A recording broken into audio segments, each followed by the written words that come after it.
The story begins on a rainy night. We see some men fighting some assassins. The assassins had already killed a lot of people. The leader of the men asked them about how long they are going to keep attacking them. The assassins ignored the man and charged at them. The men raised their blades and fought to defend themselves. 3 assassins charged at the leader. They told him that he is going to die. The man easily tore them apart.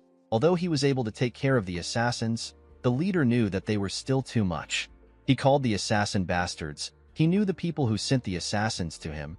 He could not believe that they would stab him in the back after he made a deal with them. He looked at the carriage behind him and promised to protect the person inside. The man asked his subordinates to hold on with everything they have. He assured them that help is on the way. The moment he said this, someone threw a person's head on the ground. He asked the leader if this is the help he is referring to.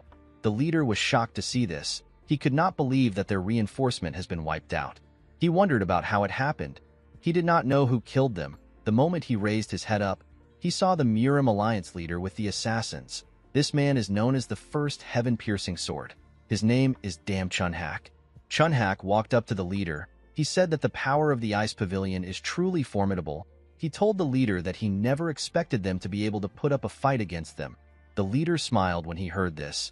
He said that he never expected him to be cocky. He told the alliance leader that he would have been in trouble if he met his master. The assassins were annoyed to hear this. They could not believe that some barbarian was speaking rudely to their master. They said that they would cut off his tongue. They promised to kill him there, before the assassins could do anything. A woman stepped out of the carriage and asked them to wait. The leader was surprised to see the woman known as Wayan. Wayan asked him to not worry about her. Chunhak asked the assassins to back down when he saw the woman. Wayan walked up to him. Chunhak could not believe that his daughter was deceived by barbarians and ended up running away. He told her that he has never been so embarrassed before. He stretched out his hand and told her that everyone makes mistakes. He said that she can be forgiven. He told her that he is going to give her one last chance to return as her father. He believed that she was going to make the right choice because she is smart. Wayan asked her father if he will let the men live if she goes back with him. Chunhak glared at her. The woman understood what he was trying to say. She apologized to him. Chunhak did not expect the apology. He realized that she wasn't leaving with him. He raised his sword. The leader was shocked to see this. Chunhak used his sword to cut his own daughter down. He turned around and said that he no longer has a daughter. He said that she has been influenced by barbarians. He told the assassins that their sole mission is to recover the soul of the Central Plains. He asked them to clean up the mess. The assassins rushed to attack the injured men when they heard this. The leader took out 3 assassins that came close to him. He asked his men to fight till the end. The men accepted his orders and began to fight without fear. While she was on the ground, Wayan told herself that she needs to return somewhere. She apologized to someone in her head for not keeping her promise. She said that it will be different next time. The scene shifts and we are taken to a palace. We see someone reporting to his master. His master asked him to repeat what he said. His master's name is Seol Mudak. He is the Northern Sea Palace Master and our protagonist. His subordinate revealed to him that Lord Bai Muyue, who went to the gathering as an envoy to conclude negotiations with the Murim Alliance, fought the alliance. He and his group were annihilated. The moment he heard this, Mudak released his terrifying cold energy in his palace. His subordinates did not flinch, they simply stood. With a look of anger on his face, Mudak said that he will never forgive the Murim Alliance. He promised to wipe them off the map. He asked his subordinates to get ready. The men quickly gathered outside. Mudak told them that they are going to the Central Plains. In the next scene, we are taken to a battlefield covered with snow. We see an injured Chunhak struggling to stay alive. Several blades were sticking out of his body. He looked around and saw countless dead bodies. He could not believe that his entire army was annihilated. He noticed that his inner energy was depleted. He realized that this might be the end for him. He asked the Northern Sea Palace Master to kill him now. Mudak glared at him when he heard this. He moved close to him. He asked Chunhak to tell him why he killed his daughter. Chunhak laughed when he heard this. He asked Mudak to stop asking a stupid question. With a deranged look on his face, he said that the daughter of the alliance leader cannot be playing love games with a barbarian like him. He said that it would have been a bigger mistake to let Wayan live. Mudak raised his hand and gathered his energy. With a creepy smile on his face, Chunhak told our boy that he won't get what he wants the most even though he took over the Central Plains. The moment he said this, Mudak pierced his heart with his sword which he fired at him. Chunhak could not believe that this is how he is going to die after everything. Memories of his daughter flashed in his head. He remembered how he raised her. He wondered why she betrayed him and associated with a bastard. He remembered how he cut Wayan down. The man said that he is infuriated and resentful. With the death of the Murim Alliance leader, the 6-year-long Great Blood Battle came to an end. The living legend of the Northern Sea Palace became the uncontested ruler of the Central Plains that day. However, Mudok showed no emotion. He simply gazed at the moon. The scene shifts and we are taken to Mudok's room. We see a flower that seems to have lost its nutrient. Our boy realized that this flower is the only thing he has left. He thought about how he got the flower. In the past, Wayan barged into his room while he was writing. She referred to him as Gaga. He asked her about what happened. The woman asked him to take a look at the flower.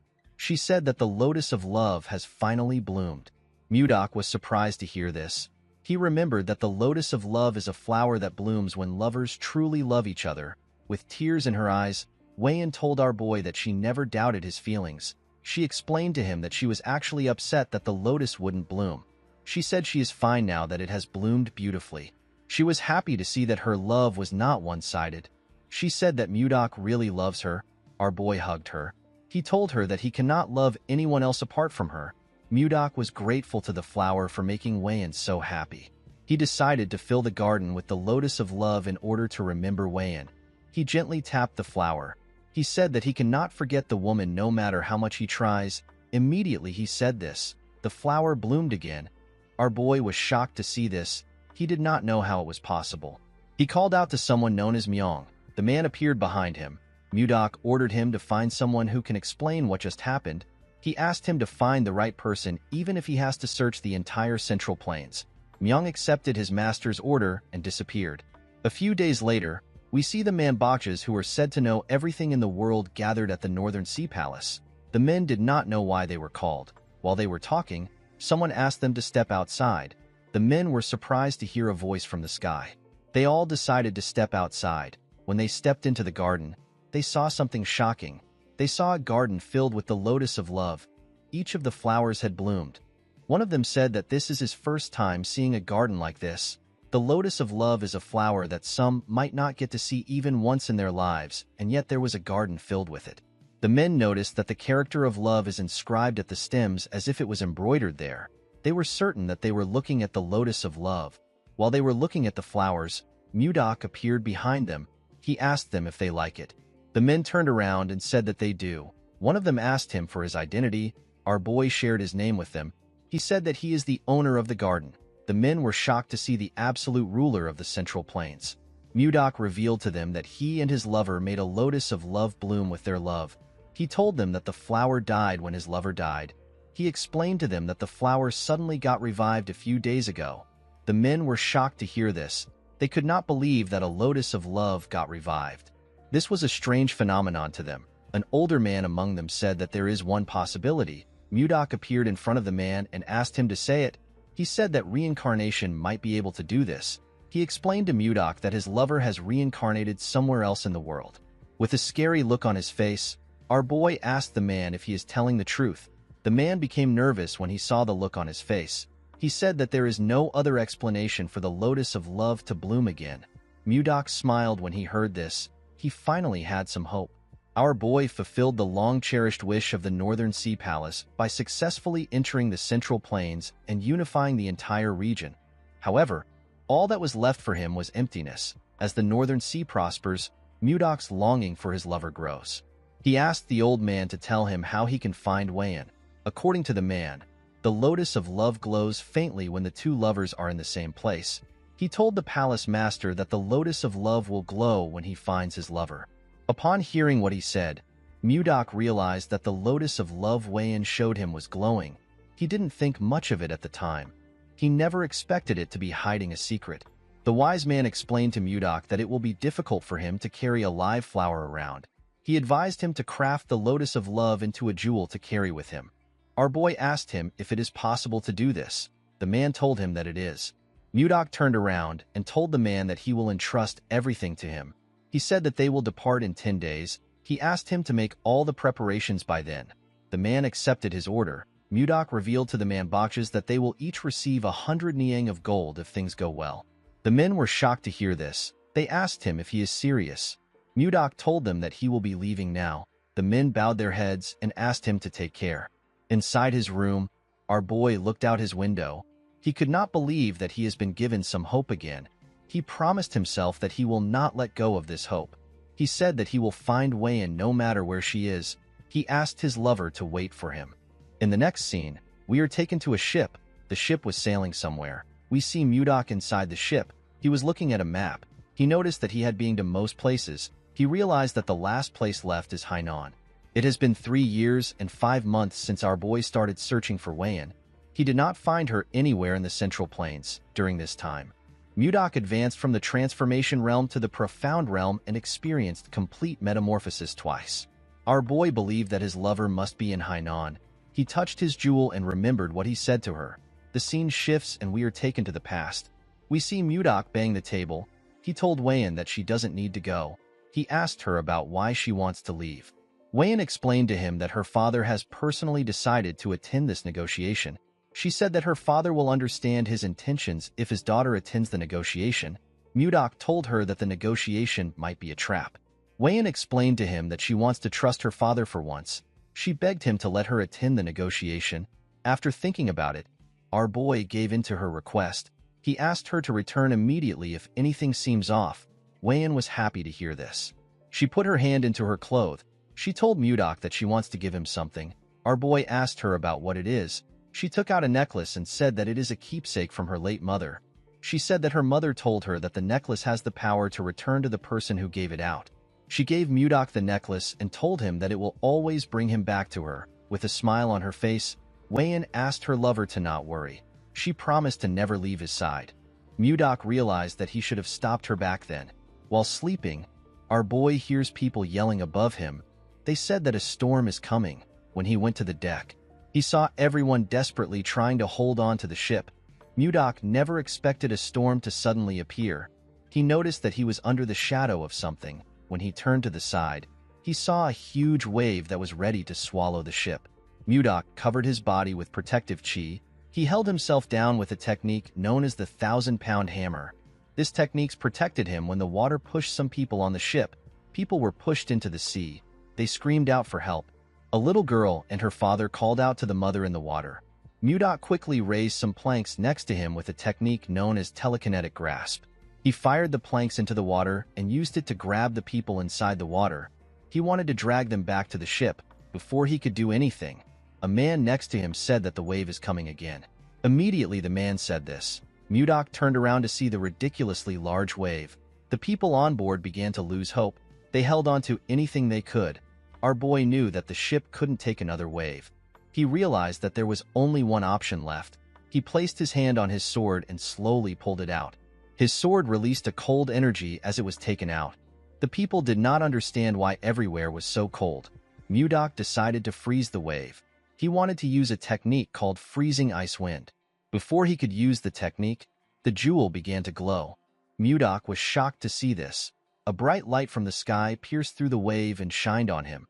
Our boy used his hand to cover his face from the blinding light. Mudok began to float. He suddenly disappeared while he was in the air. After he disappeared, something incredible happened. The storm disappeared and the cloud cleared up. The people did not understand what was happening. When Mudok opened his eyes, he found himself in a cramped space. He realized that he was in a carriage. Our boy did not know how he got here. He was certain that he was just fighting a storm in the middle of the sea. While he was trying to think, he hears someone scream. He realized that someone was close by, outside the carriage. We see different men running away from giant mosquitoes. The mosquitoes caught some of the men and injured them. 2 girls hid next to a tree and watched as the men ran. A man holding a knife referred to the girls as Savina and Annie. A boy next to him told them that they will save them. Mudok destroyed the carriage with his energy and crushed some mosquitoes next to it. The boy and the man turned around when they heard the loud sound. The leader of the group was shocked to see that the first-class carriage was destroyed. When the dust cleared up, they saw Mudok standing next to the carriage. Our boy assumed that he was in a forest somewhere in the Central Plains. When he looked around, he saw the merchants. He noticed that they looked different and had different clothes. He assumed that they were foreigners. He believed that he was in a different part of the Central Plains. When Mudok looked up, he saw giant flies. Our boy was shocked to see them. He had never seen flies this big. The fact that they were foreigners and huge flies in front of him, Mudok began to wonder about the place he is in. One of the flies rushed to attack him. Our boy easily dodged the attack. He used a technique known as Divine White Ice Palm to attack the fly. The fly froze and broke apart. Mudok could not believe that a mere beast would attack a human just because it grew a little bigger. He said that this is unforgivable. He gathered his energy and charged at the monsters. He froze all of them in an instant. The flies immediately exploded and turned into tiny ice shards. Our boy believed that this is enough for some pathetic bugs. The merchants were shocked to see what he did. The leader walked up to Mudok and tried to talk to him. He said that his name is Edmund Roll. He said that he is the leader of the Roll Merchant Association. Edmund bowed his head and thanked Mudok for saving their association. He referred to our boy as a magic swordsman and asked him if he can tell him his name. Unfortunately for Edmund, Mudok did not understand a single word he said. Our boy was still able to tell that the man was thanking him due to his gestures. He told Edmund that he does not understand foreign languages. He asked him if there is anyone who can speak the language of the Central Plains. The merchants did not understand what he was saying. Edmund turned to the man with glasses and said something to him. Mudok tried to ask the man if there is truly no one who understands the language of the Central Plains. He wondered about how he was going to explain things to them. While he was thinking, one of the men ran to Edmund and said something. He opened his hand and showed him a ring. Mudok wondered about what he wants to use the ring for. Edmund took the ring and cast a spell. He wore the ring and made a weird pose to finish the spell. Mudok was shocked to see the odd pose. After he was done, Edmund asked him if he can understand him now. Our boy was surprised to see this. He could not believe that he is now able to speak the language of the Central Plains fluently. He asked him if this is the power of the ring. Edmund was surprised to hear about the language of the Central Plains. He introduced himself again and thanked Mudok for saving them.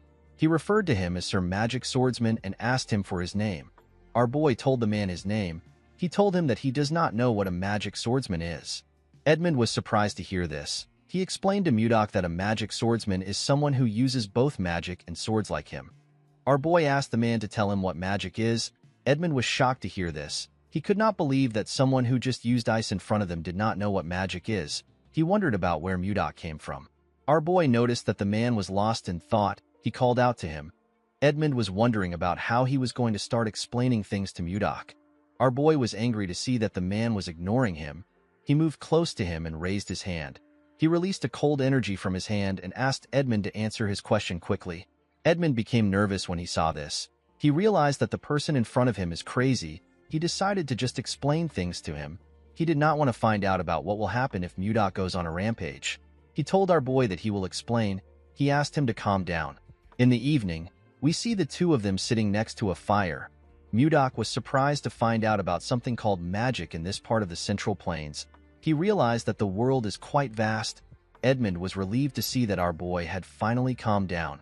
He asked him about where the Central Plains is. Mudok was surprised to hear this question. He asked the man if he does not know where he is right now. Edmund did not understand what our boy was saying. Our boy explained to him that it is weird to not know where the Central Plains is when he is in the Central Plains itself. Edmund became more certain that Mudok was crazy. He explained to him that this is not the Central Plains. He told him that they are in a forest leading to the capital of the Drake Kingdom. The capital is known as Barhan. Mudok said that he has never heard anyone call the Central Plains the Drake Kingdom. He asked Edmund if he is already senile, even though he is not so old. The merchant was annoyed to see that some crazy guy was saying that he is senile. He revealed to Mudok that he is 50 years old. He told him that he is worried about him because he keeps insisting that this place is the Central Plains. Our boy became angry when he heard this. He pointed at a tree and told Edmund that they can ask the kid who was peeking at them from behind the tree. The boy stepped out when he noticed that he got caught. Edmund asked the boy named Leo about why he is there. Mudok asked the boy to answer him honestly. He asked him if this is the Central Plains or the Drake Kingdom. Leo could not answer him. Mudok asked him about why he is not speaking. Edmund explained to him that Leo can't understand his words. He took off his ring and asked Mudok to take it. He asked him to put it in his finger and shout interpret language. Edmund did not actually want to lend such an expensive artifact with a language interpreter to some crazy guy. However, he could not stand the fact that Mudok saw him as a senile old man. Our boy put on the ring and did as the man instructed. The moment he said interpret language, he saw different symbols around him. He quickly noticed that he could now understand the foreigners. He found magic to be amazing. He turned to Leo and asked him for his name. The boy told him his name. Mudok asked Leo if they are in the Central Plains or the Drake Kingdom. Leo asked him about where the Central Plains is. He explained to him that this is a forest leading to Barhan. Mudok was shocked to hear this. He asked the boy if he is also going senile. He asked Edmund if he was the one who asked him to say this. The merchant told him that he did not. He asked him to ask the other members of his merchant association if he is suspicious. Due to his reaction, Mudok was able to tell that the man is not lying. He remembered something weird.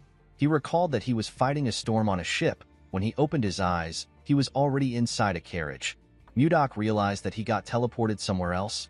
The moment he realized this, he felt some pain in his chest. The pain quickly went away. He wondered about the strange feeling he got in his dantian. Edmund asked him if he now believes him. Mudok noticed that the energy here is much different from anything he has ever experienced. He realized that something is not right. He stood up and walked into the woods. He decided to check things out by himself. Edmund was surprised to see him stand up. He called out to him. As he walked deeper into the forest, Mudok noticed that this place has pure energy. He became certain that this place is not the Central Plains. Our boy jumped out of the woods. While he was in the air, he gathered and compressed his energy. After compressing his energy, Mudok released it into his body. He noticed that the amount of chi accumulated in his dantian has doubled. He turned around and moved back down. He wondered about why he got teleported here instead of a place in the Central Plains. He was still focused on finding Wayan. Before he landed on the ground, his necklace came out of his clothes. Mudok wondered if he got sent here because of the light emitted by the necklace earlier. He remembered that his lover told him that the necklace has the power to return to the person who gave it out. Our boy believed that he has been sent here to look for Wayan. He smiled when he landed. He told himself that Wayan must be here. At the camp, Edmund's subordinate asked him about where his new guest went. Edmund said that he does not know. He told him that our boy is unpredictable. The moment he said this, Mudok appeared. He explained to Edmund that he had some business to attend to. He told him that he has a question for him. Edmund noticed that our boy was smiling. He found it creepy. He asked Mudok to tell him his question. Mudok asked him if Leo was being truthful when he said that they are in the Drake Kingdom. The man told him that Leo was telling the truth. He assured him that they will reach Barhan if they travel a bit further. Mudok asked him to tell him where Barhan is. A little boy next to Edmund asked our boy if he does not know anything about this place. He asked him if he spent all his time training in the mountains. The boy said that he has heard stories about eccentric people like him. He said that this is his first time seeing an eccentric person in flesh. Mudok decided to take the boy's explanation. He told them that he has been training in the mountains, and he only just came out today to experience the world. He said that this is why he does not know anything. Mudok had never heard of places like the Drake Kingdom and Barhan. He decided to get more information about the place from the kid. Due to the fact that some of them had different colored eyes, our boy assumed that he was in the land of the Western barbarians, which he had only heard of. The boy was happy to hear what Mudok said. He was happy to see that he was right. He referred to our boy as Sir Magic Swordsman and offered to teach him a few things. Mudok accepted his offer. The boy walked forward and asked him to follow him. Mudok asked the boy for his name. The little boy introduced himself as Luffy. Edmund found it creepy that the crazy man was acting friendly. He could not understand what was going through our boy's head. Mudok began to learn about this place and the language the people use from Luffy. Our boy realized that this place wasn't a foreign land. It was actually an entirely different world. The land was oddly shaped and the writings differ from anything he had seen before. In this world, there are other species apart from humans. Elves and dwarves exist. Apart from them, beings known as beastmen also exist on the continent. Of all the species, the strongest are creatures known as dragons. Mudok believed that they were lizards with wings.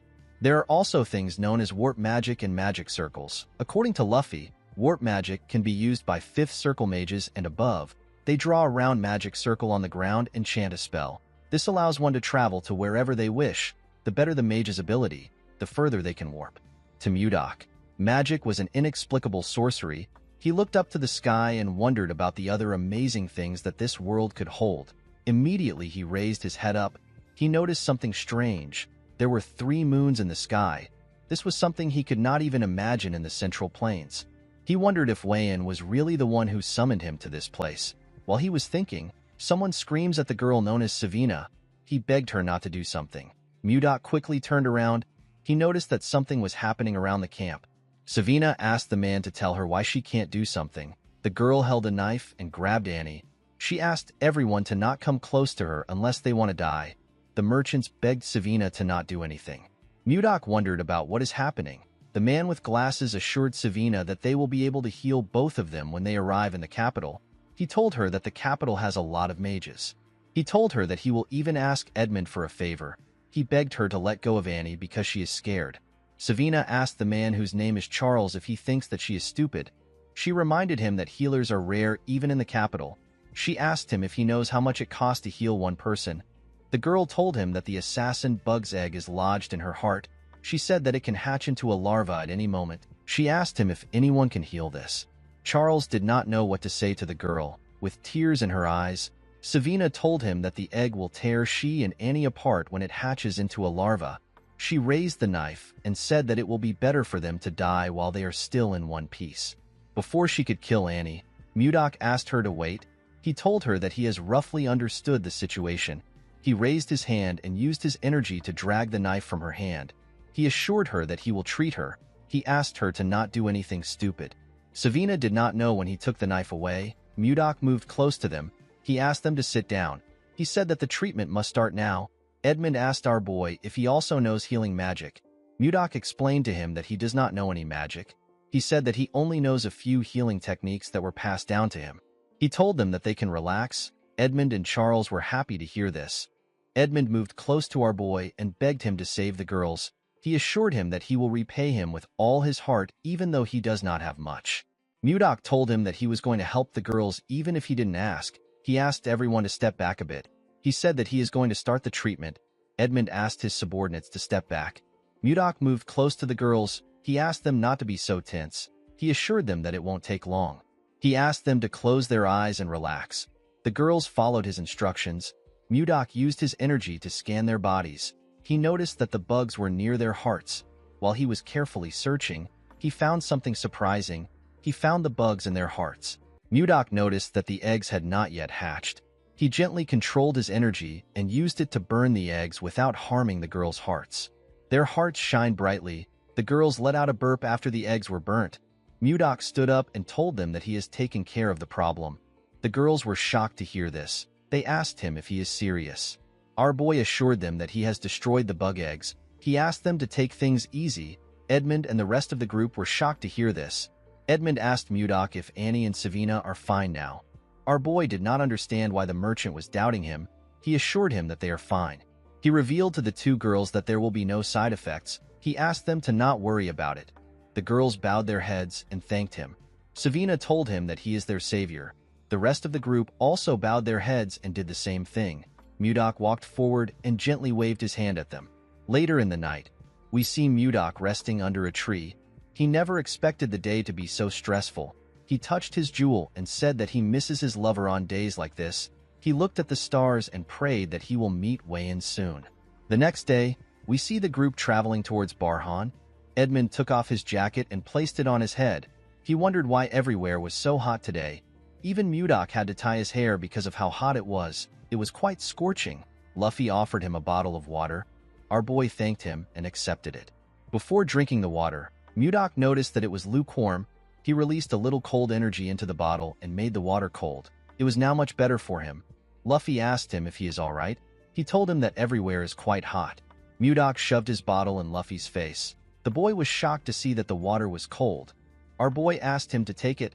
Luffy accepted the bottle. He wondered why it was so cold. Mudok asked him to drink it. The moment he put the water in his mouth, he tasted some ice inside it. The little boy was happy to taste such a refreshing cold water in the scorching heat. Mudok smiled when he saw the look on his face. He asked Luffy if it is very refreshing. Luffy took out another bottle with a bright smile on his face. The boy asked Mudok if he can also freeze this bottle. Our boy did not see any issue with this. This boy already helped him a lot. The least he could do was to freeze his water bottle. He stretched out his hand and released a small amount of cold energy. Luffy began to cheer when our boy told him that he is done. While he was looking at the boy, Mudok noticed that the others had surrounded him. They all held out their water bottles and begged him to freeze it for them. They wanted to taste the refreshing ice water that Luffy drank. Of course, this was not difficult for Mudok, but he knew that he might create more stress for himself if he grants their request. Edmund tapped one of his men and asked him about what is happening. He moved close to them and asked someone to explain what is happening to him. Luffy revealed to him that Mudok made some ice water. He told him that the seniors now want to drink this cold water. With a weird look on his face, Edmund called out to Mudok. Our boy asked him if something is wrong. Edmund went on his knees and presented his bottle to him. He said that he also wants some ice water. Our boy was surprised to see this. He asked the man to give him his bottle. Mudok decided to stay with this caravan in order to learn more about this world. This people already helped him in solving the biggest problem he had. This problem was the language barrier. Our boy did not see it as a big deal to give out ice water to them. He froze Edmund's water for him. The man thanked him. He quickly drank the ice water. Edmund noticed something odd. He told Mudok that something is strange. Our boy did not expect this. Edmund asked him about how he created the ice. Mudok asked him about why he is asking the question. He asked him if something is wrong. With a bright smile on his face, Edmund told our boy that the ice is absolutely perfect. He revealed to him that he has tried all the ice available on the continent. He said that he has never tasted this kind of ice before. The ice water was on another level to the man. He told Mudok that he is quite amazing. Mudok had never heard about ice being tasty. He said that he merely froze the water. He asked Edmund to tell him what he means when he says that the taste is different. According to Edmund, when creating ice, it is common to use the cold attributes of mana in the air to freeze water directly. It can also be done by gathering moisture from the atmosphere. During this process, impurities from the mana gets mixed into the ice. This affects its taste, however. Since each mage has a unique mana signature, it is rare to find someone who can create pure ice. It is basically hard to get pure ice. Edmund told Mudok that his ice is incredibly pure. This is why it tastes so good. Our boy now understood why the group reacted so enthusiastically. He could not believe that something as simple as ice would get him this kind of reaction. He almost felt pity for them. Since he was in a good mood, Mudok decided to create more ice. With a smile on his face, he released his energy. Before he could do anything, Edmund called him Sir Magic Swordsman. Our boy asked him if there is something wrong. Edmund pointed his hand at the sky and said that he has a proposal for him. A few days later, we see Charles directing some men carrying buckets filled with water. He asked them to take the buckets to the back of the store. At the back of the store, we see Mudok gather his energy. He used it to freeze the buckets of water in front of him. He turned the water into ice cubes. The merchants clapped for him when they saw this. They rushed to carry the buckets. While looking at them, Mudok thinks about what led him to this place. The scene shifts and we are taken to the past. We see Mudok shocked after hearing Edmund's proposal. The man explained to our boy that he wants to revive his merchant association by selling the ice that he makes. He became nervous when he said this.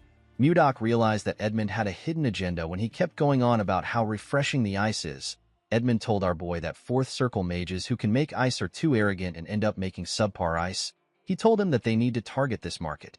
Mudok could tell that Edmund does not have any ill intentions. He actually wanted to revive his struggling merchant association. Our boy did not want to offer his service for free. He decided to negotiate. He told the merchant that it will be a 70-30 business. Edmund asked him to explain what he means. Mudok told him that he will take 70% of the profit because he is making the ice, while Edmund will take 30% for selling it. The merchant knew that this wasn't a bad offer because ice sells like hotcakes. He decided to try negotiating further. He explained to Mudok that he will need wagons for transport, workers that will pull this wagons and mages that will keep the ice from melting. He told him that the upfront cost is quite significant. He asked our boy if he can make some adjustments to the percentage. Mudok told him that he will reduce it to 60-40. The man was shocked to see that our boy easily accepted it. He took out a paper and told Mudok that they need to draft a contract. Mudok agreed to the negotiation because this place was a good place for him to learn about this world. The business was actually booming more than he expected. While they were trying to sort things out, Charles barged into the room. While breathing heavily, he told Edmund that he needs to come out for a moment. Edmund and Mudok were surprised to hear this. They wondered about what was happening. At the front of the store, we see a large amount of people shouting. They said that they wanted to buy the ice candy. Someone begged the association to sell some of their ice to them. One man introduced himself as Arnold. He said that he came from Narrow City to do business with their merchant association. Edmund asked the people to form a line. They ignored him and continued shouting. The man did not know what to do. While they were shouting, Someone asked them to keep quiet in their heads. Everyone was shocked to hear a person's voice in their heads. Edmund quickly turned around. He knew that only Mudok was capable of doing this. Our boy asked them to stay quiet. With a serious look on his face, he told them that they will all be sent away if it gets noisy again. He advised them to be careful. Everyone accepted his warning. Now that they were quiet, Edmund explained to them that his merchant association only sells in bulk. He apologized to those who came to purchase a small amount. He asked them to leave. He told them that they might have small-scale sales in the future. Some people begged the man. They told him that they came from far places. They asked him if he cannot just sell a small amount to them. Mudok glared at this people. They were terrified to see the scary look on his face. They decided to leave on their own. Edmund asked everyone else to line up. A merchant wearing an eye patch told Edmund that he is from the Meiji Merchant Association. The man next to him introduced himself as Benjamin. He said that he is the butler of the slave family. The brown man next to him said that he came from the Arista family. Edmund knew that the Meiji Merchant Association is one of the top 10 merchant association on the continent. He could not believe that someone from the prestigious slave family was in front of him. Edmund knew that he would make a lot of money, but he never expected to be this lucky. He turned to Mudok. He knew that this people were standing in front of him because of our boy.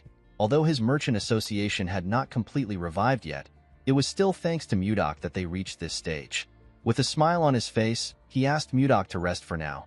Our boy asked him if the busiest part is over. Edmund told him that it is. He assured him that he can handle the rest. He asked him to take a break. Mudok turned around and wished him luck. Although he felt bad that he was making our boy work, Edmund had his own reasons for reviving this merchant association. In order to avenge his parents and siblings who died unjustly, he needed to fully revive this merchant association and use it to take revenge on Duke Icarus, who ruined them by using the Akasa Merchant Association. Edmund promised himself that he won't give up until he has taken his revenge. He hoped Mudok would cooperate with him until this time comes. He promised to repay him when he succeeds. Inside his room, Mudok jumped on the bed. He was so tired. Since business was doing well and money was coming in steadily, our boy decided to start gathering information about his lover. While he was thinking, someone knocked on his door. The person turns out to be Savina. Mudok was happy to hear that the girl was at his doorstep. He realized that it was already snack time. He asked her to come in. The girl was holding a large bowl containing something. This was Mudok's new favorite snack. It was ice cream. It is a treat made by mixing ice and fruit. The treat was accidentally invented by Savina. The girl placed the bowl on the table. Mudok thanked her for bringing him the snack again. Savina smiled and asked him to enjoy. He took out his spoon and took his first bite. The ice cream had a cold, sweet, and luscious flavor. It was a taste that he could have never imagined in the Northern Sea Palace. Mudok heard that the Merchant Association was thriving because of ice cream. He fully understood why. While he was licking it, our boy noticed that the bowl was empty. He could not believe that he already finished it. He decided to get another one. He did not want to go by himself, but he had no choice since everyone was busy. When he got into the store, he could hear some noise outside. He wondered about what was causing this noise. At the front of the store, we see Savina asking someone to line up. The bastard smiled when he heard this. He asked Savina to tell him who gave her the power to order nobles around. Mudok wondered about who the young men were. The boy next to the chubby boy believed that Savina was asking them to line up because she did not know who they were. He asked her to shut up and bring out the ice cream. The chubby boy pointed at Savina and told her that they heard a rumor about the ice cream, so they came to try it.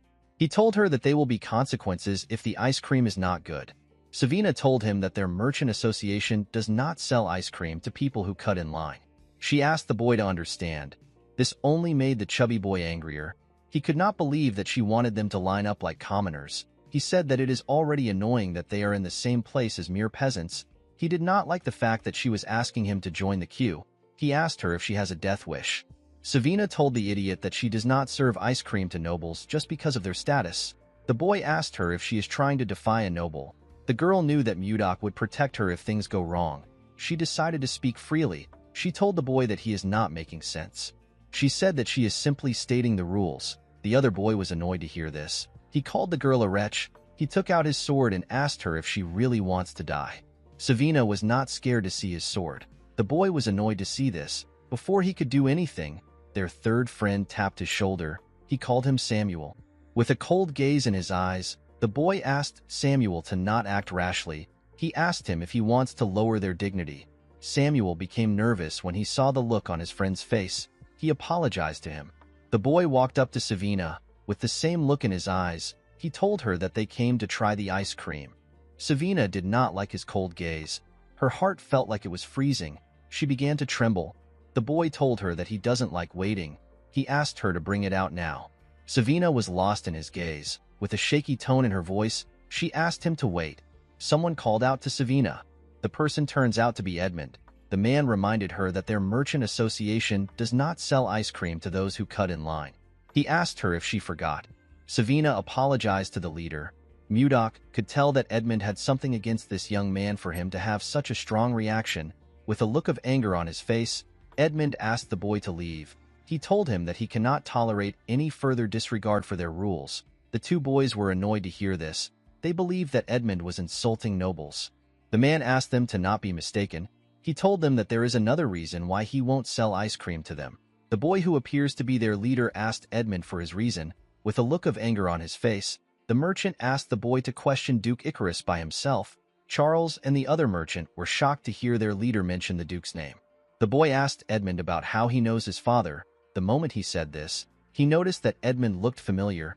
He recognized the man's eyes. With a creepy smile on his face, the boy asked Edmund if he is one of the leftovers from the Roll Merchant Association. His friends were shocked to see the smile on his face. They knew that Justin only smiles like this when he is angry. Justin took out his sword. He told Edmund that he must pay for the crime of insulting a noble with his life. The moment he said this, he swung his sword at the man. Edmund closed his eyes out of fear. He could not believe that he will not be able to avenge his family before the sword could touch him. Mudok blocked it with his hand. Edmund was surprised to see him. Mudok swung his hand and pushed the boy back. Justin was annoyed to see this. He called our boy a bastard. He asked him if he has a death wish. Mudok could not believe that this nonsense happened when he came down to get some ice cream. He never expected Justin to try to kill someone just because they told him that they don't sell ice cream to people who cut in line. He found this to be absurd. He told the bastard that he really has no manners. He told him that he will use this opportunity to teach him some manners. Justin became angrier when he heard this. He put his energy into his sword and charged at our boy. He told him that he will kill him. Mudok easily dodged his first attack. Justin began to attack him more fiercely. Our boy dodged the attacks without stressing himself. He gently smiled at Justin as he dodged his attacks. He told him that his talent is quite impressive for someone as young as him. He explained to him that his sword will never reach him no matter how many times he swings it. According to Mudok, in principle, righteousness is always accompanied by reason. This is what creates harmony. He explained to Justin that the nobles lack any sense of propriety if his actions represent them. He told him that he is not a narrow-minded person. He said that he will only fix his manners for today. Justin called our boy a bastard. He could not believe that he was speaking rudely to a noble. Mudok moved behind the boy and told him that what he is saying is irrelevant. He said that discipline is all he will need to learn respect. Our boy was reminded of the Central Plains. He realized that his attachment to Wayan made him forget the ways of the world. Everything comes down to survival of the fittest. He gathered some energy in his fingertips and fired it at Justin. This technique is known as formless chi. The attack hit the boy in his wrist. It created a huge hole in his wrist. Justin dropped his sword and fell to the ground. He grit his teeth out of anger. Mudok glared at the boy with a cold gaze in his eyes. Edmund was surprised to see Justin injured. He did not know the kind of attack Mudok used. Justin's friends quickly moved close to him. They raised their swords and asked Mudok to stay back. The chubby one promised our boy that he will cut him down if he moves closer. Samuel became terrified when he saw Mudok still approaching them. Our boy saw something surprising. Justin was trying to stand up. He asked him about why he bothered to get up. The boy placed his hand on his friend's shoulder and asked him to move. He stood in front of Mudok confidently. Our boy smiled when he saw this. He found it amusing that Justin was giving him a show. He covered his hand with his energy. With a scary smile on his face, Mudok told Justin that he wants to see how long he will last. Mudok swung his hand and sent the idiot flying. His friends were shocked to see this. The chubby one quickly ran to check on Justin. He asked him if he is all right. The moment he said this, he saw the hole in his friend's wrist. Mudok was disappointed to see that Justin flew back when he only used the strength of a first-rate martial artist. He realized that the boy was weaker than he expected. He wondered if he should stop. Our boy realized that he had not fully understood how this world functions. He decided to not kill Justin. He moved closer to the boy. Justin asked him for his identity. He asked him if he truly doesn't know who he is. With a look of anger on his face, he asked Mudok to tell him what gave him the guts to treat him like this. Our boy understood that this bastard has lost his mind. Instead of reflecting, he was just full of spite. He wondered if he should just kill him now. Mudok knew that he would not be different from this idiot if he killed him. The two boys pointed their swords at him. The chubby one asked him if he believes that he can get away with messing with a noble. Mudok ignored them and looked around him. He found a stick on the ground. He believed that the stick would be perfect. He used his telekinetic grasp to pick it up. He smiled when he held the stick. Justin became nervous when he saw this. He quickly stood up. The other boys were surprised to see how Mudok got the stick. With a smile on his face, Mudok imbued his sword energy into the stick. Justin was surprised to see this. However, our boy was not done. He added his sword sphere into it. Justin begged him not to come closer. With an evil smile on his face, Mudok added his sword chi to it. The boys fell to the ground and began to tremble. With a creepy smile on his face, Mudok told the boys that the best remedy for scums like them is a club. He raised the club and began to beat the boys. He advised them to get a grip. Our boy enjoyed dishing out this beating. In the evening, we see the boys kneeling. They begged Mudok to forgive them. They assured him that they won't do this again. Our boy told them that he cannot hear them. He asked them to repeat what they said. Justin was annoyed to hear this. He promised himself that he will kill Mudok. He said that he will stomp on his head. Although this was his wish, the boy had no power to do it. He had no choice but to beg our boy for forgiveness. He assured him that he will never make a mistake like this again. Mudok was happy to see the outcome of the beating. He realized that nothing is better than a good beating. He advised them to be careful from now on. Edmund was touched to see what Mudok did. He thanked him in his head. The scene shifts and we are taken to a castle. We see a king and his subordinates seated. Count Slabe reports to the king that they received some information from an informant planted in the Serbia kingdom. King Tomalova III asked the count to speak. According to Slabe, the Serbia kingdom has succeeded in reclaiming the barren northern region of Blackstone. Additionally, the Hazen kingdom is trying to develop the land beyond the Sahara Desert. Duke Sergio von Icarus explained to Slabe that the land beyond the Sahara Desert is too dangerous for humans to live in because of the monsters. He asked the count if the Hazen kingdom has a way of taking care of things. Slabe revealed to him that they have received a report that they are not yet sure of. He told the duke that Anos has naturalized. The king was shocked to hear this. With a nervous look on his face, Count Crash asked him if it is really true. Slabe told him that it is. Baron Arista asked him if he is referring to one of the top 10 sword masters on the continent. He had heard that Anos turned down any amount of money offered to him. The king wondered why Anos ended up in Hazen instead of wandering the continent without belonging to any factions. Crash suggested that the sword master might have fallen in love with someone there. Slabe told him that he is correct. The men were surprised to hear this. The king asked his count about who the woman is. Slabe told him that it is someone they all know quite well. The person turns out to be Princess Daphrin.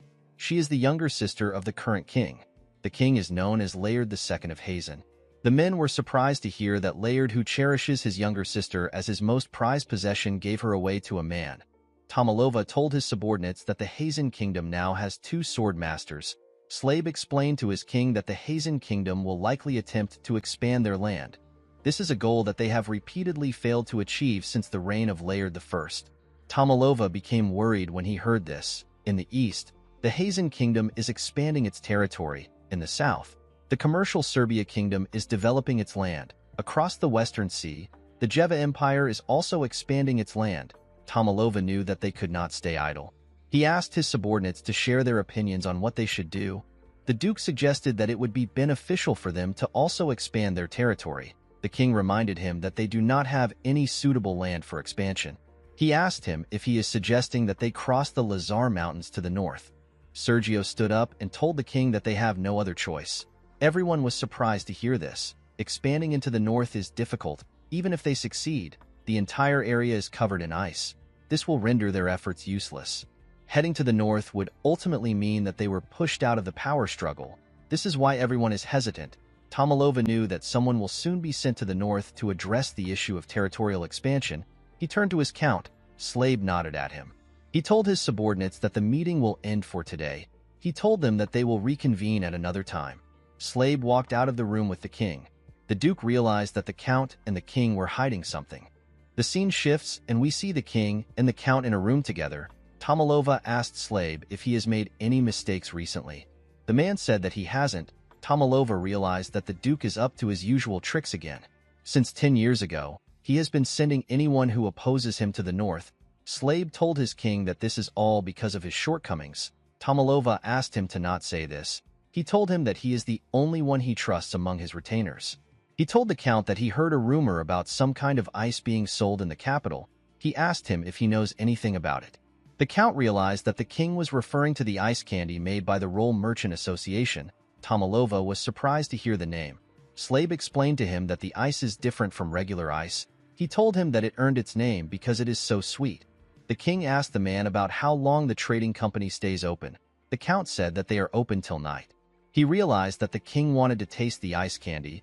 He revealed to the king that he is planning on going on a secret outing soon. He told him that they can check the store together. Tomalova smiled when he heard this. He commended the Count for being able to read his mind. Slade told him that it is his duty to understand his desires as his aide. Tomalova asked him about when he plans on going for this secret outing. The scene shifts and we are taken to Mudok's room. We see the kids begging our boy to teach them magic. Our boy was about to lick his ice cream. He was surprised to hear what the kids said. Savina apologized to him for barging in. She knew that it was improper. The girl also knew that not everyone can learn magic. She told him that they have no choice but to learn it. Annie explained to him that the company might face danger again like last time. She promised him that she will train hard. She begged him to teach them. Mudok found it nice to see the kids determined. He placed his ice cream down and reminded them that he does not use magic. Luffy asked him if he uses martial arts like he mentioned before. Our boy told him that he remembered it correctly. He released some of his energy and revealed to them that he uses the Ice White Divine Palm. He told them that he cannot teach them magic because he also doesn't know how to use it. Leo asked him if he can teach them martial arts instead. Mudok was surprised to hear this. The kids agreed with Leo's idea. They believed that it would be amazing to learn martial arts. They begged Mudok to teach them martial arts. Our boy did not know what to say. He noticed that they had earnest eyes and a strong resolve to see their goals through. They reminded him of his childhood. He remembered how his younger self asked someone to teach him martial arts. The person glared at him. Due to the fact that he was urgently searching for his lover, Mudok felt like it would be wrong for him to accept some students. However, these children also wanted to protect someone, and more than anything, they have been helping Mudok out in many ways even though they don't know him well. According to the rules, our boy was not allowed to teach the martial arts of the Northern Sea Palace carelessly. Mudok wondered if this rule still applied in a different world. Savina begged him to teach them. Our boy asked the children to let him think about it. He asked them to come back by this time tomorrow. He told them that he will give them his answer then. The children were happy to hear this. They believed that Mudok was going to teach them. Leo told him that they will never forget his kindness even in death. Our boy realized that the children misunderstood him. Before he could explain himself, the children turned around and left the room. They were excited to be learning martial arts. They closed the door and asked him to sleep well. Mudok decided to figure things out later.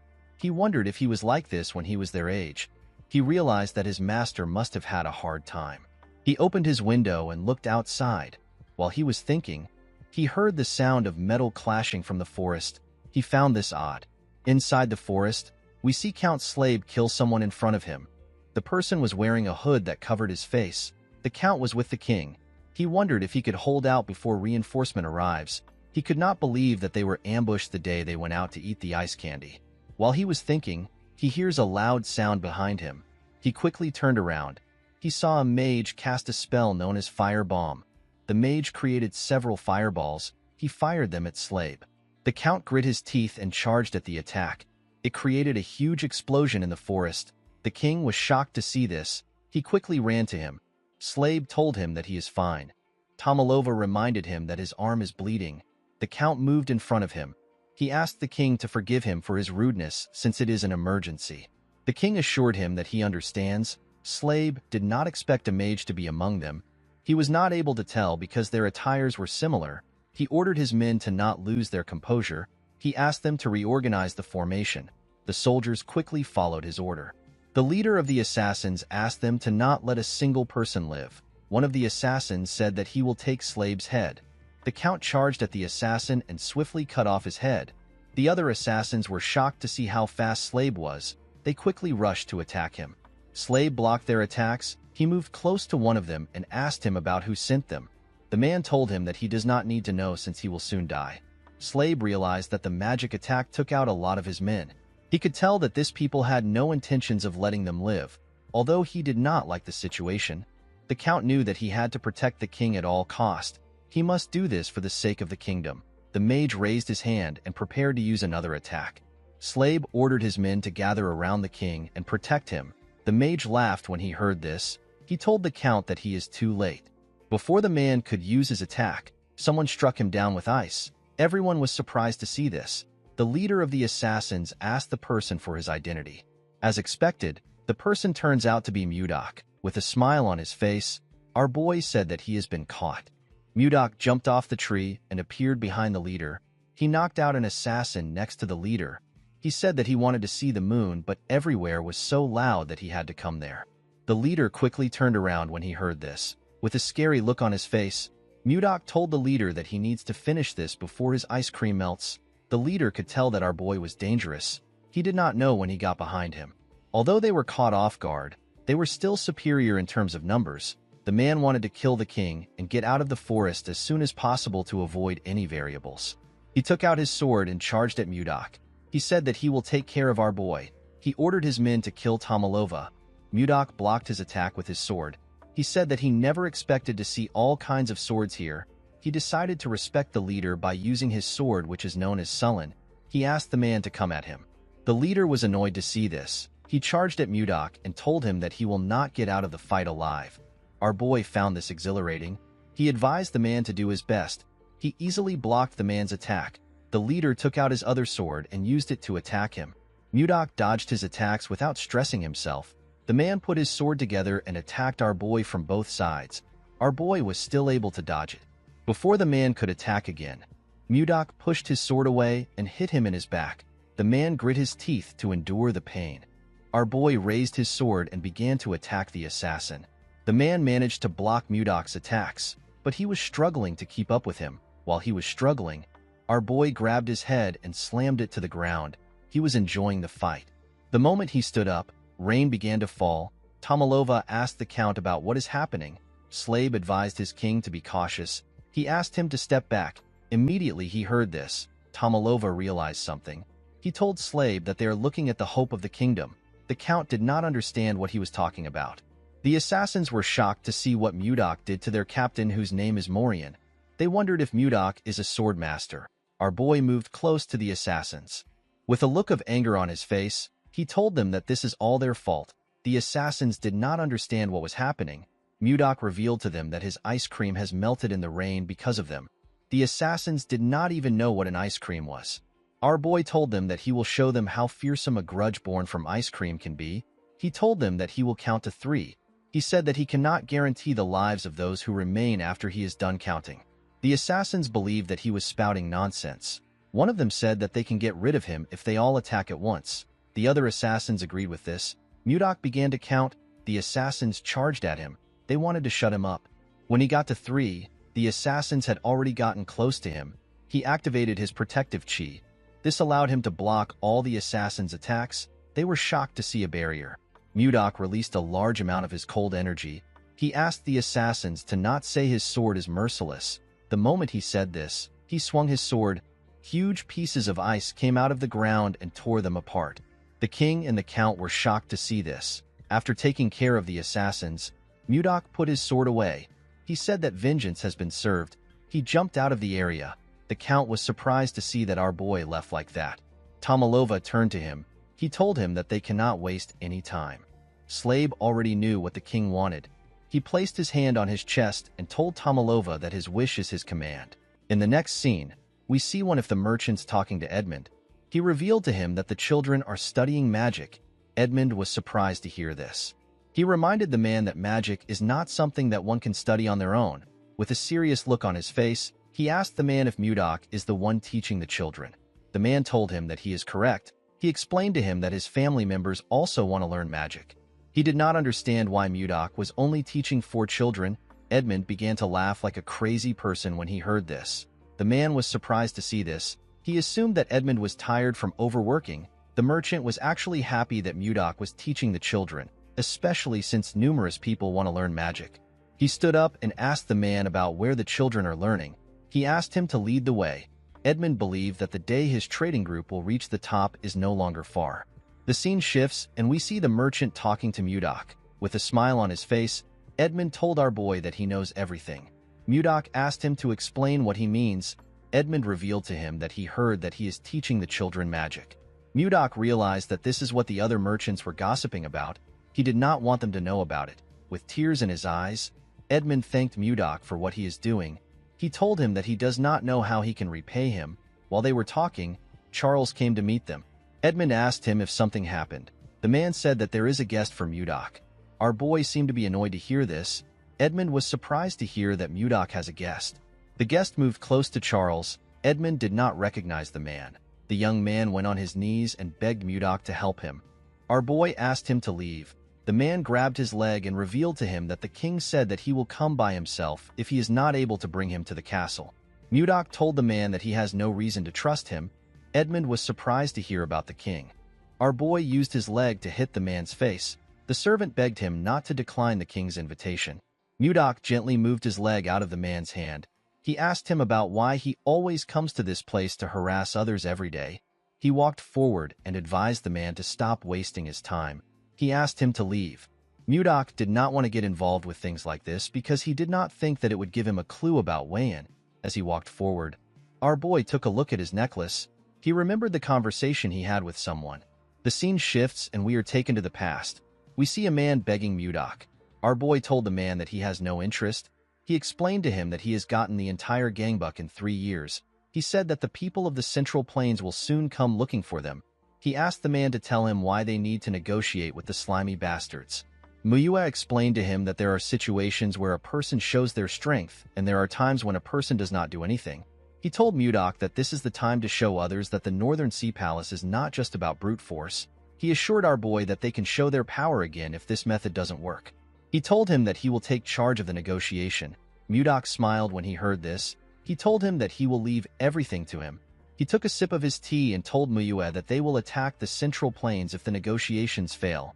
Muyua laughed when he heard this. He believed that it was impossible for the negotiations to fail.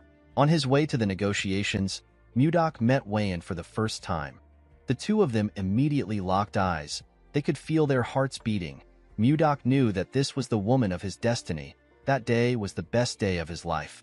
In the present, Mudok smiled when he remembered the day he met his lover.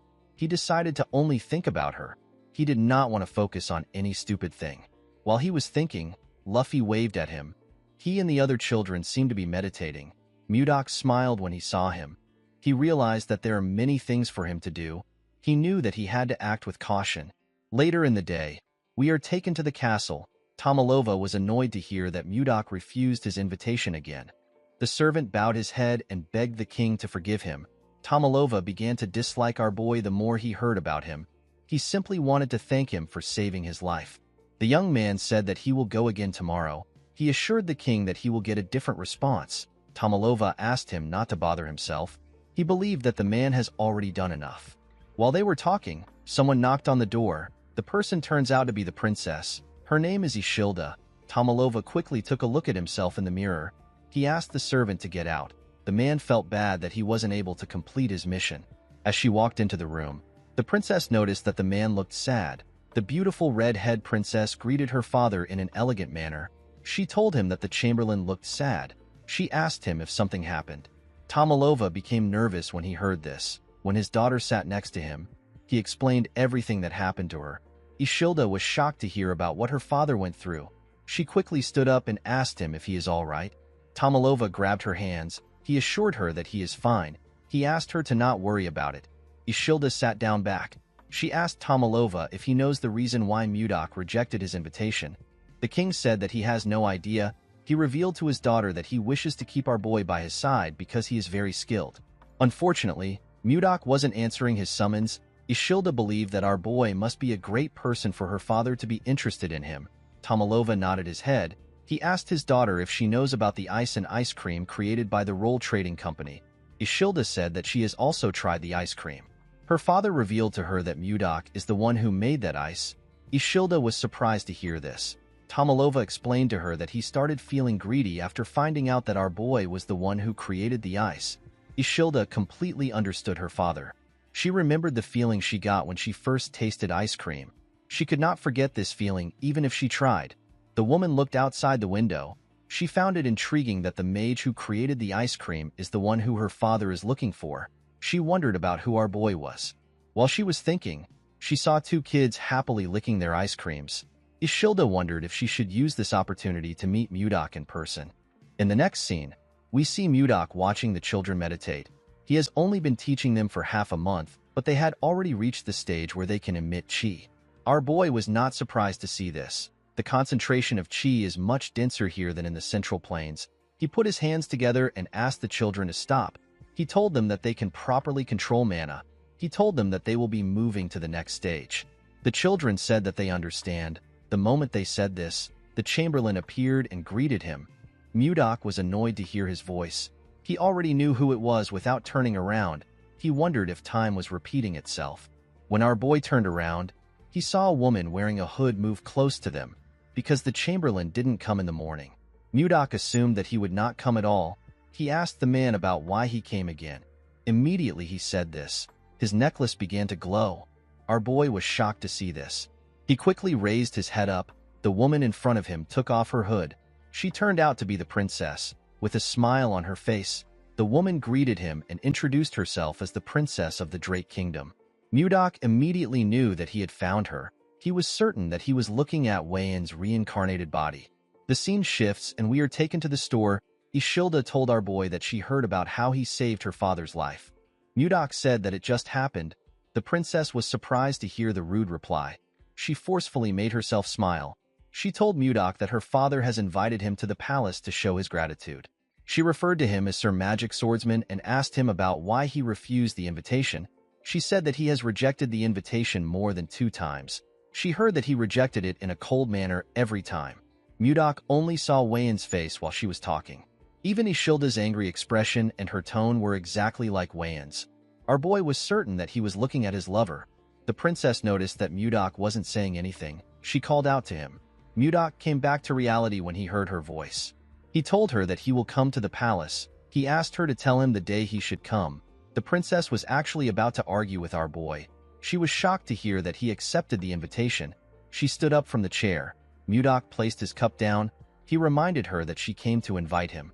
The princess realized that he was right. She sat down back and told him that he is correct. Mudok asked her to tell him when he should come to the palace. Ishilda asked him to be there by 11 in the morning. The woman actually felt annoyed that Mudok easily accepted the invitation. She assumed that she was going to have to convince him. She stood up and told him that she has to leave. Mudok clenched his fist and told himself that he will see her when he goes to the palace tomorrow. The only problem our boy had was that Ishilda is a princess. She has the highest status in the country. Mudok wondered about how he was going to get close to her and marry her. He remembered that her father in her past life killed her because she was in love with him. In order to avoid this problem, Mudok realized that he needed to plan everything meticulously. To create the perfect plan, Mudok knew that he will need Edmund's help. The scene shifts and we see Edmund shocked when he hears Mudok mention marriage. Our boy revealed to him that he plans on getting married to the princess. Edmund asked him if he is insane. With a scary tone in his voice, Mudok asked him to repeat what he said. The merchant became terrified. Our boy decided to stay calm. He asked Edmund to tell him why he thinks it is a bad idea. The man revealed to him that Ishilda is the only child of Queen Swan. Unfortunately, the queen is dead. Ishilda is the sole legitimate heir and first in line to the throne. He told our boy that it makes no sense for someone like him who has no proper status to think about marrying the princess. Mudok was annoyed to hear this. Edmund explained to him that he needs to be a prince from another country in order to become the princess's suitor. Even if he is not a prince, he should at least come from a high-ranking noble family.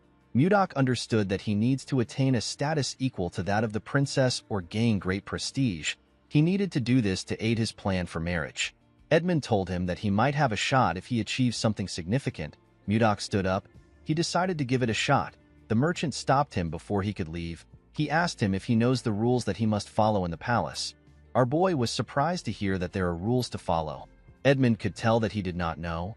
He moved close to his shelf and took out some books. He placed the books talking about proper etiquette on his table. Mudok was shocked to see the amount of books in front of him. Edmund knew that our boy might make a mistake if he lets him go like this. This mistake can affect their business. With a smile on his face, the man assured Mudok that he will thoroughly educate him. Our boy did not understand why the man seemed excited. He picked up a book and asked Edmund to take care of him. Mudok was forced to listen to Edmund's lecture all night long. The next day, we see Mudok dressing in front of the mirror. He stepped out of the store in really nice clothes. He decided to head to the palace. The scene shifts and we see our boy arrive at the palace. He greeted the king in an elegant manner. The king welcomed him with a bright smile. Mudok looked around. He noticed something odd. The officials were in the room. Our boy assumed that he was going to have a private meeting with the king. He did not understand why there were so many people. Ishilda gently whispered to our boy. She apologized to him. She did not intend on scheduling the appointment on a day like this. Due to how flustered she was, Mudok could tell that she wasn't lying. Next to the Duke was his son. Justin asked the princess about why our boy was there. Mudok remembered the boy as the little idiot he beat up. Our boy smiled and glared at Justin. The boy was infuriated. He wanted to curse Mudok. His father asked him to cease his behavior. He asked him if he plans on making a fool out of himself in front of the king. Justin calmed himself and told his father that he understands. Tomalova told Count Slave that Justin must have been through a lot. The Count told him that he is right. Tomalova cleared his throat and asked Mudok to tell him why he suddenly accepted his invitation. He told him that he has been disappointed for some time. Mudok told him that there is a reason for his actions. The king asked him to share his reason. Our boy explained to him that the Roll Merchant Association is currently very busy due to a shortage of manpower. He said that he is the busiest among everyone because he constantly has to produce ice. He told Tomalova that he wanted to get the ice done before meeting him. However, due to the constant barrage of daily orders, the ice he produces keeps running out. Mudok told the king that he kept postponing the invitation until today. Tomalova smiled when he heard this. He told Mudok that he never knew that he had a lot to do. He was not surprised to hear that our boy was busy because ice and ice cream are selling like hot cakes. Mudok thanked the king for his understanding. Our boy was happy to see that the king was not a difficult man. Compared to Chunhak, Tomalova seemed like an angel. The king asked our boy for his name. Mudok told him that he does not use his name. He asked the king to simply call him Magic Swordsman. Tomalova was not comfortable calling our boy with a title. He wondered about what he should do. Mudok felt like the king should just give him a name if he is not comfortable using a title. Ishilda actually told her father that he can personally give Mudok a name. Tomalova was surprised to hear this.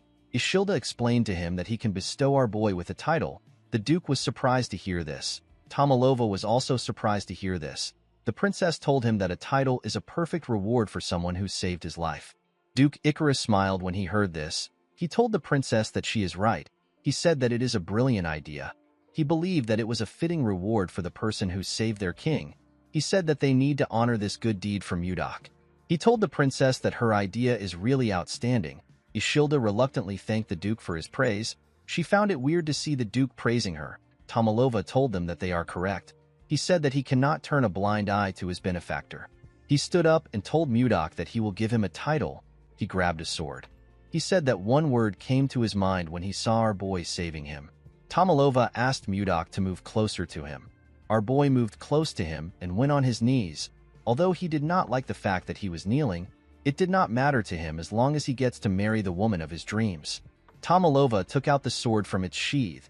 He referred to Mudok as the brave one who saved his life and the lives of his retainers without hesitation. He placed the sword on our boy's shoulder and gave him the title of Baronet along with the name Blizzard. Mudok remembered that Blizzard means snowstorm in this world. Tomalova told Mudok that he has granted him permission for his name to be passed down to future generations as long as the Drake Kingdom exists. He referred to Mudok as Baronet Blizzard and asked him to rise. The king placed his hand on Mudok's shoulder. He told him that he would not have been there to do this if he did not save him. He thanked our boy for saving him. With a smile on his face, Mudok told the king that he will make this choice all over again if another situation arises.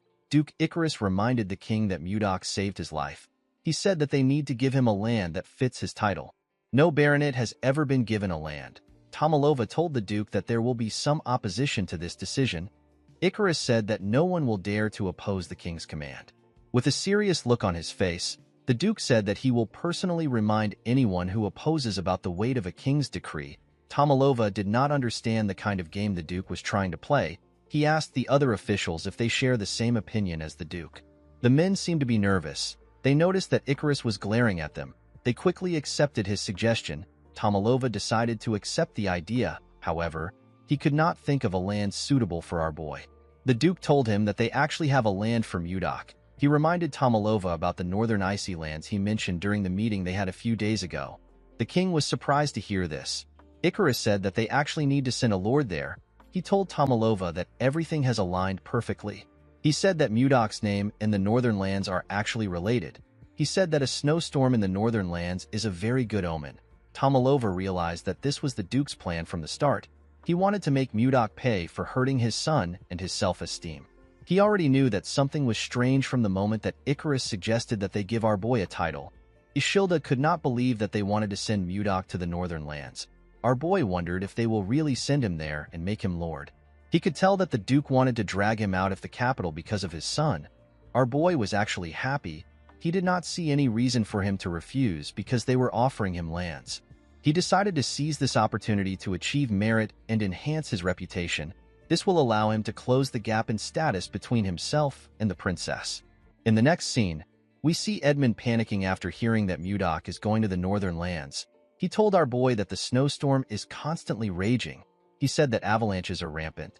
The place is extremely cold and the mana is incredibly unstable. He asked our boy if he is really going to the northern lands. Mudok gently took a sip of his tea. He told Edmund that he is going there. He assured him that he will be fine. He told him that he doesn't get cold. Edmund referred to him as Sir Magic Knight. He quickly corrected himself by calling him a baronet. He asked Mudok if he is some kind of yeti. Our boy asked him about what a yeti is. According to Edmund, a yeti is a creature of a legendary tribe that is said to only live in the northern lands. Its tales have been passed down since ancient times. Their form is similar to that of a human. They are nearly 3 meters tall, and the strength of their body is nothing to joke about. They don't feel cold, and they are known to be very violent. Mudok told the man that he finds his story interesting. Edmund said that it might be a legend since no one has ever seen a yeti. He revealed to our boy that people say that the people of the northern lands are warriors capable of defeating 100 men. Because of this, they hate being ruled over and refuse to acknowledge leaders. Mudok laughed when he heard this. He stood up and said that things will be interesting. Edmund did not expect this answer. Our boy explained to him that his fame will rise if he gains recognition from the northern people. Edmund believed that this was a very difficult task. When our boy opened the door, he saw something surprising. He saw his students outside waiting for him. Their eyes were filled with tears. In the next scene, we see Mudok talking to Savina and Leo. Our boy denied their request. He told them that the northern lands is a dangerous place to people like them who have barely started learning martial arts. Savina explained to their master that they still have so much things to learn. She asked him to tell her who will teach them once he leaves. Leo agreed with the girl. Savina bowed her head and begged him to allow them to follow him. Leo was surprised to see this. He quickly copied the girl. Before Mudok could scold them, he saw someone behind him. He saw the princess. Ishilda greeted him. Our boy wondered about why she came. He told her that she doesn't look well. He asked her if something is wrong. Ishilda told him that they can talk once he sends the children away. Mudok quickly turned around and asked his students to leave. Savina and Leo realized that this was their opportunity. Savina asked her master if he will grant their request. Mudok was startled when he heard this. Leo told him that they will leave once he gives them an answer. Mudok decided to accept his pesky student's request. The children were very happy to hear that they were going to follow him. They began to cheer. Savina bowed her head and thanked her master. Our boy asked her to go. Ishilda told Mudok that his disciples are very lively. Our boy said that it is their rebellious spirits that is lively. The princess laughed when she heard this. Our boy was happy to see this. He asked her if she is feeling better now. With a sad look on her face, Ishilda apologized to Mudok. She said that she never expected her father to grant him a title that would send him to the northern lands.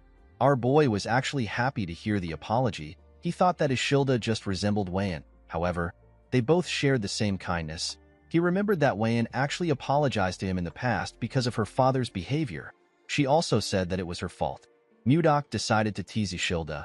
He said that he wouldn't have had to go to the northern lands if he did not receive a title. Ishilda was surprised to hear this. With a sad look on her face, the girl said that it is her fault. Mudok found it adorable that she was taking responsibility. He told her that an apology will not change the fact that he still has to go to the northern lands. Ishilda started feeling bad. She asked him if there is anything that she can do to ease his mind. Our boy said that it will be good if he receives a lucky charm or a talisman. The princess asked him about what a lucky charm is. Mudok moved close to her and grabbed her. He told her that a lucky charm is a kiss filled with genuine concern for the other person. Ishilda screamed when she saw our boy close to her. Mudok realized that he teased her too much. He turned around and told her that he needs to prepare for his departure. He asked her to forget what he said. Ishilda was annoyed to see that he was going to leave after saying what he wanted. She believed that he was being rude. When she laid eyes on Mudok's back, she saw him in different clothes. They were the clothes he wore in his former world. The princess felt something wonderful in her heart. She asked Mudok to wait. Our boy turned around and asked her if something is wrong. Ishilda walked up to him and took a closer look at him. She wondered if she was imagining things. Something about Mudok's actions felt familiar to her. She told our boy that she will do it. He was shocked to hear this. He wasn't very serious when he said this. He never expected her to respond this way. He assured her that he is fine. He said that he doesn't want to force anyone into doing things that they don't want to do. Before he could say more, the princess pulled his clothes and dragged him close to her. She gave him a kiss on the lips. Our boy was shocked to feel her lips. The moment she moved back, she used her hood to cover her head. She was quite flustered. She quickly ran away. Mudok just stood there like an idiot. He could not believe that he just kissed the princess. He put himself together and said that he needs to succeed and return. The scene shifts and we are taken to the very cold northern lands. The men in a bar talk about how they have gotten a new lord. They heard that our boy saved the king's life. They heard a rumor saying that Mudok defeated 100 men to save the king. A bald man said that Mudok is actually a sixth circle mage with a swordsmanship that is so strong that even a sword master cannot handle him. The man he was talking to told him that it is not true. He did not see why the king would send someone so powerful there. A man with a huge jacket said that Mudok obviously fell out of favor with Duke Icarus. He slammed his beer on the table. He said that all they heard are simply rumors. The huge man had a bandage wrapped around one of his eyes. He said that our boy will probably run away like the others once they scare him a little bit. In the next scene, we are taken to the mountains in the northern lands. We see a young man and a young lady breathing heavily. They were holding their weapons. The man wondered about where the wyvern was. The moment he said this, a huge shadow covered the girl. It was the wyvern. The huge monster attacked the girl. She managed to block the attack with her axe. The man called out to the girl known as Luia. He quickly ran to her. He asked her if she is all right. The two of them were simply trying to grab some of the wyvern's eggs. They did not know that the monster would chase after them. While she was breathing heavily, she saw something shocking. She saw the wyvern behind Jake. She asked him to look behind him. When the boy turned around, he saw the monster's mouth open. It was about to tear him apart. Jake could tell that it was over for him, before the monster could eat him. Someone arrived there. The person turns out to be Mudok. Our boy used his sword to send an attack to the wyvern. The attack cut off its head. Luia and Jake were shocked to see the wyvern's head in front of them. Mudok stood in front of them in his new white clothes. He assured them that things are fine now. Luia helped Jake up. She thanked Mudok for his help. Our boy asked her to not worry about it. He said that he was just performing his responsibility as a lord. Luia did not know what he was talking about. Mudok turned around and told her that he will see her next time.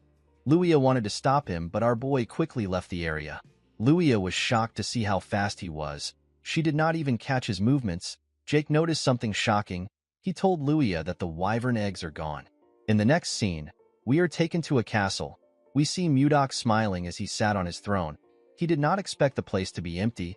He asked the man in front of him if the people don't know that today is his inauguration. The man apologized to him. He said that he will send messengers to the village again. Mudok asked him not to do it. He said that it will not change anything. Our boy did not expect them to behave like this today. He now understood why the lords kept getting driven out. He smiled at the situation. He decided to use his own way to take care of things. A few days later, we see the huge man step into the bar. He was shocked to see what was in front of him. All of the men were covered with bruises. He asked them about what happened. He asked them if Mudok did this to them. An older man with a lot of beard said that it was actually our boy. He said that he has to acknowledge Mudok's skills even if he doesn't like him. The bald man said that our boy is quite fast. He said that he couldn't move the moment Mudok touched him.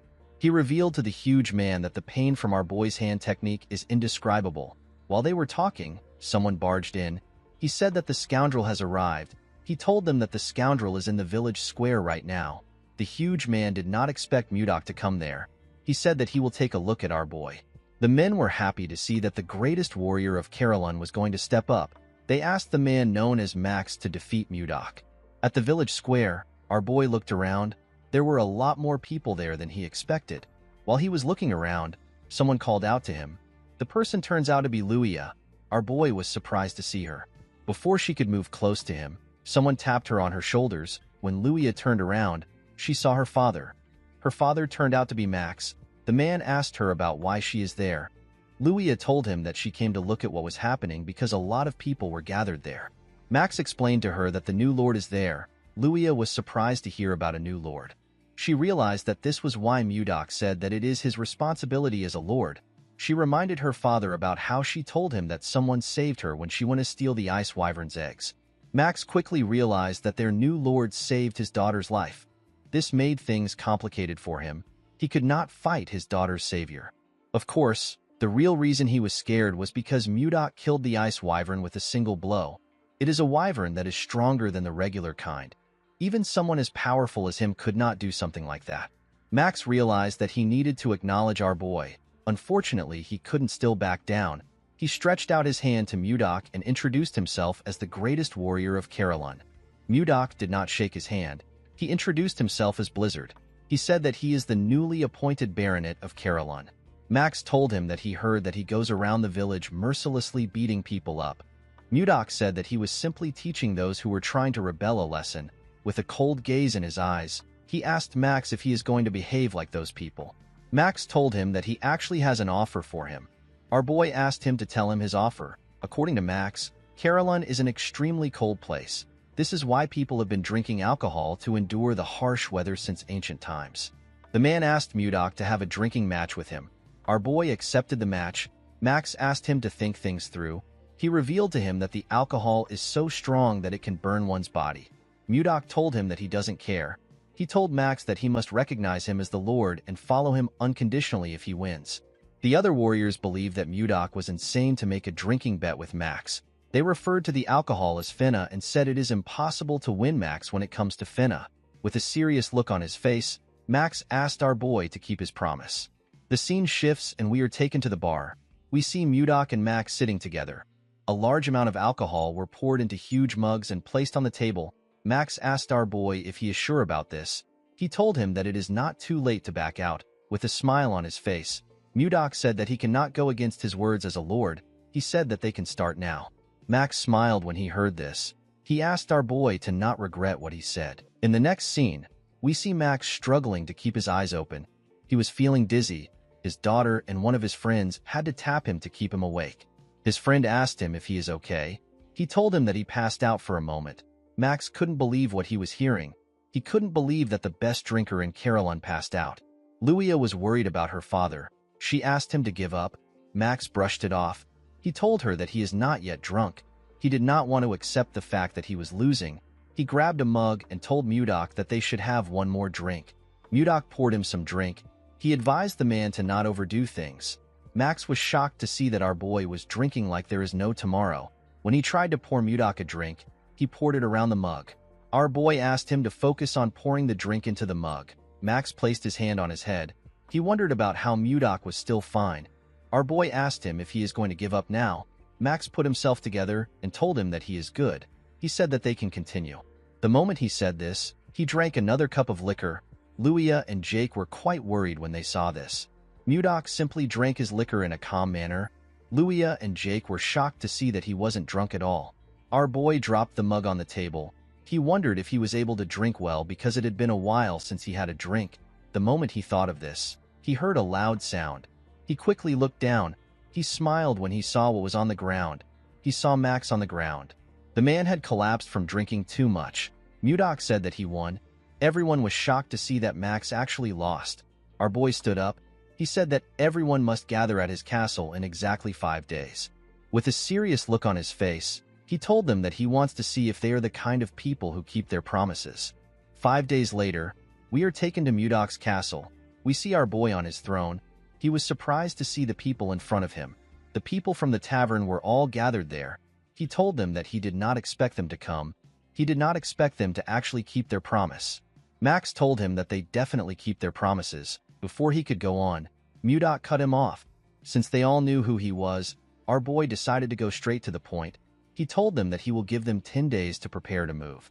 Everyone was confused by Mudok's words. Our boy asked them to give him an answer. Luia asked him if they will all come and live in the castle with him. Mudok asked her if she really thinks that all of them will be able to live in the castle. Luia reminded him that he told them to pack their belongings. Mudok told her that he never said that they would live at the castle. With a smile on his face, our boy revealed to them that they are going to migrate to the north. Everyone was shocked to hear this. Mudok revealed to them that he has been wandering around for the past 5 days. He told them that he found a place in the north that could easily support 10,000 people. He said that they will no longer live scattered.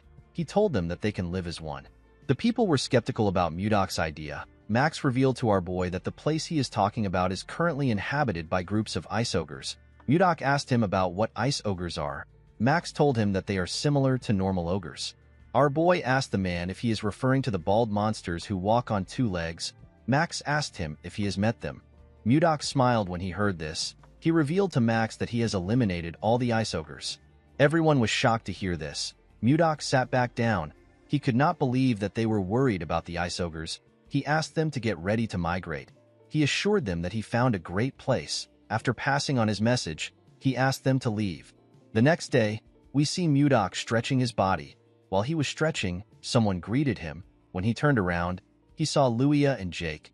Luia explained to him that she was frustrated that she wasn't able to greet him properly. She told Mudok her name. Jake also introduced himself. Our boy told them that he understands why they came to see him. He revealed to them that he was actually going to call for them. The two of them were surprised to hear this. Mudok assured them that it is not a big deal. He asked them to not be too nervous. With a smile on his face, he asked them to follow him. Our boy took the two of them to another part of the castle. When they arrived there, Luia and Jake saw something shocking. They saw the hatchlings of the ice wyvern. Luia was annoyed to see that it was Mudok who snatched the eggs. She asked him if he knows how hard they worked to get them. She asked him about why he did such a thing. With a smile on his face, Mudok asked them to tell him the person who saved them that day. Luia and Jake did not know what to say. When Jake tried to scold Mudok, he cut him off. He asked them to take the ice wyverns away. Luia was shocked to hear this. She asked him if he is certain. Mudok explained to her that he thought about raising them, but they eat too much and are very loud and noisy. He said that he can't think straight with them around. The wyverns were just too much for our boy. Luia told him that there is no point in taking the wyverns now. This is because wyverns perceive the first person they see after hatching as their mother. Mudok was annoyed to hear this. He could not believe that he had to continue taking care of this troublesome monsters. Jake asked him to stop spouting nonsense. He told him that ice wyverns are precious. Luia explained to him that ice wyverns are larger and stronger than most monsters. She told him that he has the opportunity to raise very powerful creatures. Jake said that he would have properly trained the wyverns and comfortably flew to Texten. Mudok asked him about where Texten is. According to Jake, Texten is located 1,000 kilometers west of Carolyn. It is the second capital of the Gaia Kingdom. It is a place that doesn't lack anything. Mudok asked Jake if they can fly to such a distant place on the wyverns. Jake said that they should be able to reach there and be back in an hour. Our boy was shocked to hear this. He asked Luia to tell him how he can tame the wyverns. She asked him if he has changed his mind. Mudok said that he has. With a smile on his face, he said that he has come up with a brilliant idea. A few days later, the residents of Carolyn began a large migration under Mudok's instructions. While they were walking, Savina ran up to her master. She called out to him. Mudok turned around. The girl informed him that people are having a hard time. Our boy was not surprised to hear this. These people have been migrating for 3 days straight. Mudok realized that there are still people who don't trust him and are still hesitating. He knew that these people will soon change their minds once they arrive at their destination. He called for everyone's attention. He asked them to hang in there even if it is hard. He assured them that they are almost there. The man with a lot of beards told Mudok that they don't even know where they are going. The bald man said that they are not completely certain that there are no ice ogres there. Mudok pushed his sword into the snow. He reminded them that he already defeated the ice ogres. He asked them to tell him how they can call themselves brave warriors of Carolyn when they are so scared. The moment he said this, he turned around. Savina called out to her master. Mudok told her that this is enough for them to understand. With a smile on his face, he told his student that she will understand everything once she sees the place by herself. In the next scene, we see Mudok and his students arrive at a huge cave with a large entrance. The cave was quite spacious and deep. Leo could tell that this was the place his master was talking about. Mudok told him that he had a hard time finding this place. He said that he liked it a bit. The people were shocked to see how big the cave was. Luia was surprised to see that there was warm water in the cave. While they were looking around, Mudok called for their attention. He told them that the place used to be the hideout for ice ogres. He told them that they will now live in this place. He said that they need to name the place since they will be living there. The people began to cheer when they heard this. Our boy wanted to give the place a name similar to the Northern Sea Palace. While he was thinking, he got an idea. He announced that this place will now be known as the White Castle. The people seemed to like the name. Mudok looked into the cave. He wondered about when the ice wyverns were going to return. The moment he thought of this, he heard a loud sound. He recognized this sound. Inside the cave, we see a cube fire lightning bolts at the wyverns. The monsters were electrocuted. They fainted on the ground. The person who was controlling the cube wondered about why wyverns were inside the cave. Immediately he asked this question. Mudok appeared behind him. He asked him about why a mage is inside the cave. The man was startled when he heard our boy's voice. He quickly turned around. Before he could attack, Mudok appeared in front of him. He used his finger to strike his acupoints. The mage lost control of his body. Our boy grabbed his neck and slammed his body to the ground. With a scary look on his face, he promised the mage that he will not show him mercy a second time. He asked him for his identity. Mudok asked the man to tell him why he attacked his wyverns. The mage noticed that he couldn't move his body. He wondered if he was paralyzed. With a scary look on his face, Mudok told him that his mouth is not paralyzed. He asked him to start talking. The man was scared to see the look on his face. He said that he will talk. He introduced himself as Count Jerome von Karaewen. Mudok did not expect the man to be a count. He revealed to him that he is a baronet. The moment he heard this, Jerome realized that our boy is the man known as Blizzard, the person who saved the king's life and received a title and a land. Mudok did not expect him to know him. Our boy realized that something was off. He asked Jerome if he is the former lord who was appointed here and got kicked out by the people. The count told him that he has his circumstances. Mudok told him that it is none of his business. He moved Jerome closer and told him that he has been talking to him freely for a while. The mage told him that he is now aware of his identity, and he knows that they are on the same side. Mudok did not respond to him. Jerome asked him if he said something wrong. Our boy grabbed his head and told him that he is wrong. The man screamed out in pain. Mudok told him that he does not care about equality. He reminded him that he failed to fulfill his responsibility. He told him that he should have turned down the title. Mudok told him that equality doesn't matter to him. The count begged our boy to spare him. Mudok told him that he will give him special treatment for once. He advised him not to think about fighting him again. The moment he said this, Mudok released the pressure on his acupoints. He told Jerome that he can now move his body. The man quickly went on his knees. He was breathing heavily. With a terrifying look on his face, Mudok told him that he will seriously kill him if he says anything stupid. Jerome assured him that he won't do anything like that. Our boy pointed at his wyverns and asked Jerome to heal them. He told him that he can come out after healing them. Jerome was surprised to hear that he had to heal them. Mudok told him that he is excellent in judging people. He told Jerome that he has a lot of guts to use magic in front of the Lord. He asked him to do his best. The moment he said this, he turned around. Jerome tried to stop him, but our boy simply left him there. The count fell to the ground. He realized that something was seriously wrong. In the next scene, we see Mudok and Jerome in a tent. Our boy told the man that he wants him to send a letter to the king. Jerome was surprised to hear this. Mudok asked him about why he is so surprised. He asked him if it is really difficult to send a letter to the king. Jerome told him that the letter isn't the problem. He reminded Mudok that he asked him to send a letter asking for tax exemption. Our boy explained to him that he needs it. because the people are doing their best to make a living and they don't have a lot to spare.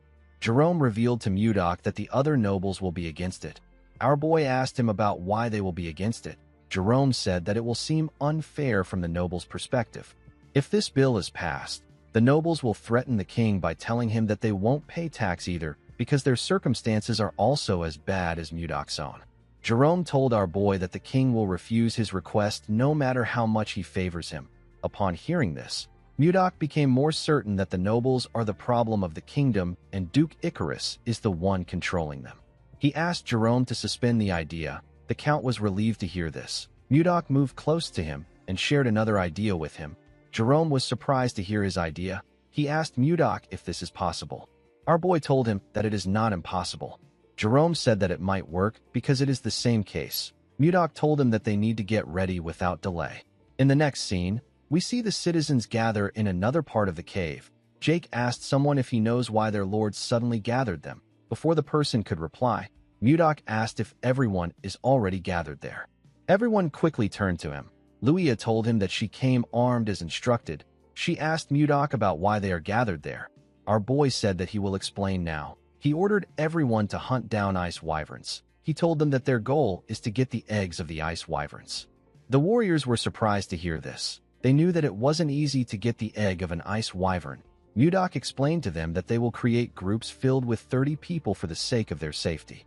He asked them to focus on getting at least one egg in each group. Jerome gave the warriors papers to show them which team they belonged to. Mudok announced that the team that brings back the largest amount of wyvern eggs will receive 100 gold. The warriors were shocked to hear this. An elf said that he has never imagined getting this amount of money in his life. Jake asked Mudok if he will really give them this kind of reward for the eggs. Max asked Mudok if he will really pay them 100 gold for the eggs. Our boy told him that he never makes a promise that he can't keep. He asked the warriors of Carolyn if they are up to the task. The warriors began to cheer. They asked Mudok to leave it to them. While they were cheering, Mudok ordered Jerome to follow each team for 10 days and keep an eye out for useful people. He said that he will use this people for different tasks later. Jerome asked Mudok if he is thinking of creating a knight's order. Our boy turned to him when he heard this. The man wondered if he said something wrong. Mudok realized that Jerome is a very useful person, even though he gave him a job when he just joined them. The man has been performing his tasks well. He was also able to see through our boy's intentions from the few things he said. Mudok told Jerome that he is right. He said that he heard that there should be one night order for the Lord. Jerome told him that he is right. He told him that he needs it a lot because the Lion Knights of the Icarus Duchy are especially powerful. They are so strong that they wouldn't lose even if they fought against the Royal Knights. Mudok smiled when he heard this. He asked Jerome not to worry. He told him that they will soon be the best. Our boy decided to create a unit that is much bigger and stronger than the Snow Ice unit because he didn't want to lose Wayan twice. With a smile on his face, Mudok ordered the warriors to begin the hunt. In the next scene, we see a group chasing a wyvern. Mudok ordered them to attack now. Immediately, he gave the order. Luia, Jake, and the elf jumped down from a cliff. Luia fired her arrows at the monster. Jake used his axe to cut off its tail. Max covered his hand with his energy and used it to hit the monster's head. He asked the second unit to throw the net.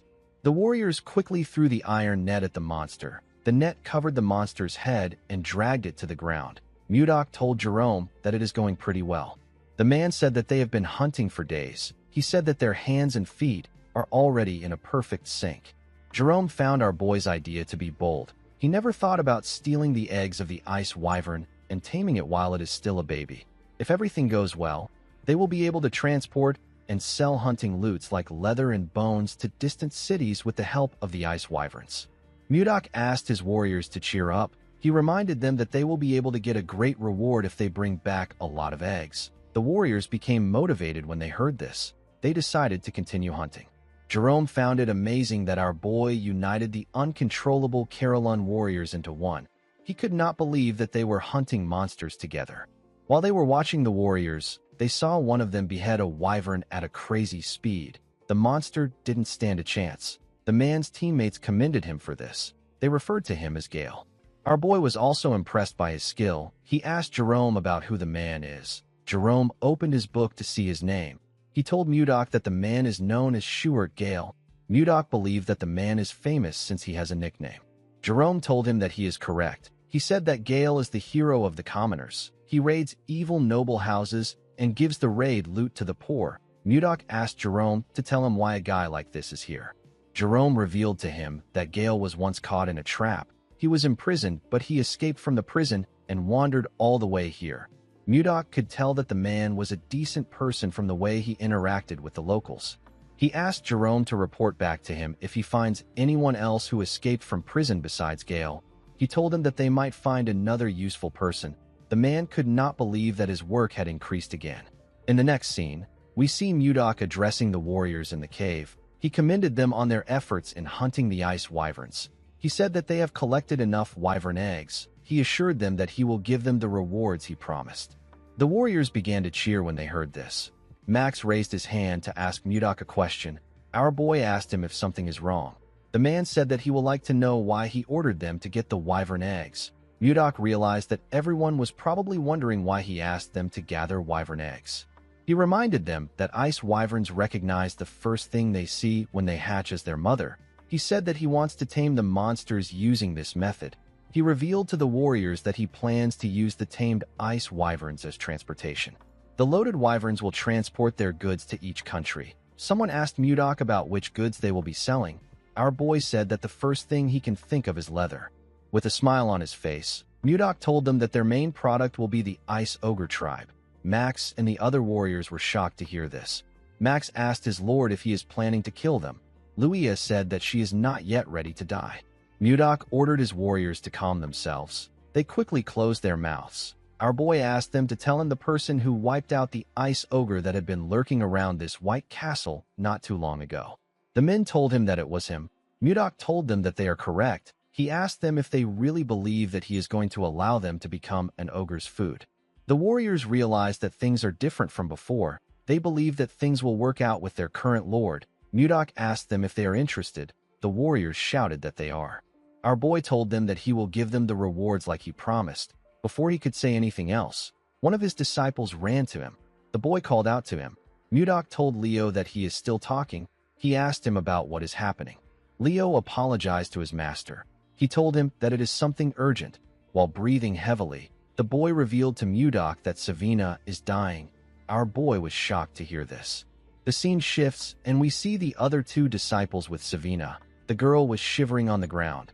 Luffy covered her with a jacket. Sabina thanked him for the jacket. Annie was sad to see that Savina was still shaking. Luffy asked her to hang on. He told her that their master will soon arrive. The moment he said this, Mudok asked them about what is going on. The children quickly turned around when they heard their master's voice. Mudok quickly checked the girl's body. He was shocked to see that her body was in such a terrible condition. Savina told her master that everywhere is so cold. Mudok asked his students to tell him how she became sick. He asked them to tell him in detail. The students explained to him that they were helping Osborne find a place to build a nest for the ice wyvern eggs. While they were looking around, they discovered a huge flower field full of glacial flowers that they had only seen in books. Savina wanted to show their master the flowers, so she took some from the ground. When they returned with the glacial flowers, Savina fell to the ground and began to tremble. The kids were shocked to see this. Leo asked their master about what they should do. He said that Savina might not wake up. Mudok patted him on the head and asked him to calm down. He told him that this won't happen. Our boy decided to take a look at the glacial flower. He was surprised to see the flower. He was certain that this was the snow ice flower. He could not believe that this was what they were calling the glacial flower. This flower is the one and only elixir of the North Sea and the Central Plains. Mudok wondered about how it was in this world. His students asked him to save Savina. Our boy decided to think about the flower later. He asked Leo to carry Savina and follow him. He said that they are going to the training ground. Leo quickly carried Savina to the training ground. Our boy asked him to put her down on a bed. The boy gently placed her down. Mudok commended him for this. He told his disciples that he is going to start treating her now. He asked them not to enter the room until he gives them the permission to step in. The students stepped out of the room. Before closing the door, Luffy begged his master to save Savina. Our boy assured him that he will. He looked at the snow ice flower in his hand. The glacial flower is known as a mysterious flower that endlessly emits cold air. However, in the Northern Sea Palace where Mudok lived, the The fruit of this flower was a priceless elixir. The extreme cold of the flower makes it difficult to obtain the fruit. However, it is a different story for someone like Mudok who has mastered ice chi. Our boy blew some cold air on the fruit to refine it. Savina collapsed because her ice chi wasn't strong enough to withstand the cold. Mudok put the fruit into the girl's mouth. He poured his energy into her and called out to her. He asked her to open her eyes. The moment she heard this, Savina opened her eyes and raised her head. She was surprised to see her master in front of her. As our boy poured his energy into his student, he spoke to her through telepathy. He asked her to sit up straight and try to circulate her chi. Savina accepted his order. She quickly began to circulate her energy. The cold energy went round her body. Mudok noticed that the cold chi in her body has completely stabilized thanks to the circulation of her internal energy. While she was circulating her energy, Savina suddenly fell on the bed with her eyes open. Mudok realized that she has fallen asleep. He believed that she should have closed her eyes. He noticed that her internal energy has significantly increased compared to before. The fruit worked better than he expected. Mudok realized that he can increase the intensity of her training if her energy continues to increase. Before starting the training again, our boy wanted the girl to take him to the flower field, where she found the snow ice flower when she woke up. He realized that he might be able to achieve his goal much sooner than expected. Later in the day, Savina woke up after sleeping for a while. After harvesting the ice wyvern's eggs, the White Castle underwent a major reorganization. Mudok checked the list Jerome gave him and organized his own elite knight order known as the Blizzard Knight Order. He promised to raise the warriors as powerful men that belonged to the Blizzard Knight Order. Schuart was appointed as the captain of the order. Mudok created a school and a hospital in this new place. He also created restaurants, bars, and clothing stores. Everything was going according to our boy's plan. The training facility was adjusted according to people's abilities. In the next scene, we see Mudok and Jerome talking. Our boy told the mage that he has to align people with the organization if he wants to improve it. The mage told him that he is right. Osborne was placed in the White Castle security forces and Jerome was appointed as our boy's assistant. Jerome reminded Mudok that he still has to teach people magic. Our boy asked him if he doesn't want the position. The man said that he doesn't. Mudok called him a bastard and asked him to repeat his answer. He threw some paper at him. Jerome could not say anything. He felt like he should be given 1,000,000 gold for his work. Mudok said that he wants to create a patrol unit. The patrol unit is in charge of guarding the exterior of the White Castle. It is also responsible for scouting Carolyn and bringing in scattered residents. Mudok said that he will be the captain of this unit. He decided to create another armed group called the Wyvern Knights. Jake begged Mudok to allow him join this group. Our boy did not know if he was making the right decision. For now, there weren't any wyverns big enough to carry adults, so the group was put on hold. Once the number of Wyvern Knights is finalized, the remaining eggs will be used by the Carolyn merchants. Mudok told Luia that it is a secret that he is the chief of the merchants. He told the girl that she will act as his proxy. Luia accepted his offer. A few days later, we see Jerome running somewhere. He was carrying a briefcase. He remembered that Mudok told him that he will reduce his workload. He wondered about how troublesome things will be today. While thinking, he stepped into a room. He apologized for being late. Max asked him not to worry. He said that the meeting just started. When Jerome looked around, he noticed something odd. Savina was also in the room. He remembered that the girl was unwell recently. He wondered why she was there. Mudok asked him to sit down. He asked Osborne to continue his report. Osborne said that the security unit hasn't been around for a long time, and yet they have already locked up 20 people in prison. The problem is that more than half of these people are fugitives who came from outside. Max stood up and told his lord that these people are criminals. He asked Mudok to keep them locked up so that they don't cause any trouble. Mudok asked him if they should start by locking him up. He reminded the man that he is the main culprit of the rebellion that drove out the former leaders like Jerome. Max said that this is different. He said that it was self-defense to protect Carolyn from the central nobles. Mudok asked him if he considers his actions as a noble struggle and Schuart's actions as petty theft. Max realized that he was being irrational. He apologized to Schuart for his actions. The man asked Max to not forget what causes the suffering of the commoners. He told him that they will discuss this later since they are in a meeting. Mudok did not expect Max to be so narrow-minded. He asked the others if they have another opinion to share. Savina asked him if she can share her opinion.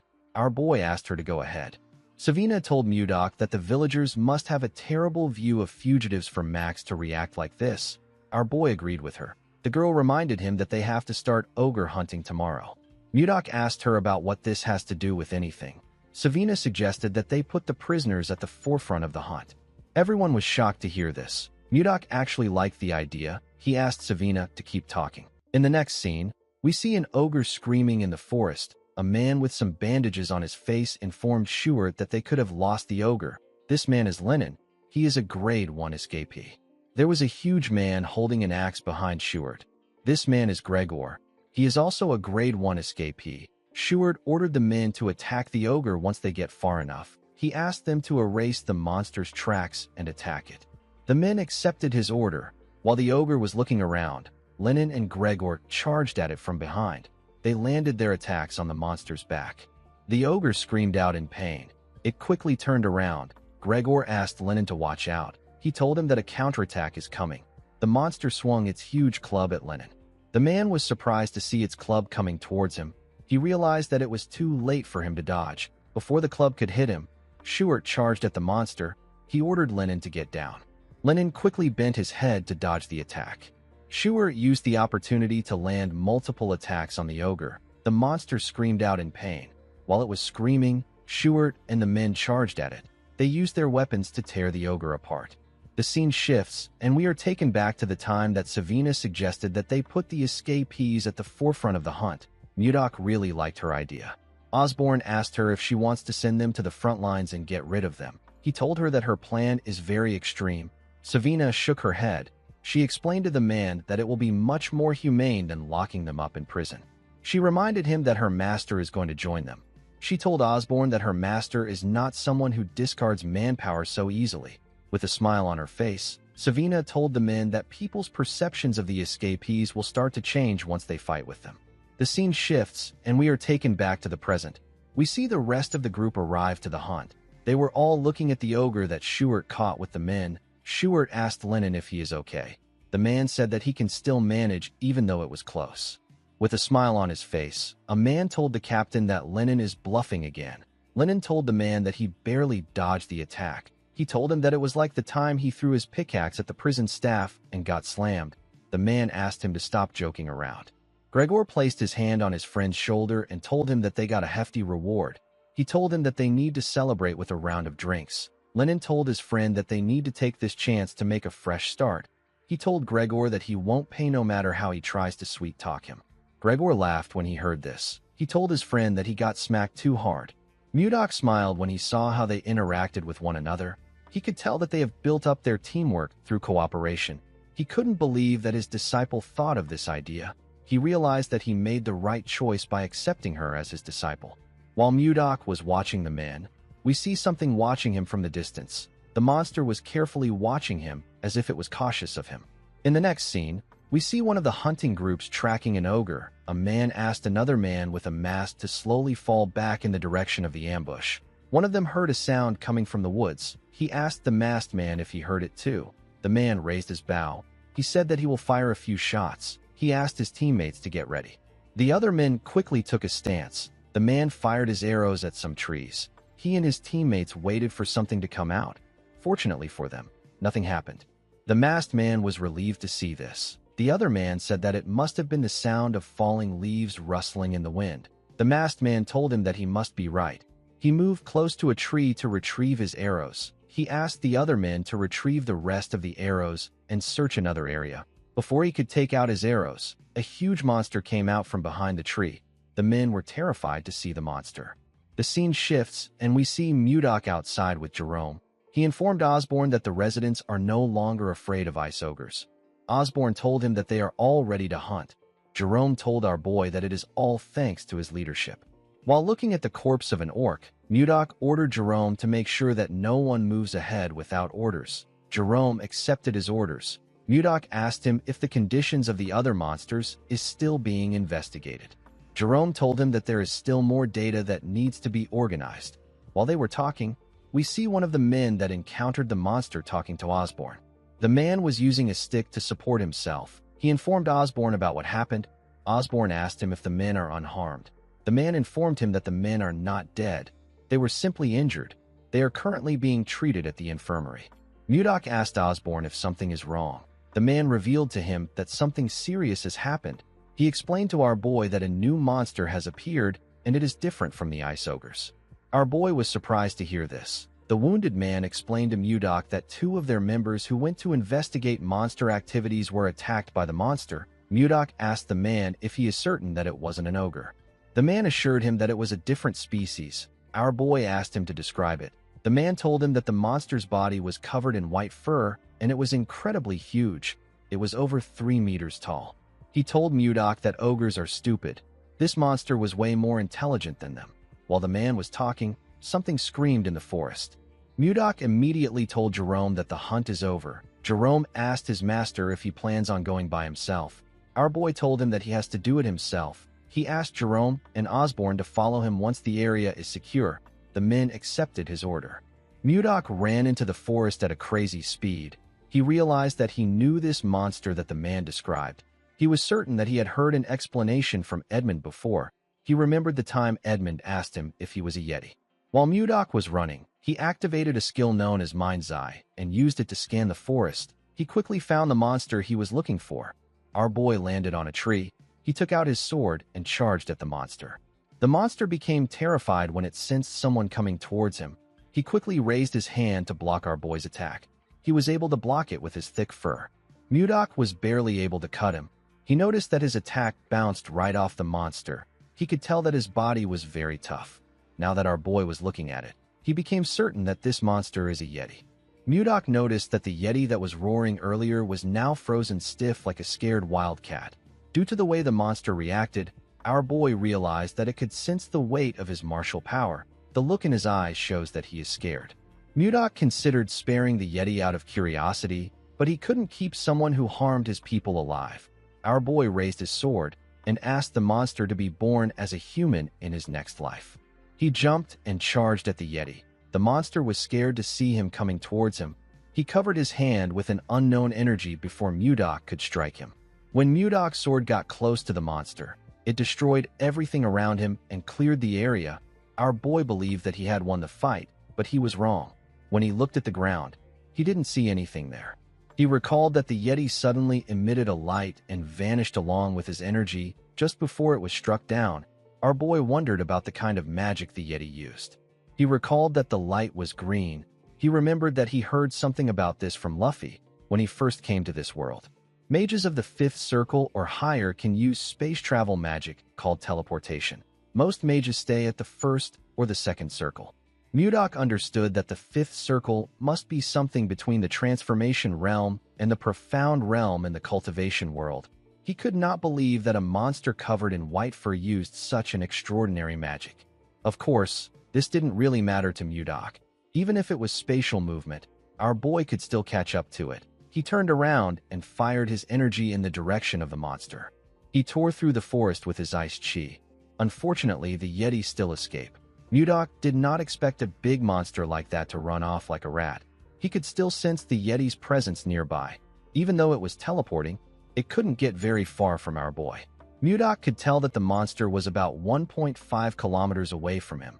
While looking around, our boy felt something. He carefully placed his leg on a tree. He sensed a cave below. When he arrived at the entrance of the cave, he saw something shocking. He saw a huge library. He could not believe that there is a library in the middle of this snowy field. While he was looking around, he found the Yeti behind a shelf. He told the monster that he should make some efforts if he is going to hide.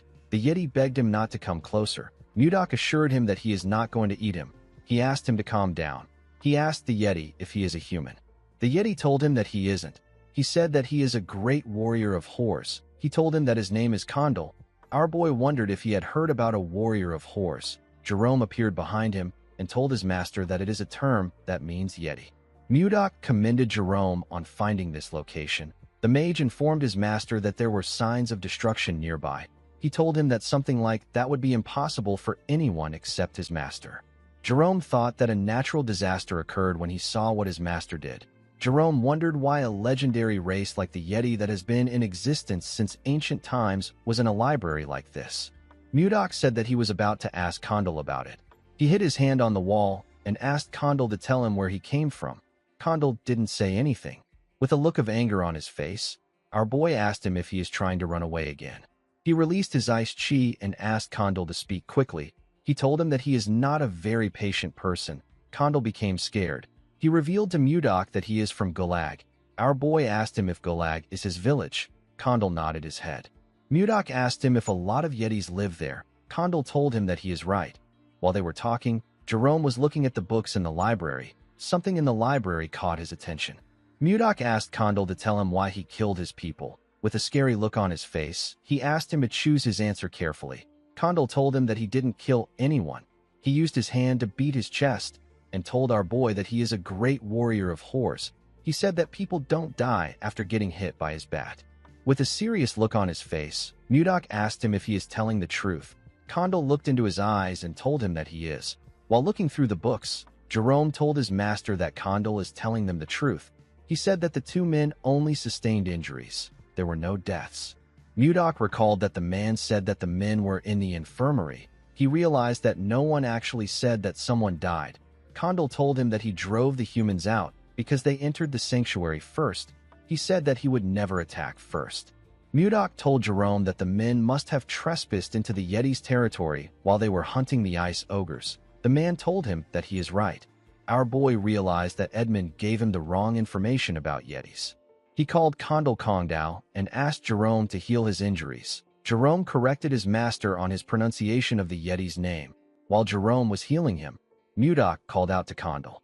With a smile on his face, he asked Condal to tell him where his sanctuary is. He told him that he will firmly warn his people so that they don't trespass again. Condal was very happy to hear this.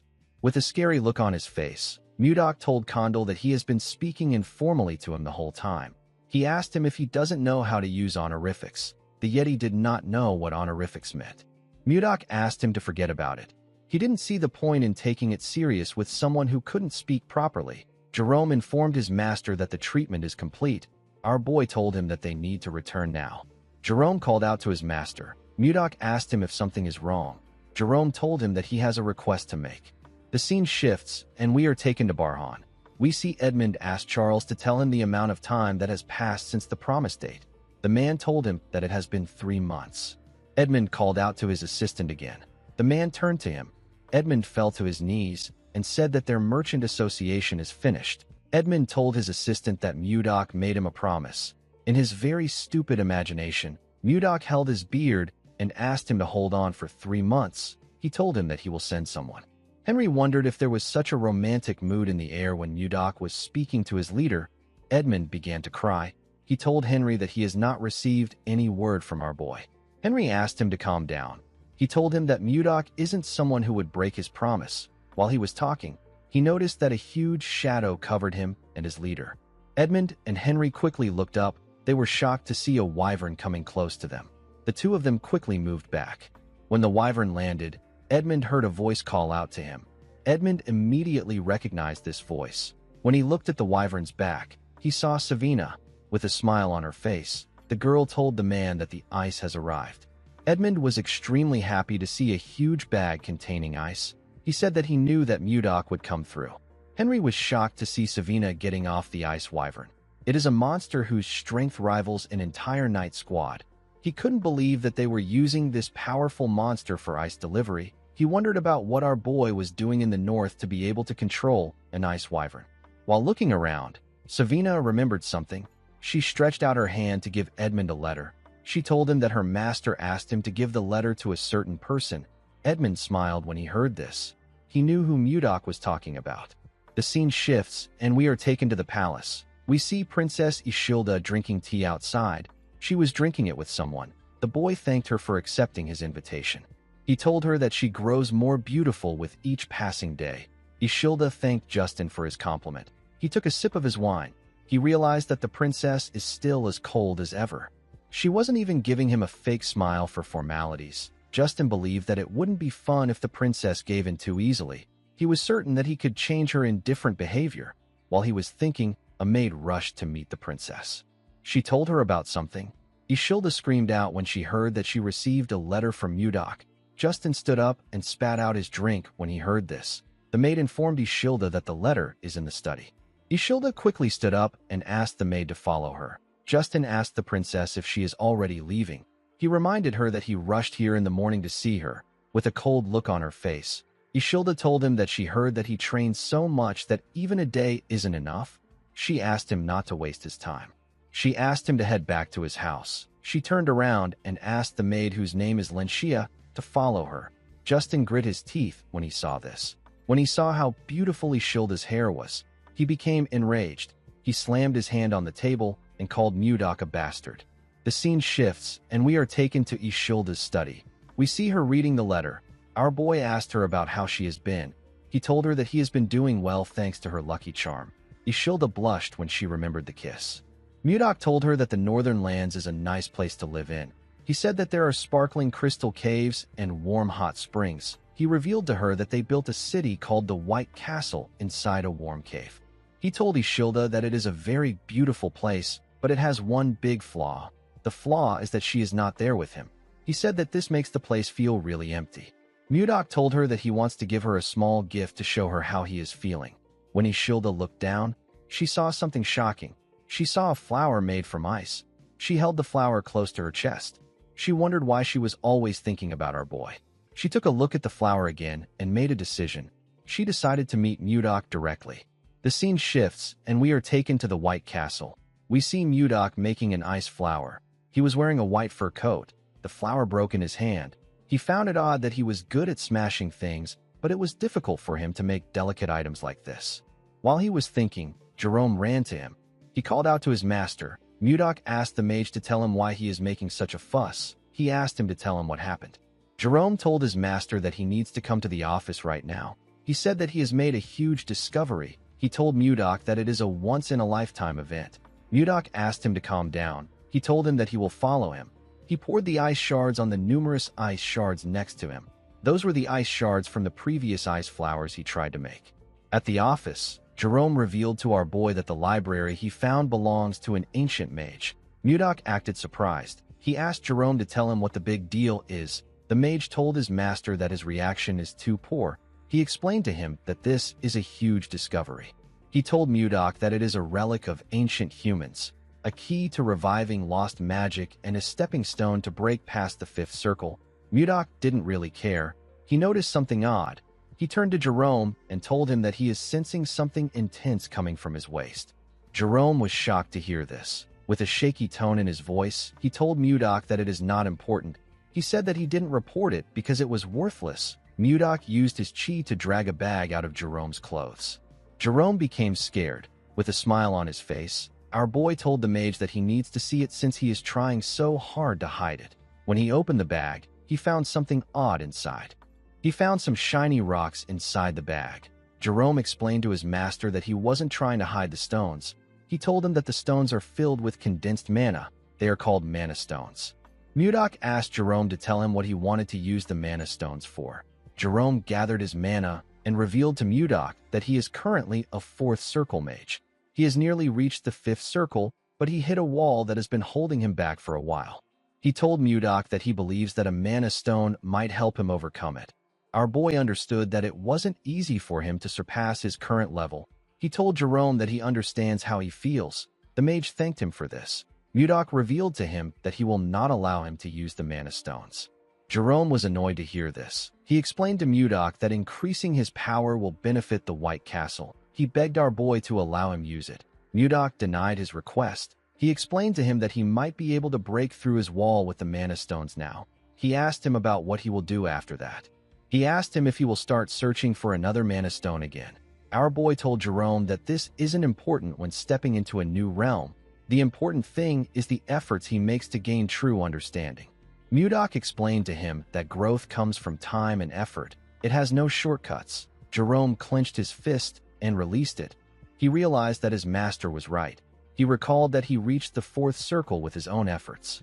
Jerome remembered someone telling him that magic isn't something he can learn in a hurry. The man told him that he will be able to understand what magic is as he slowly progresses. Jerome told Mudak that he started forgetting his grandfather's words without realizing it. Mudak was relieved to see that Jerome understood him. He was already ready to beat his intentions into him. He asked Jerome to tell him what they can use the stones for apart from increasing his ability. The mage revealed to him that it can be used in almost every magic. It is extremely versatile. It can be used in mana amplification, barrier shields, and even communication spells. Mudok was shocked to hear this. He asked Jerome if a person can communicate without a mage with the mana stones. Jerome told him that he is correct. He explained to him that someone without magic can communicate with it, as long as he casts communication spells on the mana stone. He told Mudok that this is a high-quality mana stone. They can use it to communicate all the way to the Zeba Empire across the sea. Our boy picked up a cup and asked Jerome if he knows the most important thing in governing a country. Jerome said that he is not sure. Our boy revealed to him that it is the speed of information. He told him that the country that gathers and delivers information faster can change the game. He ordered Jerome to turn all the mana stones into communication stones. The scene shifts, and we are taken outside the White Castle. We see Mudok, Jerome, and Osborne standing outside. Jake called out to our boy with the mana stone and asked him if he can hear him. Mudok and Osborne were surprised to see this. Our boy told Jake that he can hear him clearly. He asked Jake about how far he has gotten. While riding a wyvern, Jake told Mudok that he is 10 kilometers above the plains from the White Castle. He told our boy that he can hear him perfectly. Mudok was happy to see that the signal did not have any interference. He said that the communication stones test is a success. He announced that they will use the communication stones to stay in contact from now on. The moment he said this, he heard Jake saying that the wyvern is amazing. Jerome and Osborne became worried when they saw that the boy interrupted their master. He asked the wyvern to do a triple spin nosedive. Our boy was annoyed to hear the boy's voice. He ordered him to come back. He squeezed the communication stone and ordered Osborne to increase the training intensity when Jake returns.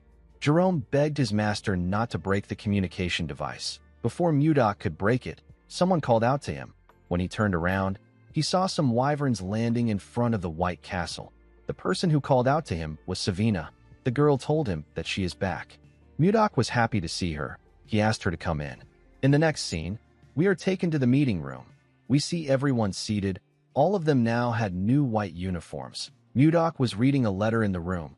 Savina asked her master if there is something wrong with Edmund's letter. Mudok told her that there isn't. He revealed to her that he asked Edmund to send him information about the political climate of nearby countries. He said that Edmund talked about it in great detail. Mudok noticed that a particular name was mentioned a lot of times in the letter. The name is Anos. The name felt strange to Mudok. He asked the people there if they know anything about Anos. Schuer was surprised to hear the name.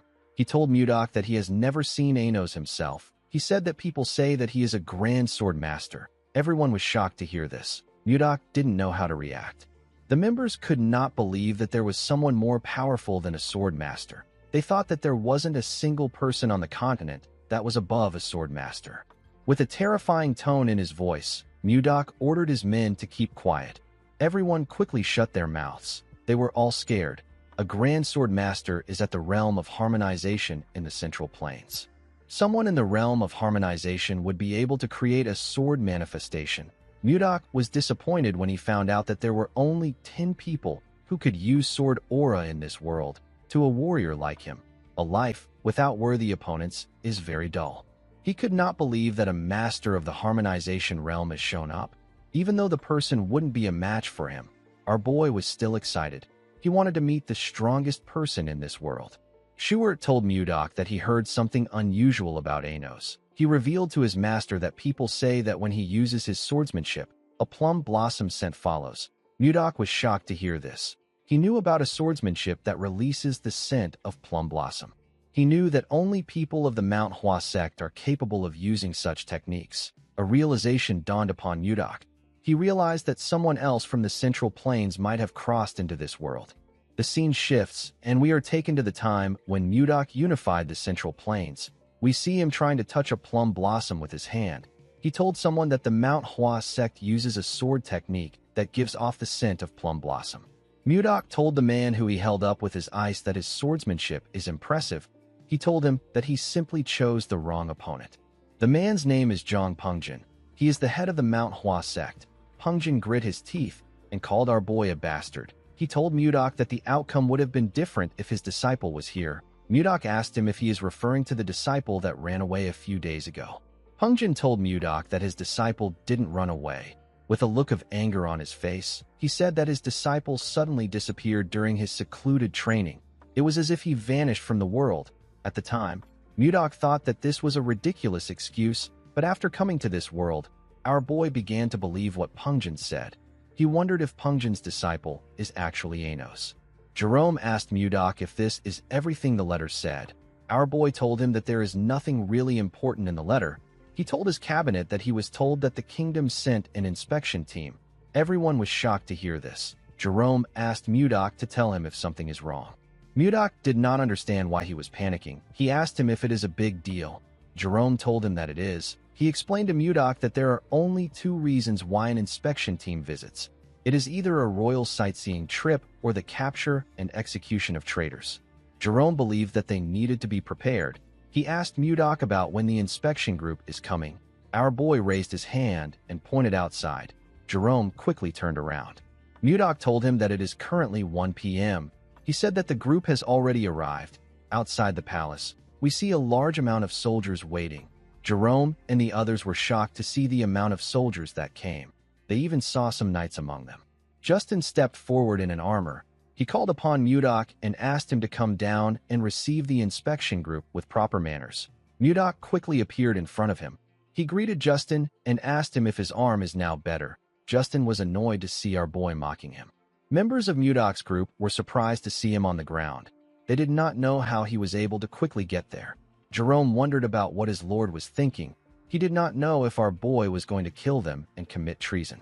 Mudok smiled and asked the princess to come out. Ishilda asked Justin to refrain from making threats. She stepped out and took off her hood. She asked our boy if he has been well. In the next scene, we see Ishilda smiling as she looked around the White Castle. She was surprised to see how beautiful the crystal cave was. She told him that she wants to see the hot springs. Our boy asked her to follow him. Mudok found out that the inspection group came there for a royal sightseeing trip. After Ishilda read his letter, she begged her father until he let her come with the inspection group. While showing her around, Mudok told the princess that she is still as stubborn as ever. He reminded her about the lucky charm she gave him. Ishilda began to blush when she remembered the kiss. She told Mudok that the topic is off limits for now. Upon seeing how shy she was, Mudok realized that she is still the same way she was in the Central Plains. As he walked past some ice crystals, our boy realized that it has been a long journey for him. He conquered the martial world to avenge Wayan, and after a long detour, he finally met her again. Even though her appearance has changed, Mudok was simply happy that he gets to be reunited with her. Ishilda was quite happy to see the hot springs. She said that it is quite beautiful. Mudok hugged her and told her that she is even more beautiful to him. Ishilda was surprised to hear this. Our boy told her that he really missed her. He then called her Wayan. Ishilda's expression became grim when she heard this. She let go of him. Mudok immediately realized that he messed up. Ishilda asked him about who Wayan is. Mudok told her that the name accidentally slipped out. Ishilda explained to him that she likes the way he looks at her. She could feel affection from the gaze in his eyes. She said that she just realized something today. She asked our boy if his affection is directed towards her or the woman known as Wayan. Mudok was shocked to hear this. Seeing that he could not give her a response, Ishilda turned around. Before she could walk away, Mudok called out to her. Ishilda covered his mouth with her hand before he could say anything. She told him that he does not need to say anything. As tears slowly dropped from her eyes, she turned around. She told Mudok that she has already gotten her answer. Mudok wanted to stop her. He clenched his fist out of anger because he didn't know what to say. At night, we see Mudok walking in the forest. He thought about Wayan and Ishilda. He knew that Ishilda won't understand the emotions he has built up even if he explains his transmigration to her. While Mudok was thinking, we see someone watching him from a tree. The person took out a blade and charged at Mudok from behind. A large amount of blood splashed in the forest. In the next scene, we see Justin call out to someone known as Arbin. Arbin came out of his shadow and greeted him. Justin asked him about how the ambush went. Arbin told him that it was a success. Justin smiled when he heard this. At the forest, we see Mudok's pendant on the ground.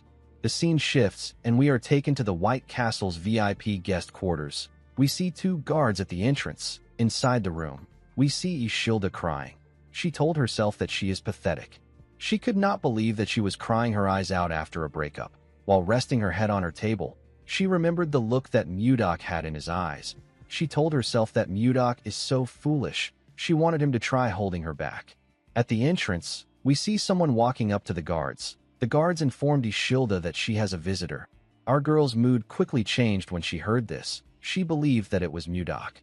She quickly got dressed and opened the door for the person. Ishilda asked him about why he came there so late at night. She asked him if he came to apologize for earlier. The moment she said this, Ishilda saw something shocking. The person in front of her was holding a sword covered in blood. The person had used his sword to stab Ishilda's guards. The person turned out to be Justin. With a creepy smile on his face, the sadistic bastard asked Ishilda to pardon his late-night visit. Our girl was shocked to hear this. She quickly rushed to grab the handle of the door. Before she could touch it, Justin used his sword to cut it off and destroy the door. Ishilda was sent flying. She could not believe that the door got torn apart easily. She realized that this was a sword imbued with magic. She asked Justin to tell her the reason for his rude behavior. She asked him to tell her why he attacked the royal guards and entered her chambers without her permission. Justin told her that anyone who dares stand in a noble's way must be ready to face the consequences of their actions. He moved close to Ishilda and told her that she is the one being rude. He told her that she ignored his feelings and held on to some guy who appeared out of nowhere. Ishilda asked him to repeat what he said. She could not believe that he did all this over something so petty. She told Justin that Mudok won't sit back and let him do as he wishes. Justin found it funny that she still thought of Mudok even in her current situation. He told Ishilda that our boy is dead. The girl was shocked to hear this. Justin revealed to her that he sent an elite assassination squad after our boy. He told Ishilda that the ambush was successful. He said that she won't even find Mudok's corpse. He raised his hand when he said this. As his hand slowly got close to her, Ishilda called out to Mudok. Outside the castle, we see Mudok raise his hand and release his energy. His cold energy got released in the room. Justin was shocked to feel something moving his body. Ishilda was also shocked to see this. Our boy clenched his fist and used his energy to slam Justin's body on the wall. He dragged Justin out of the room. The boy immediately knew that it was Mudok that was doing this. He called him Baron Blizzard. Our boy threw Justin to the ground and ran into the room. He covered Ishilda with his jacket and asked her if she is okay. He gently smiled at her. Ishilda was quite happy to see him. She told him that she is fine. She asked him if he is okay. While they were talking, we see Justin's sword releasing a dark energy in the room. Our boy was able to sense this energy. He quickly raised his hand and used it to block the attack of the sword. He realized that the sword was being controlled with chi. The sword moved past him and went outside. We see someone grab the sword outside. Mudok pulled Ishilda up and called Justin a bastard. He saw the boy wearing an armor that released an ominous energy. Our boy realized that Justin has planned this entire thing thoroughly. The scene shifts, and we are taken to the past. We see Justin telling his father that he wants to take Mudok down. The armor he is wearing was in his father's room. Justin asked his father to lend him his personal assassination squad. He knew that the assassination squad was strong enough to kill anyone. Duke Icarus grabbed the sword which was on the armor. He told his son that his personal assassination squad won't be enough. The armor disappeared and went into the sword when he said this. The Duke told his son that he will need to prepare thoroughly if he wants to kill Mudok. The scene shifts, and we are taken back to the present. We see Justin holding the magic sword that moved freely with the user's mana and creates a magic armor. Justin swung his sword and released a huge attack at Mudok. Our boy quickly pushed Ishilda away to protect her. The attack destroyed the building. Justin believed that he could defeat a grand sword master with this sword. He laughed like a madman when he saw the damage he caused with his attack. He called Mudok a bastard and asked him if things are different from last time. He said that it is good that the assassins failed. When the dust cleared up, we see Mudok's arms covered with bruises. He put his hands down. Justin said that he wants to rip our boy apart with his own hands. Ishilda told Mudok that he is bleeding from his arm. Our boy asked her to stay back. He told her that she needs to stay in a secure place. Ishilda knew that he was right. She asked him if he will come back. Mudok turned around and gently smiled at her. He asked her to hide well and stay put. The moment he said this, he jumped down. He told Justin that he looks different from last time. The boy laughed when he heard this. His helmet slowly covered his face as he laughed. Mudok told him that he doesn't still see any reason in him. Justin raised his sword and asked our boy not to give him more of his useless lectures. Immediately he said this. He threw his sword at our boy. Mudok pushed it aside with a simple swing of his hand. Justin appeared in front of him the moment he did this. He swung his sword at Mudok. Our boy covered his arm with his energy and used it to block the attack. Due to the clash of their energies, they both got pushed back. Justin appeared in front of Mudok and asked him to stop his nonsense. He smiled when he saw that he was in front of our boy. He believed that he got him on the ropes. He believed that Mudok was already worn out from fighting the assassination squad. He was certain that this was the perfect time to kill Mudok. He raised his sword and told our boy that this is the end. The moment he said this, Mudok fired his energy at him and used it to knock his sword out of his hand. Justin was shocked to see that our boy fired at the same hand which he injured before. He fell on his knees and held his wrist, which had turned red. Mudok moved close to him and told him that they are at a good range. He told him that his attacks won't be able to reach the princess at their current range. Justin was surprised to see that Mudok pretended to be hit just to create some distance between them and Ishilda. Our boy explained to him that a cornered rat will bite a cat if it is desperate. He told him that a rat bastard like him could harm Ishilda. Justin grit his teeth out of anger when he heard this. He stood up and quickly put the armor together. He told Mudok that he has underestimated him. Immediately he said this. Mudok placed his hand on his breastplate. He told Justin that he was actually just being cautious. He told the boy that he does not want to lose Ishilda again. The moment he said this, Mudok released his attack on Justin. His attack froze the entire cold forest. It touched everything around them. Justin fell on his knees. His armor began to fall apart. Justin did not understand what was happening. While shivering, the boy realized that something was wrong with his mana. He could not gather his mana. Mudok advised him not to waste his time trying to gather mana. He revealed to him that he destroyed his Dantian, which is also known as energy core. With a cold gaze in his eyes, he revealed to Justin that he will no longer be able to gather and use mana for the rest of his life. Justin was horrified when he heard this. He clenched his fist. He wanted to punch Mudok. Our boy gave him a hard slap on his face. Justin fell to the ground. Mudok asked him to live the rest of his life atoning for his mistakes. He told him that he has finally become one of the weak, even though he tormented other weak people. While he was talking, Mudok noticed that the sun was rising. He used his hand to cover his face. He seemed to be happy to see the sunrise. He said that he has wasted too much time. Mudok locked Justin and his men in prison. The boy was still traumatized by the fact that he couldn't use his mana. Since he had taken care of Justin, Mudok planned to have a date with Ishilda. Unfortunately, our boy's mood got ruined by what he saw. He saw Ishilda holding someone's hand outside. She was holding Jerome's hand. The girl smiled as she spoke to the mage. Mudok could not comprehend what was happening. 15 minutes earlier, we see Mudok asking his men to look around. He said that something will be around there. He asked them to find it. He announced that the person who finds it will get a big reward. Jerome asked his master if he lost his pendant when he was ambushed by an assassin. Mudok told him that he is correct. Jerome revealed to him that he looked into the assassins. He said that they are actually quite skilled. He asked Mudok about how he was able to come out unharmed after he was attacked by them. Our boy could not believe that Jerome called the weak losers skilled. He said that the assassins only knew how to move silently. They were just a bunch of weaklings to Mudok. Our boy said that he wouldn't have even noticed them if he was in a good shape. Jerome told him that he is amazing. While he was talking, someone walked up to them. The person told Mudok that he lost the pendant because of her. Jerome used his hood to cover his head when he heard the person's voice. Our boy turned around when he heard her voice. The person turned out to be Ishilda. The princess had a maid with her. Jerome seemed to be quite nervous to see the princess. With tears in her eyes, Ishilda told Mudok that he could have found the pendant if he searched for it when he lost it. Mudok told the princess that this is not true. He pointed to Jerome and told him that they should blame Justin for this. Ishilda was surprised to see Jerome. She moved close to him and grabbed his hand. She asked him if he is Count Jerome Karyuin. Ishilda did not know why the Count was there. She told him that she heard he was missing. Jerome simply smiled nervously when he heard this. Mudok was annoyed to see Ishilda holding Jerome's hand. The mage quickly let go of Ishilda. He told her that this kind of enthusiastic welcome is a bit troubling for him.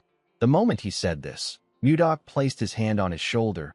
The mage became scared. With a creepy smile on his face, our boy told Jerome that he seems pretty close to the princess. Jerome told him that this is not true. Mudok said that they look quite close. Ishilda's maid told her that she needs to clear up this misunderstanding. Ishilda did not really know why anyone would misunderstand her. While Mudok was choking the count, Ishilda revealed to him that Jerome was the person she respected most. She said that the count is an amazing person. According to the princess, Jerome is a true noble who cares for the people. She said that she felt bad that he got exiled to a barren place. She was quite sad when she found out that he went missing. Mudok asked him about why he never spoke about this. Jerome told him that no one goes around bragging about their own good deeds. Mudok asked the princess about why she spoke about Jerome in the past tense. The princess said that things are different now that she knows him. She blushed when she said this. Our boy also blushed. Before he could say anything, Ishilda turned around and ran. She said that she will help him look for the pendant on this side. Her maid quickly ran after her. After separating herself from Mudok, Ishilda stopped to catch her breath. While breathing heavily, Ishilda looked down. She saw the pendant buried in the snow. She quickly bent down to pick it up. Her maid caught up to her when she went down. Ishilda called out to the maid, whose name is Renchia. She said that this is the pendant that Mudok is looking for. The maid did not expect her to find it. She said that she will tell Mudok immediately. While looking at the pendant, the princess remembered the look on our boy's face when he mentioned Wan. She was certain that this pendant had something to do with Wan. Renchia called out to the princess. She told her that she has the same expression as Mudok. Ishilda was quite angry when she remembered how Mudok reacted. She asked her maid if she really looked like him. The woman nodded her head at her. She told Ishilda that there is no need for her to rush. She assured her that Mudok is thinking about her the same way she is thinking about him. Ishilda stared at the pendant when she heard this. At first she was jealous, but now she is curious about the situation. She wondered about the woman who could win the heart of someone like Mudok. Ishilda gave our boy back his pendant. She was quite curious about who Wayne is. The scene shifts, and we see someone break a glass containing the Lotus of Love. The person turned out to be Wayne's father. Chunhak asked his daughter to move the trash away. He could not believe that she was telling him about a lotus that blooms for true love. He told Wayne that she is spouting nonsense. He reminded her that she already has a fiancé. He advised her to stop getting distracted by such stupid things. He asked Wayne to get ready for the marriage he arranged. Wayne stood up and told her father that he needs to open his eyes. She said that lovers who make the twin lotus flower bloom are blessed by everyone as soulmates. The girl was sad that her father only spoke about a political marriage even after witnessing such a miracle. She told her father that the martial alliance must matter to him more than his daughter. Chunhak was hurt by her words. He clenched his fist out of anger. Wayne reminded him that he abandoned her mother for the martial alliance. Before she could say anything, Chunhak ordered his guards to lock her up. He ordered them not to allow her go to the ice palace until the wedding is over. He asked them to keep her under strict surveillance. With tears in her eyes, Wayne called out to her father. She begged him to not do this. The girl told herself that she should have never returned there. In the next scene, we see Ishilda open her eyes. She wondered why she had such a weird dream. The scene shifts, and we see Ishilda and her maid looking at a hot spring. Ishilda was still thinking about the woman she saw in her dreams. She wondered about who she was. While she was thinking, Mudok walked up to her. He asked her if something is wrong. The girl turned around and told him that she is fine. With a sad look on her face, she told Mudok that there is nothing to worry about. Our boy noticed that she was sad. He turned around and asked the princess to join him on a trip to clear her mind. Ishilda did not expect to hear about a trip. When they went outside, they saw a screaming wyvern slowly coming close to them. Renchia went down and put her hands on her head. She was quite terrified. Ishilda was actually fascinated. She did not expect to see ice wyverns. She was quite excited. She said that she has never seen ice wyverns that were tamed. Mudok explained to her that the wyverns have been trained since they were little. He assured her that the wyverns are very friendly. He asked her not to fear them. The moment he said this, he saw some people walking towards them. It was Jerome and Jake. Jerome was carrying a suitcase. He told his master that departure preparations are complete. Mudok asked him if he also prepared something. Jerome said that he did. Immediately he said this. Something jumped out and landed on the ground. Renchia screamed when she saw the thing. Jerome apologized to her for scaring her. He introduced her to a smaller version of Condal. He told her that he is a Yeti. Ishilda was shocked to hear that she was looking at a Yeti. She recalled that the Yetis are a legendary tribe said to live in the snowy fields. The princess quickly picked the Yeti up. She said that she never imagined Yetis to be a small and cute race. With a nervous look on his face, Jerome told the princess that he is glad she likes him. Our boy gave him a thumbs up. Before seeing Ishilda, Mudok told Jerome that the princess will be startled if she sees Condal. He asked the mage to shrink him with magic. Jerome told his master that magic isn't almighty. He said that he will still do it. Ishilda placed Condal on her head and pressed his fluffy fur. She smiled brightly as she touched the Yeti. Mudok was happy to see her smiling. He told the princess that they need to go now. He called out to a wyvern called Lilith. The wyvern bowed her head to him. Mudok got on her and stretched his hand out to Ishilda. He asked her to take his hand. Ishilda blushed when she heard this. She raised her hand and grabbed Mudok's hand. Our boy helped her sit on the wyvern. After the princess sat down comfortably, Mudok tapped Lilith's rope. The wyvern began to flap its wings when this happened. Everyone and their wyverns went into the air. Jerome and Jake flew behind our boy and Ishilda. The princess was quite scared to be in the sky. She closed her eyes and held on to the saddle. This was her first time coming up in the sky. She told herself that she will be okay since she is with Mudok. With a smile on his face, our boy asked the princess if she will like to look ahead. Ishilda carefully opened her eyes. She was shocked to see what was in front of her. It was a beautiful sunset. Ishilda could not believe her eyes. Mudok asked her if she is feeling a bit better now. Ishilda did not expect to hear this.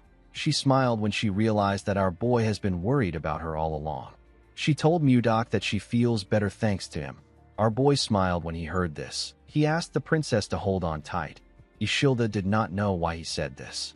Mudok made his wyvern speed up and pierce through the clouds. The scene shifts, and we see the group arrive at their destination. Luia welcomed them. She told Mudok that he should have at least sent word to her in advance. Our boy reminded her that they are far away from each other. He asked her about how they were going to contact her. He told the girl that she can report the trade matters to Jerome. Mudok told the mage that he is counting on him. Jerome was shocked to hear this. He told his master that he is basically doing everything. He asked Mudok about what he will do. Our boy said that he will be dining with Ishilda at a nearby restaurant. He asked the mage to finish everything before he returns. Luia told him that she understands. Jerome asked our boy if he doesn't get to have a say in this case. In the next scene, we see Ishilda looking at the beautiful town from a balcony in the restaurant. Mudok told her that he prepared the place for her. He asked her if she likes it. Ishilda said that she loves it. While looking around, Ishilda realized that she has seen the flower inside Mudok's pendant before. She quickly recalled that this was the lotus she saw in her dreams. While she was lost in thought, Mudok called out to her. He asked her if she is all right. The princess apologized to him. She said that she was just thinking about the strange dream she had last night. Mudok asked her about what happened in the dream. Ishilda revealed to him that there were people wearing strange clothes and living in houses that she has never seen before. In her dream, she was a woman in her early 20s, a woman with pale skin, brown hair and black eyes. Ishilda said that she always had a sad expression on her face because her father wanted to force her into a political marriage even though she already had someone that she loved. The princess laughed and said that it was such a strange dream. Mudok grabbed his pendant and laughed with her. Ishilda revealed to him that she desperately called out to someone in her dream. She called out to someone known as Gaga. Our boy was shocked to hear this. There was only one person that called him Gaga in his entire life. This person is Wan. Ishilda noticed the look on Mudok's face. She asked him if he is all right. Our boy tightened his grip on his pendant. He said that he was simply lost in thought. He let go of the pendant and asked the princess to eat before the food gets cold. Ishilda told our boy that she wants to make a request. She explained to him that she feels like there is a distance between them every time he calls her princess. With a smile on her face, the girl asked him to call her Ishilda if it is okay with him. While looking at her, Mudok remembered Wan. He smiled when he remembered his lover. He told Ishilda that he can do this. Later in the evening, we see Mudok and Ishilda finish their food. While our boy was cleaning his mouth, Jerome called out to him. He asked him if he enjoyed his meal. He revealed to him that he has finished the work with the 1010 firm. Ishilda was surprised to hear the name of the firm. She asked Jerome if there is a place in the Drake Kingdom called Tin's Tin. Mudok realized that he messed up. He revealed to her that Tin's Tin is not in the Drake Kingdom. It is actually in the Gaia Kingdom. Ishilda was shocked to hear this. The Gaia Kingdom is a powerful nation in the northwest of the continent. It is ruled by queens. It is also known as the country for women. The Knight Order of the kingdom is composed entirely of women. They are known to rival the Wyvern Knights of the Zeba Empire in strength. Ishilda knew that she was far from the White Castle, but she did not think that she would be in the Gaia Kingdom. She hoped that her arrival won't cause any diplomatic issues. While she was thinking, Jerome cleared his throat to remind her that he is still there. Ishilda apologized to him. She asked him to continue. The mage told her that it is fine. He revealed to his master that the ice ogre leather they are currently supplying the kingdom is quite popular. He said that Luia made a suggestion today. She asked if the Carolyn firm could build a factory here to make and sell leather goods directly. Mudok asked him if there is a need to sell products too if the leather is already selling. Jerome explained to him that the queen and most titled nobles in this kingdom are women. If they are able to make clothes and bags that the royals and the nobles like, it will become a trend. This will allow them to earn a lot more money than before. Jerome revealed to Mudok that Luia knows a famous craftsman from Carolyn. The girl said that they can start immediately if they get Mudok's approval. Our boy was happy to hear this. He realized that he made the right decision by making Luia in charge of the firm. He told Jerome that he will provide all the leather they need. He asked him to start production. The man bowed his head and accepted the order. He revealed to Mudok that their leather is so popular that it sells out the same day it arrives. The moment he said this, he and Mudok heard a loud sound. Jerome raised his head and our boy turned around. They saw a building burning far away from them. Jerome was shocked to see the building burning. He revealed to our boy that their firm is in that area. He said that the fire can ride the wind and spread to their building. Our boy said that he will check it out. He asked Jerome to stay with Ishilda. Jerome asked his master if he is going alone. He told him that it is too dangerous. Ishilda told our boy that she will follow him. Mudok told her that it will only take a moment. He assured her that he will be back soon.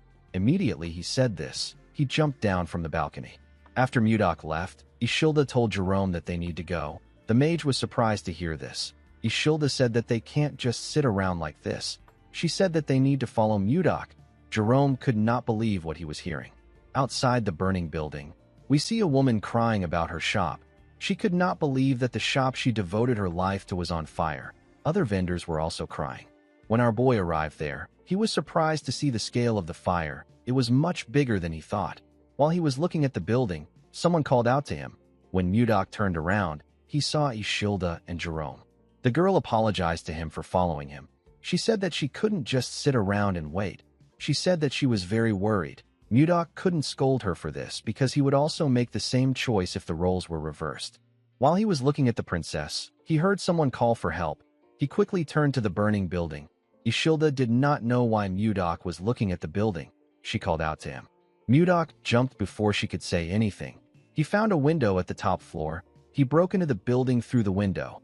The moment he landed inside, he used his ice-white divine palm to freeze the ground and reduce the heat. The ice clashed with fire and released a large amount of cold air. Mudok used his hand to cover his head. When he looked down, he saw something shocking. He saw a woman lying on the ground. He quickly checked her pulse to see if she was still alive. Fortunately, she was still breathing. Mudok picked her up and placed her on his shoulder. He believed that the woman was exceptionally lucky to survive in a massive fire like this. Before he could leave the building, the wood holding the ceiling collapsed. Before the wood could touch our boy, he released his energy and froze everything around him. He didn't just freeze the top floor. He froze the entire building with his chi. Jerome was shocked to see the precise control and scale of his master's power. He was certain that this level of magic is at the 9th circle. While he was looking at the top floor, someone walked out of the building. Ishilda was quite happy to see the person. The person turned out to be Mudok.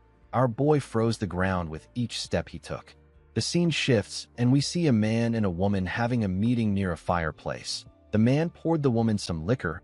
He referred to her as princess and told her that there are signs of rebellion. The princess wasn't pleased to hear this. She asked the man to tell her who dares to try it. The moment she said this, the princess began to feel dizzy. She saw the man reaching out to her. She saw that the man was smiling. The next person the princess saw was Mudok. The princess opened her eyes when she saw our boy. She found herself in a different room. She raised her head up to look around. She wondered about where she was. When she looked at the door, she noticed that it was open. The princess decided to step out of the room. When she opened the door, she found herself in a dining room with Mudok and the rest of the group. Luia stood up and asked the princess if she is feeling better now. The princess crossed her arms and looked around. She asked Luia to tell her where she is. The woman told her that she is with the Caroline merchant group. The princess recalled that this is the merchant group that has recently become famous thanks to the leather trade. She could not believe that no one in the group could recognize her. She asked Luia if there is no one from the Gaia kingdom in their group. The woman revealed to her that they are from Caroline village, a place in the northern part of the Drake kingdom. She told the princess that this is why they are known as Caroline merchants. The princess asked Luia to tell her the person who saved her. Luia pointed to her master and introduced him as the Lord of Caroline. She told her that Mudok was the one who saved her. The princess's eyes shined brightly when she saw our boy. She moved close to Mudok and told him that she has to thank him for saving her. With a confident look on her face, the princess introduced herself as Siler McMahon. Ishilda and Jerome were shocked to hear her name. Even Luia could not believe what she was hearing. Jake asked Luia to tell her who Siler is. The woman was annoyed to hear this. She clenched her fist and called the man an idiot. She revealed to him that Princess Siler is the second princess of the Gaia kingdom. At the age of 25, she reached the realm of Sword Master. She is the captain of the Royal Knights and the most famous person in the kingdom. Luia pressed Jake's head down and bowed her head. She apologized to the princess for their rudeness. Siler told her that it is fine. She told the woman that she will forgive her because they are not from the Gaia kingdom. Ishilda began to tremble. She couldn't believe that she ran into a princess of another nation. She knew that she might cause an international issue if Siler finds out who she is. Mudok noticed that Ishilda was shaking. Siler told our boy that she will personally reward him for saving her life. She asked him to follow her to the castle when they are done eating. Mudok declined her offer. He told her that he has to return to his country. Siler was shocked to hear this. Luia became scared when she heard her master's response. She knew that it was extremely rude to reject a reward from the royal family in this kingdom. She decided to change the topic. She moved close to the princess and told her that her lord is quite nervous in front of her. She asked the princess to tell her how she ended up in the burning building. Siler realized that she was left there by Baron Dayton. She couldn't believe that the Baron betrayed her and tried to assassinate her even after she took great care of him. Siler told Luia that it is nothing serious. She said that a pathetic man with no confidence tried to assassinate her with poison. Luia was shocked to hear what she said. The princess revealed to her that the assassins set the building on fire to make sure that no evidence is left behind. She turned to Mudok and told him that she must repay him for saving her life. She asked him to tell her what he wants. Before Mudok could say anything, Siler's stomach growled loudly. The princess was quite embarrassed to see this. Our boy told her that what she wants is the food in front of her. Siler was annoyed to hear this. She called him an insolent bastard. She asked Mudok if he is mocking her. Our boy explained to her that she must be hungry since she hasn't eaten since yesterday. He asked her to sit down and eat. The princess ate the steak in front of her in anger. She was annoyed that our boy rejected her offer. She told herself that she would have sent him to prison if he wasn't her benefactor. While eating, she saw a sword in the room. She asked the group about who owns the sword. Mudok revealed to her that he is the owner. Siler wondered if our boy is a noble who used to be a knight. As the captain of the Royal Knights, the woman was curious about Mudok's swordsmanship skills. She referred to our boy as Baron and asked him to spar with her after the meal. Everyone was shocked to hear this. Mudok declined her request. He told her that he does not spar with those weaker than him. Siler was annoyed to hear this. She couldn't believe that Mudok was saying this to her face. She released her energy and held her cutleries tightly. She wondered why Mudok was acting like he doesn't know that she is a sword master. In the past, there were times when male knights from other countries refused to duel with her simply because she was a woman. Siler found it easy to get those knights to accept her duel. She laughed and asked Mudok if he is afraid of losing. Everyone was shocked to hear this. They couldn't believe that she was provoking our boy. Mudok stood up and grabbed his sword. He asked the princess to come out. With a look of anger on his face, Mudok told her that he wants to show her a technique. The scene shifts, and we see the group outside. Siler and Mudok were standing in a grass field. Siler told our boy that they will be following the knight's rules. She said that their mana will be restricted. The first to subdue the other wins. Mudok accepted her condition. Jerome reminded his master that Siler is a princess of the Gaia kingdom. He told him that they can have diplomatic issues if Siler gets a scratch. Our boy told him that he understands. He asked him to stop talking. Siler asked Mudok if he is ready. The woman believed that she has met plenty men like our boy. She told herself that every single man ends up kneeling in front of her. Siler smiled like a lunatic when she thought about how our boy will kneel in front of her. She turned her blade and made the sun reflect on it. She directed the reflection at Mudok's eyes. Our boy seemed annoyed by her cheap trick. Siler charged at him because she believed that she had seen an opportunity. Mudok easily blocked her attack by raising his sword. Siler did not expect him to block her surprise attack. She realized that our boy was skilled. She charged at him again from behind. She thrust her rapier at him at a crazy speed. Mudok was able to dodge the attack by moving his head. He smiled when he dodged the attack. Siler wasn't done with him. She made her attacks faster and stronger. She attacked him multiple times. Our boy blocked her attacks, but he was getting pushed back. Siler didn't stop for a moment. She directed each swing at his head. Mudok didn't seem bothered by her attacks. Siler noticed that our boy was blocking her attacks with minimal movements and no effort at all. She couldn't believe that he was able to block a sword master's attack. She had to admit that Mudok was skilled. She moved close to him and swung her sword with a large amount of strength. Her attack destroyed the ground. Our boy was able to dodge it by jumping back. Siler jumped to move close to him. She gave Mudok a heavy kick in the air. Our boy was able to block the kick with his sword, but he was still sent flying. He pushed his sword into the ground in order to hold himself down. He raised his head and glared at Siler. He realized that the princess is like a master of the piercing spear style at the harmonization stage that is running wild. She used an endless barrage of thrusts. Mudok knew that he couldn't just continue blocking her attacks. He knew that they would eventually destroy the entire area if they continue like this. He decided to end the fight in one strike. He and the princess charged at each other. The princess swung her sword at him. Our boy blocked her attacks. The princess tried to kick him with her leg. Mudok blocked her leg with his sword. He moved to the side and gave her a heavy blow in her stomach. The punch made her lose her balance. Mudok grabbed her neck and slammed her body into the ground. Siler quickly tried to get up, but our boy pointed his sword at her neck. He asked the princess to admit her defeat.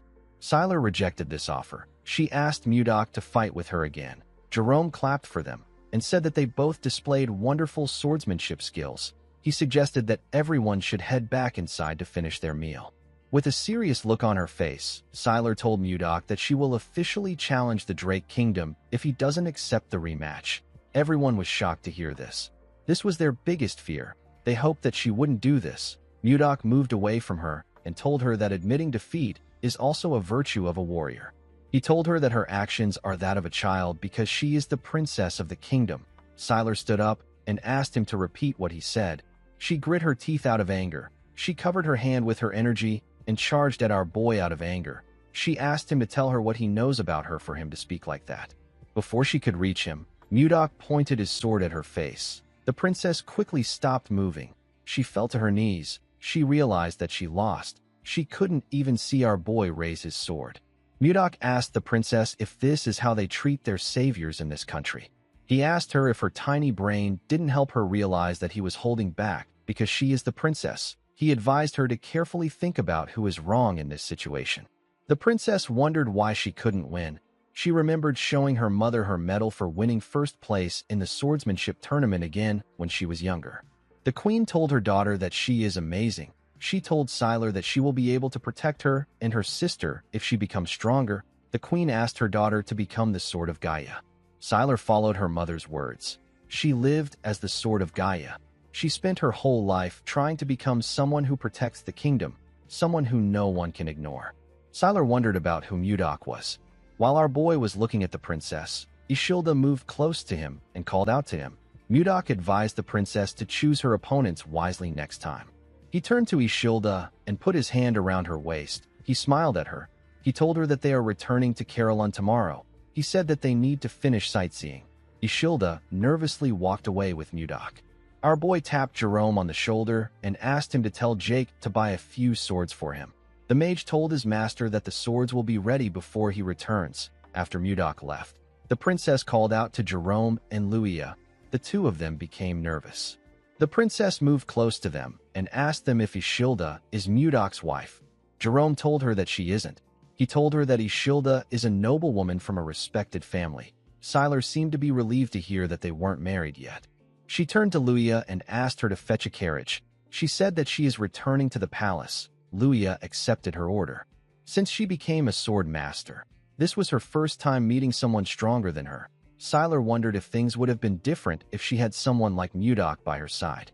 After returning to the palace, Sylar sent her closest aides out to find Baron Dayton. He was found dead in his basement. There was a letter in the Baron's hand. The Baron wrote that his family had been taken hostage. The letter was already torn, so this was the only thing Sylar could find out.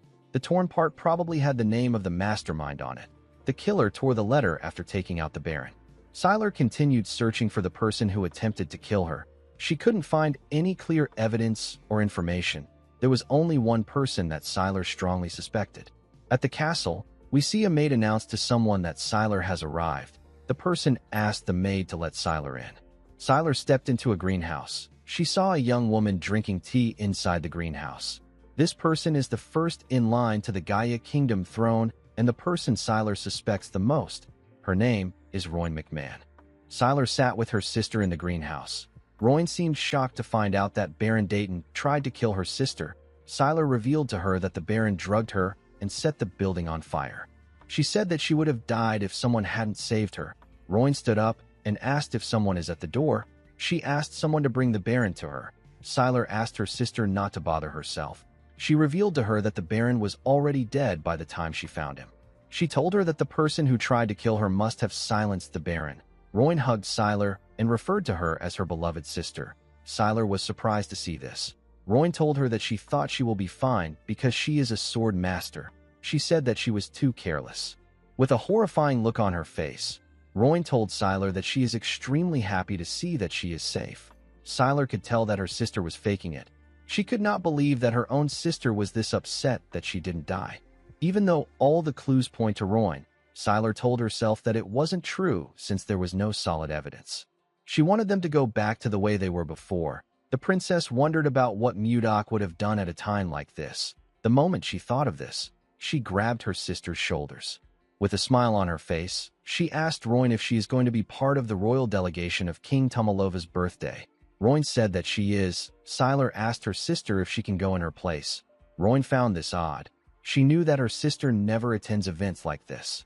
She quickly got an idea. She asked her sister if the man that saved her is from the Drake Kingdom. Sylar blushed when she heard this. Royn asked her sister if she wants to see him again. Sylar stood up and told her sister that it is nothing like that. Royn smiled when she saw how her sister reacted. 3 days have passed since Mudok returned from Tens 10. After Justin's attack, assets like the Wyverns and the Glacial Flower were deemed at risk of being discovered by the enemy. Due to this, official exchanges and public activities were moved to the previous castle they used before they found the White Castle. While looking at his clothes, Mudok realized that today is the day that Ishilda is leaving. While thinking, Mudok remembered Jerome telling him that they need to strengthen their forces in case Sylar attacks them. Our boy stepped out of his office. He was relieved to see that everywhere was quiet today. The moment he closed his door, we see Jerome appear out of nowhere. Condal was on his head. The mage moved close to his master and told him that Sylar will be attacking them soon. He told Mudok that they must execute their military reinforcement strategy immediately. The moment he said this, someone said that she is also a little worried. The person turned out to be Ishilda. The princess told Mudok that Sylar is a princess of the Gaia Kingdom. She said that she is worried that this issue could escalate into a diplomatic issue. Mudok understood everyone's concern, but he was not really worried. In the Central Plains, especially during his time with the Murim Alliance, our boy often saw the proud gaze of a true martial artist. He knew that someone like Sylar won't carelessly reveal this matter to anyone else. Mudok asked Ishilda not to worry too much. He explained to her that he was the one who was right. He assured her that Sylar understood his intentions. He put his hand into his clothes and took out a box. He asked Ishilda to contact him if anything happens to her. He opened the box and showed her what was in it. The princess was shocked to see what was inside. Mudok revealed to her that she is looking at a communication stone that is made from a mana stone. He explained to her that it allows a person to communicate over long distances without a mage. He told her that it can even work from the capital of the kingdom. Ishilda was surprised to hear this. Mudok asked her to contact him anytime. At the entrance of the White Castle, we see Ishilda and Mudok talking. The maid who was standing next to the carriage told the princess that it is time for them to depart. Mudok moved close to the princess and gently whispered that communication stones are not known in the world yet. He advised her to only use it when she is alone to avoid exposure. He told her that Jake will follow them from the sky to watch over them, and Justin. Ishilda smiled when she heard this. She could feel what Mudok felt for her from his actions and words. She moved close to her carriage and turned around. With a smile on her face, Ishilda thanked Mudok. Our boy watched the carriage as it rode off. He realized that his current status is too low. There was a vast difference between him and the princess. It was like heaven and earth. To become a man worthy of her, Mudok needed to raise his status. Our boy said that it is time for him to visit a certain place. Jerome followed his lord to the place he wanted to visit. He was shocked to see what was inside this place. He saw different unconscious bodies on the ground. He asked his master about what happened there. He asked him to tell him who these people are. Mudok revealed to him that they are the ones who tried to kill him. Jerome asked him if they are the assassins that Justin brought. Our boy told him that he is correct. Mudok and Jerome walked past the assassins lying on the ground. The mage asked his master if Justin knows about them. Our boy told him that Justin probably thinks they are dead. Mudok seemed dissatisfied when he looked at the assassins. He locked them up without food to test how long they would last. He could not believe that they were already in this state after only 10 days. Compared to the assassins in the Central Plains, these people lack skills and survival abilities. While thinking, our boy saw something. He saw 2 assassins who he considered decent. He ordered Jerome to bring food for them with Schuart. The mage accepted his order. Mudok let out a sigh when he realized that it is going to take a while to make these guys useful. In the next scene, we see the assassins shoving food down their throats. Schuart advised them to slow down. Jerome decided to question his lord. He asked him about why he kept these people alive. Our boy revealed to him that he plans on raising them as his own assassination squad. The mage was surprised to hear this. He asked his master to tell him why he would need an assassination squad. The moment he said this, Jerome became worried. He wondered if his master wants to send assassins to the Gaia Kingdom before they attack, or if he wants an Ice Wyvern unit and an assassination squad to start a rebellion. The mage did not know what his master was thinking. Jerome informed his master that having an Ice Wyvern unit and an assassination unit might be too much. He told Mudok that they were able to get through the inspection thanks to the princess's visit. He said that they might be accused of treason when the next inspection takes place. Mudok wasn't listening to a single thing that Jerome said. He was actually thinking of Ishilda. Before leaving, the princess informed him that her father's birthday will take place soon. She asked him if he is also going to come to the capital. Mudok revealed to Jerome that he plans to use the king's birthday as a turning point for his territory. He said that he will be entering the central political stage. The mage screamed when he heard this. He didn't understand why his master suddenly became ambitious. Mudok explained to him that he has to be a duke to even stand a chance with a princess like Ishilda. In order to become a duke, he needed to face countless enemies. Our boy told Jerome that an assassination unit is necessary for their growth. He called out to Schuart and asked him if the entire Blizzard Order has assembled. The captain of the Blizzard Order told him that they have. He said that the men have gathered at the entrance just like he instructed. Our boy called out to the assassins and asked them to listen. He revealed to them that they have only 2 choices. The first choice is to become his subordinate, and the second choice is to die at his hand. Mudok informed them that they can't actually become his subordinates because their skills are pathetic. The assassins did not expect to hear this. Our boy revealed to them that he has prepared a training program to whip them into shape. He asked them to choose one of the weapons placed behind them. He ordered them to go outside and kill any knight they see. 3 weeks later, we are taken to the snowy forest. We see 3 knights backing each other. They held their swords and shields up. They seemed to be preparing to block someone's attack. While the knights were looking around, someone charged at them with a dagger. One of the knights blocked the man's attack with his shield. The other 2 knights grabbed his clothes and slammed him on the ground. The knight that blocked the attack raised his sword. the man screamed when he saw this.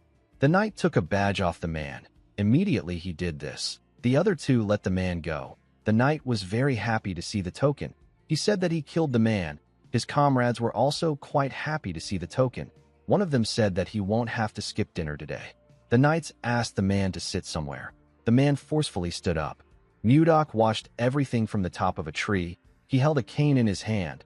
It has been 3 weeks since the joint training between the Blizzard Order and the Assassins began.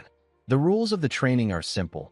Each participant receives a single badge. If it is stolen or damaged, the owner is considered dead. If one side loses all their badges, that side has lost the match. Although this training sounds simple, nothing spurs growth like competition. Since both sides needed to get some training, this was the best exercise for them. While Mudok was looking around, he saw a bright red light shining in the forest.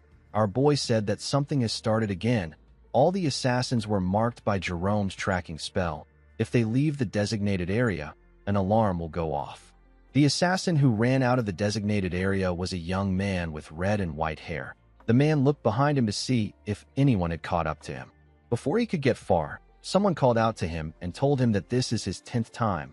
The man was surprised to hear the person's voice. The man whose name is Miller quickly looked up to see Mudok on a tree. Our boy informed him that this is the 10th time he has deserted. He reminded him that he said that he will kill him if he catches him running one more time. Miller went down and took out a dagger. He said that he doesn't have time for games. Before he could do anything, he got hit in the neck. The man fell to the ground and lost consciousness. He was hit by another man. The man who hit him went on his knees and apologized to Mudok. He begged our boy to forgive Miller one more time with his great mercy. This man is Baker. He is the leader of the assassins. Mudok asked Baker to tell him why Miller is so desperate to escape. Baker revealed to him that Miller wants to avenge someone. Our boy asked him about what he means. Baker explained to him that Miller is different from the others who became assassins to make money. When he was a child, Miller's entire family was murdered. He was the only one who survived. Miller later found out that the killer will be attending a party in the capital next month. Mudok realized that there is only one party that is going to take place in the capital next month. The scene shifts, and we are taken to the White Castle. We see Mudok watching the sunset from the window. While he was looking outside the window, Miller woke up. Mudok immediately informed him that the king's birthday party will be guarded by hundreds of mages and knights. He asked Miller if he really thinks he can successfully assassinate his target in this environment. Miller realized that his leader told Mudok about his life. He explained to our boy that he has lived his whole life for revenge. He said that he doesn't care about what will happen to him as long as he can kill his enemy. Mudok assured him that he will never be able to get close to his enemy or even get his revenge. He told him that he will die a pointless death without gaining anything. Miller knew that Mudok was right. Our boy revealed to him that he will be attending the party as a noble. Miller asked him about why he is sharing this with him. With a crazy smile on his face, Mudok told the boy that he is proposing a deal. He promised to help him get revenge if he serves him with complete loyalty. Miller was shocked to hear this. He asked Mudok about why he wants him. He told our boy that there are many assassins who are better than him in the group. Mudok told him that Baker said that he is the only one who became a top-class assassin at age 25. He told Miller that he holds his potential in high regard. Although the man was still lacking in Mudok's eyes, it was certain that he would still grow stronger. Our boy told him that he needs him in the assassination unit he is forming. He asked Miller if he will make a deal with him. The man remembered the bodies of his family members. He went on his knees and told Mudok that he will do anything as long as he can get his revenge. Our boy walked past him and told him that they have a deal. He revealed to him that they are traveling in a few days. He asked him to prepare. The moment he said this, Savina stepped into the room. With a bright smile on her face, she told her master that the ice cream is ready. Miller was surprised to see the beautiful girl. Her beauty was captivating. He watched her as she walked out of the room with Mudok. He placed his hand on his chest when he noticed that his heart was beating fast. The man wondered about who Savina is. In the next scene, we are taken to a huge mansion. We see Duke Icarus sitting on his throne. The Duke was annoyed to hear that his son lost his artifact. He called him a fool. Justin tried to explain himself, but his father asked him to shut up. The boy bowed his head in shame and kept quiet. The Duke did not like the fact that Mudok messed with him. He called out to a man known as Roxlin and asked him if he can handle the situation properly. With a smile on his face, Roxlin asked the Duke not to bother himself. He assured him that he will stop Mudok. The scene shifts and we see our boy having a meeting with his officials. He found out that they are supposed to relocate 6,000 new territory citizens from beyond Toth City to Carolon. He also found out that they have harvested 6 ice wyvern eggs. The captain of the White Castle Guards told him that this is all they have to report. The captain turned out to be Max. Max asked his lord if he knows when the citizens will be relocated. Our boy told him that he will handle it later with Jerome. With a serious look on his face, he said that they have a more important issue to discuss. The officials were shocked to hear this. Mudok revealed to them that he doesn't know what to give Tomalova for his birthday. The men were shocked to hear this. Our boy asked them about why they are reacting like this. He said that he needs to get a gift that is better than that of Duke Icarus. He asked the men to provide some suggestions. Max suggested that they give the king an ice ogre leather. He said that it is popular among merchants, and the king will appreciate it since winter is coming. Our boy said that the leather is too common. He asked the others if they have any other ideas. Osborne suggested that he gifts the king flowers. Mudok was annoyed to hear this. He asked the man if he looks like he is joking around. Osborne became scared. He explained to his lord that he is talking about the glacial flowers. They only bloom in Carolon, so they are quite rare. Jerome reminded the man that glacial flowers can only grow under extreme cold. They can't be cultivated in the capital. Schuart told his master that they have no choice but to go with something. Mudok and Jerome asked him about what he means. Before Schuart could speak, Jake barged into the room. With a look of anger on his face, he told his master that he can no longer take this anymore. He said that the damned bastard has blocked all the roads. Mudok didn't know what he was talking about. He asked Jake to explain himself properly. The boy informed Mudok that he is talking about Roxlin, the Count of Toth City. He explained to him that they have been paying unfair tolls and usage fees for a while now. However, the Count has completely blocked the road. Our boy asked Jerome if they can't just go around the city or fly over it with the ice wyverns. The mage explained to him that ice wyverns have cargo limits, so land routes are essential for transportation. He used his magic to create a map of the cities. He explained to Mudok that they have to pass through Toth City to reach the capital from Carolon. Since Toth City don't know that they have ice wyverns, they blocked the land routes in hopes of stopping their transportation of goods. Due to the fact that the Count blocked the road right before the nobles-only party, Jerome was able to deduce that the Count was trying to stop his master from attending the party. Mudok believed that the Count must be hiding something. He asked Jerome to tell him why the Count is trying to block his path. The mage revealed to him that the Count built his power under Duke Icarus. He said that the Duke must be the one who put the Count up to this. Our boy smiled when he heard this. He said that they have to respond if their enemies provoke them. Jerome was surprised to hear this. He asked his master not to start a territorial war. Mudok didn't know what a territorial war was. He asked the mage to tell him what it means. Jerome explained to him that it is a war between the landowning lords. As long as they don't break the royal law, even the king can't interfere. However, to start a territorial war, one must inform the king, and he must officially declare war to his opponent. The only exception to this rule is when the noble finishes the war before the news reaches the king's ears. The noble can report it after making his opponent surrender. Mudok smiled when he heard about this. He believed that the war arrived at the perfect time. It was the perfect time for them to test what they have been preparing. Our boy turned to Schuart and asked him to leave a small force in the territory. He ordered him to prepare for deployment. Schuart accepted the order. Mudok asked Max to put the assassination unit on standby for now. He ordered him to send Miller to scout Toth City. The man accepted the order. Mudok turned to Jake and asked him to prepare his wyvern unit for deployment. The man was shocked to hear this. He reminded his lord that his unit only has 20 people. He asked if they are not too small for a territorial war. Our boy did not expect to hear this. He asked Jake if he is really the captain of the Wyvern Knights. He told the man that he doesn't trust the power of the Wyverns even though he is so close to them. Jake was surprised to hear this. He realized that his lord was right. He knew that his Wyverns weren't weak. He walked out of the room with the others. He was determined to show everyone the power of the Wyverns. Mudok wore his black robe. He ordered Jerome to declare war on Toth City for the tyranny against the citizens of Carolon and for blocking their passage. Jerome refused his master's order. Mudok thought that the man wanted him to repeat himself. He quickly realized that Jerome denied his request. He turned to him and asked him to repeat what he said. Jerome explained to his lord that this is a gamble that does not guarantee their win. He said that it is too reckless to risk the lives of their people on this war. He reminded Mudok that Count Roxland still holds 6,000 citizens as hostages. If Caroline attacks first, the people might be in danger. Apart from this, Toth City forces outnumber their forces by tenfold. If the city was to receive support from Duke Icarus, Caroline will be at an even greater disadvantage. Mudok said that he needs 2 days. He assured Jerome that he will end everything in 2 days. The mage was shocked to hear this. He told his master that this is impossible. Our boy walked past him and reminded him that he is a strategist. He asked Jerome not to show uncertainty in front of the troops. Jerome realized that things could actually go differently.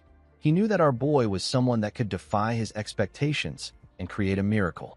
When Mudok got outside, he ordered his knights to prepare Lilith for him. He raised his hand and looked around.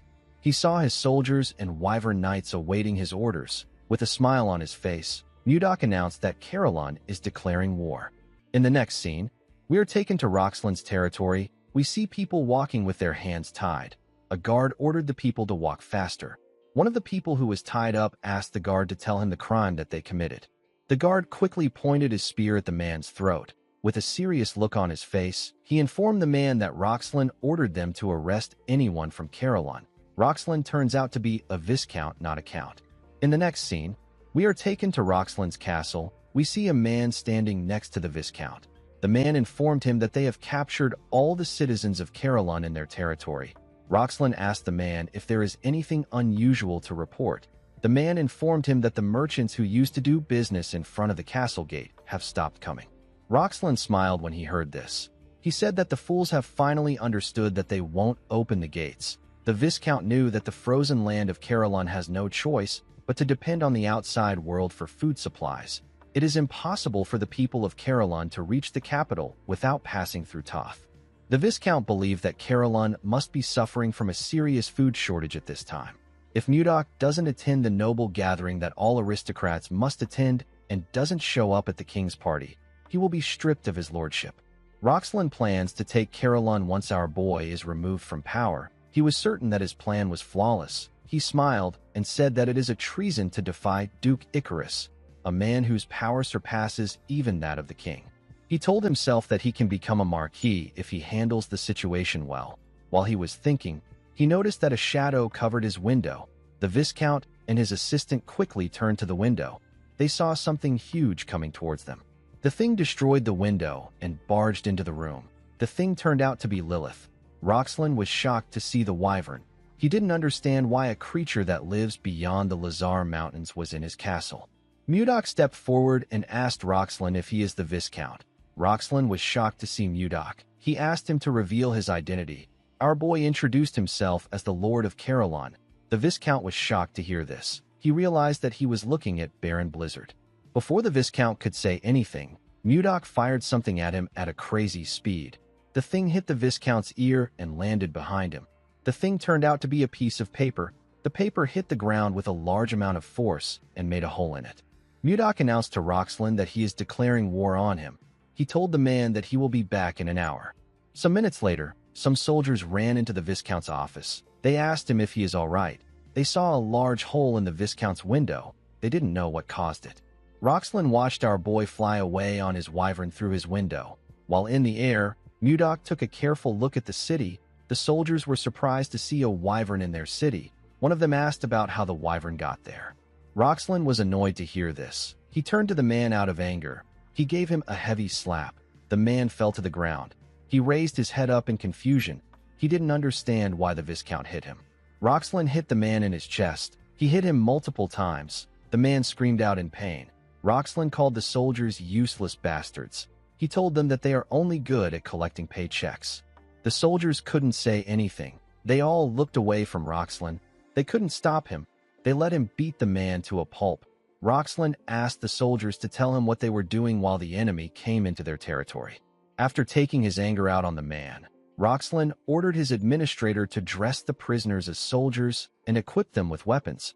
The man asked him if he is saying that he should provide the prisoners with military gear. The Viscount told him that he is correct. With a smile on his face, he told the administrator that he wants to see the look in Mudok's eyes when he realizes that he killed his own people with his own hands. The man was shocked to hear this. Roxlin walked past him and picked up the paper on the ground. He tore it apart and said that he will frame Mudok. He couldn't believe that our boy declared a territorial war on him. He moved close to his broken window and looked down at the soldiers in front of his castle. He threw the shredded paper to the ground and announced that they will be declaring war on Carolon. He told his men that he will share his wealth with the one who achieves the greatest merit in this war. The soldiers began to cheer when they heard this. They were ready to tear the people of Carolon apart. While Roxlin was laughing like a maniac, we see a soldier staring heavily at him.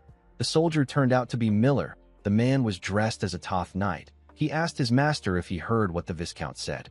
Outside Toth City, we see Mudok in the air. He had a communication stone in his hand. He told Miller that he can hear him loud and clear. Immediately he said this. We see Jake and the Wyvern Knight unit standing behind him. They were ready to attack. In the next scene, we see the soldiers standing on the city walls. The prisoners stood outside the city walls. They were dressed like soldiers and equipped with weapons. The prisoners trembled in fear. They believed that they were going to die. The Viscount smiled when he looked down from the city walls. He wanted Mudok to fall into despair after killing his own people with his own hands. The scene shifts, and we see Mudok standing with his soldiers. They were all prepared for battle. Our boy smiled and ordered them to start the attack. Immediately they heard this. The soldiers charged at Toth City at full speed. The people of Carolon began to scream when they saw something coming towards them. They couldn't believe their eyes. The Viscount and his soldiers were more shocked to see what was in the sky. They saw a large amount of wyverns coming towards the city. They saw people riding these wyverns. Each wyvern was carrying a huge rock. One of the soldiers screamed and said that these are wyvern knights.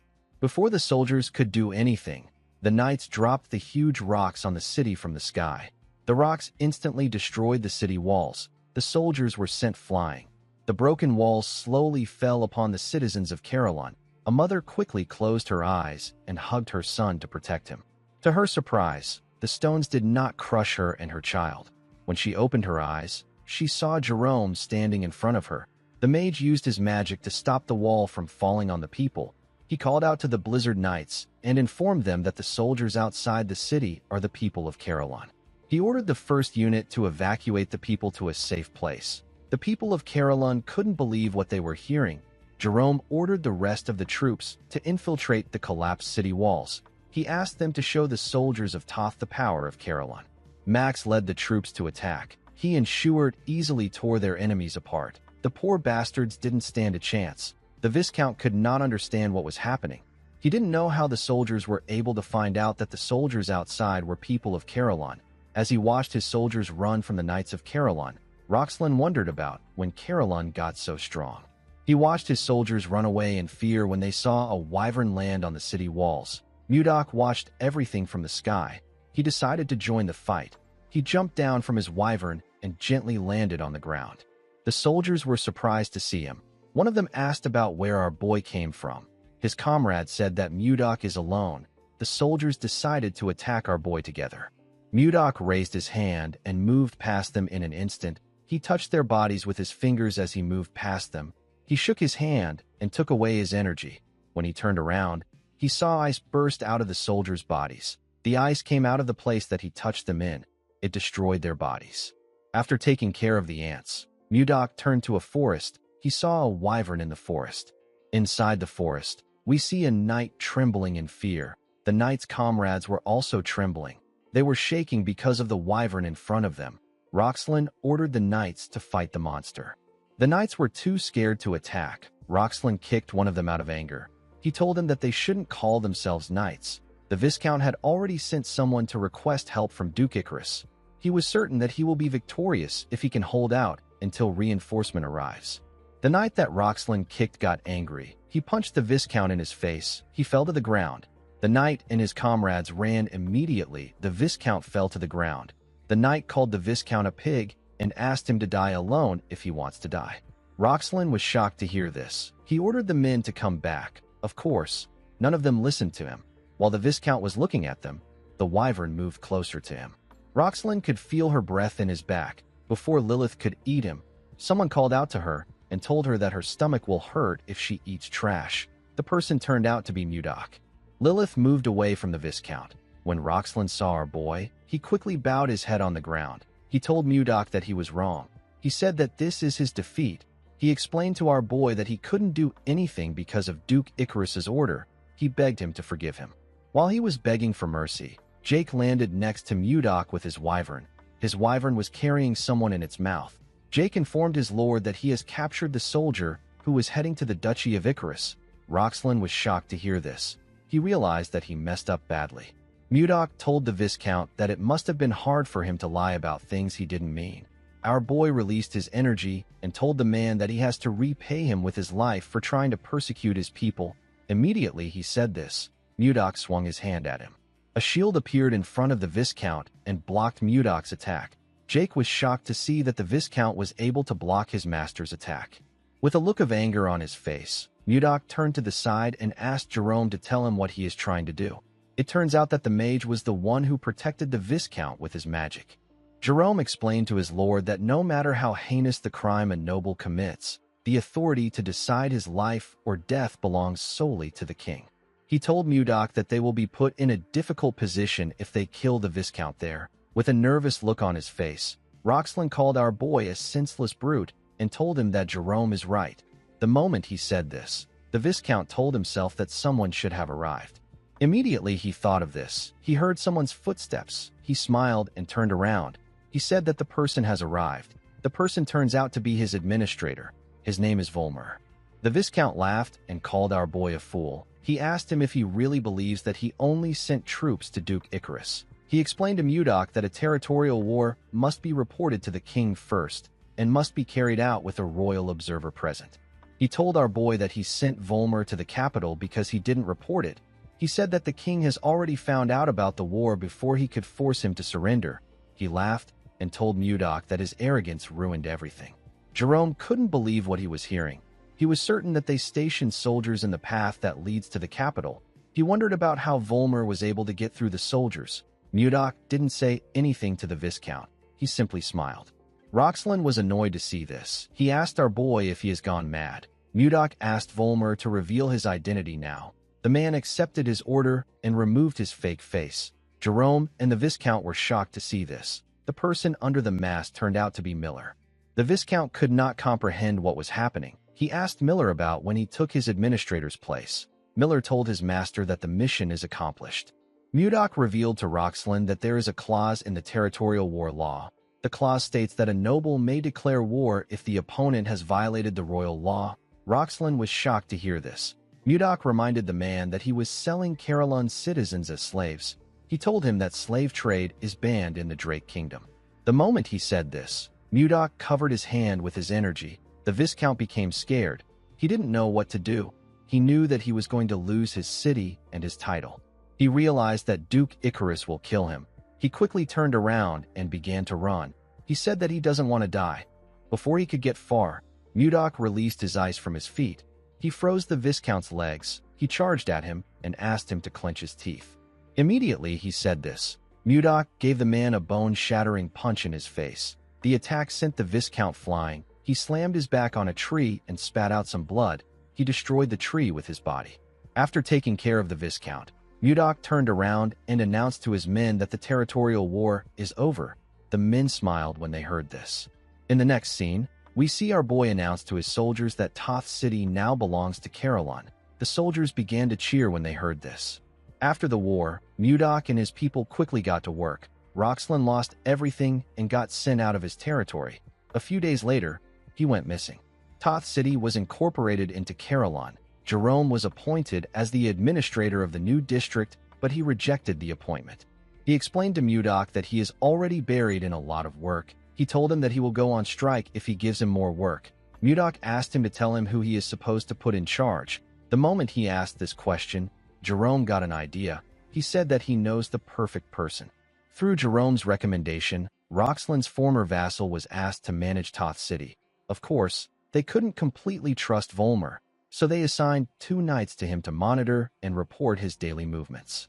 After some time passed, the day of the king's birthday arrived. The capital was decorated with different designs. At the entrance of the capital, we see two guards on duty. One of them said that he wants to enjoy the festival too.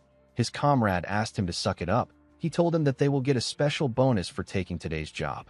While he was talking, the man noticed that a shadow covered him. When he looked up, he saw wyverns coming towards him. His friend told him that it is a monster attack. The man said that he will ring the alarm. Before the man could do anything, someone asked him to wait. The person turned out to be Mudok. Our boy stepped down from Lilith's back. With his new white Michael Jackson drip, Mudok introduced himself as Baron Blizzard. The men remembered him as the magic swordsman that saved the king. Mudok took out his invite and said that he has come to see the king. In the next scene, we are taken to a beautiful ballroom. We see the nobles chatting amongst themselves as they enjoyed some exquisite music. While they were all talking, a man announced that Baron Blizzard is entering the ballroom. The moment he said this, Mudok stepped into the ballroom in his amazing drip. His face and clothes caught everyone's eyes. The noble women were all amazed by how handsome he was. Most of them could not believe that this was the man who saved the king's life. One of them said that he heard that Mudok can use fifth circle magic. Someone walked up to Mudok and welcomed him to the party. This person turned out to be the second princess of the Gaia kingdom. Sylar greeted him in a beautiful dress. She moved closer to him and asked him about how he has been. Mudok told her that things have been fine. He didn't say anything else after saying this. Sylar was surprised to see this. She asked Mudok if he isn't going to ask her about how she has been. Our boy offered her a drink and asked her to take it. He confidently said that his aide told him that it is always ladies first in a party. The princess did not expect this. She didn't know how to react. She gently blushed and drank the wine. She thanked Mudok for the wine. The announcer with a cool mustache announced that Princess Daphne Laird of the Hazen Kingdom and the Honorable Count Anos have arrived. The moment he said this, a tall man and a beautiful blonde woman stepped into the ballroom. The man and the woman were quite beautiful. The nobles were blown away by Princess Daphne's beauty. They said that her beauty remains unchanging. They were also surprised to see Count Anos. They said that the princess and the count make a perfect couple. Mudok took a look at the count. He realized that he had heard about Anos before. Edmund wrote about him in his letter. This man is the one who is known as the Grand Sword Master. Sylar noticed that Mudok was staring at the count. She asked him if he knows him. Our boy could feel that Anos was not from this world. He told the princess that he doesn't know the man. Sylar told him that she has not seen the woman who was with him the last time. Mudok smiled and asked her if she is curious about our girl. Sylar said that she is not. She told him that she is just asking because she doesn't know many people there. Mudok asked her to wait. He said that our girl is someone who naturally loves dramatic entrances. Immediately he said this. The announcer told the people that the main character of the party, King Tomalova, is now entering. The king majestically walked into the ballroom with his daughter and another woman. Sylar was shocked to see this. She couldn't believe that Ishilda was a princess of the Drake Kingdom. While everyone was clapping, the woman asked Mudok if this is the dramatic entrance he is referring to. Ishilda and her father moved to their seats. Before sitting down, Ishilda saw something shocking. She saw Mudok standing next to Sylar. Our boy gently waved at her. Ishilda sat down and glared at the woman. She didn't know why she was there. She heard that the first princess of the Gaia Kingdom was the one who was going to be there. She did not like the fact that Sylar was standing next to Mudok. A while later, we see the nobles bow their heads to the king to congratulate him for his 50th birthday. Tomalova thanked everyone for attending his party. He told them that he appreciates their presence. Everyone applauded him.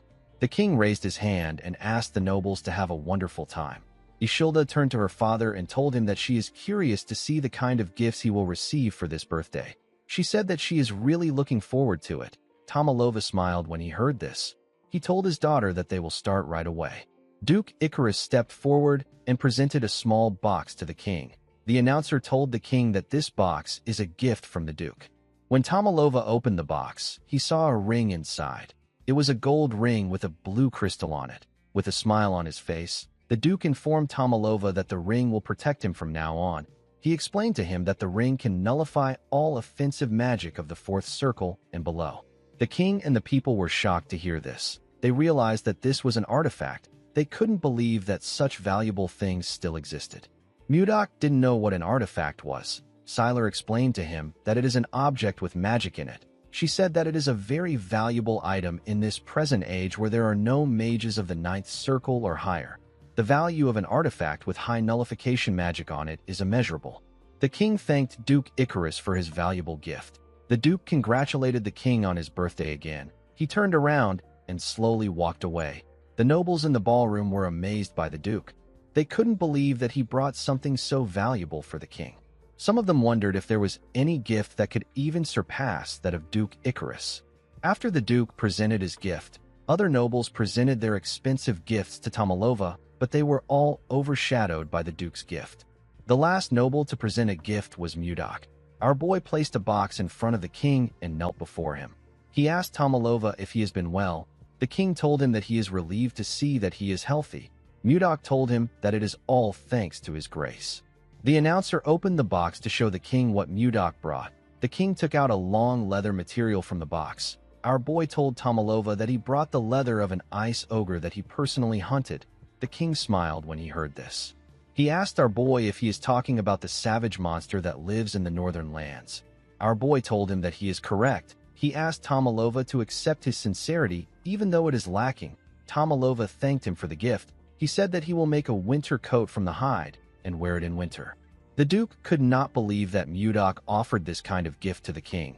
He said that a pathetic gift is expected from someone of commoner origins. With a smile on his face, our boy told the king that he brought another gift because the leather alone seemed lacking.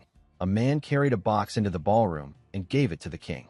When Tomalova opened the box, he saw some eggs inside. He asked Mudok to tell him what he is looking at. With a smile on his face, Mudok told the king that they are eggs from a monster. Tomalova and the people were shocked to hear this. They couldn't believe that our boy brought something like this to a party. The duke told Mudok that he is an insolent bastard.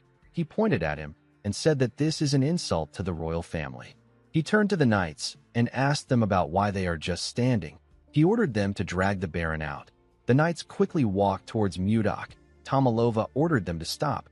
Everyone quickly became silent. With a scary look on his face, Tomalova asked Mudok to clarify his intentions. With a confident smile on his face, our boy revealed to the king that he is holding an ice wyvern's eggs. The king and the duke were shocked to hear this. An ice wyvern is a wyvern that can only be found in Carolon. It is 1.5 times larger than a normal wyvern. Since ancient times, there have been constant attempts to tame ice wyverns, but their fierce nature made it hard to obtain their eggs, and raising them was extremely difficult. Taming this monsters has long been considered impossible. Just ordinary wyverns would provide tremendous military power if they are tamed well. The small nation of the Zeba Kingdom led its wyvern knights to conquer surrounding countries and rose to become the Great Zeba Empire. This story is well known on the continent.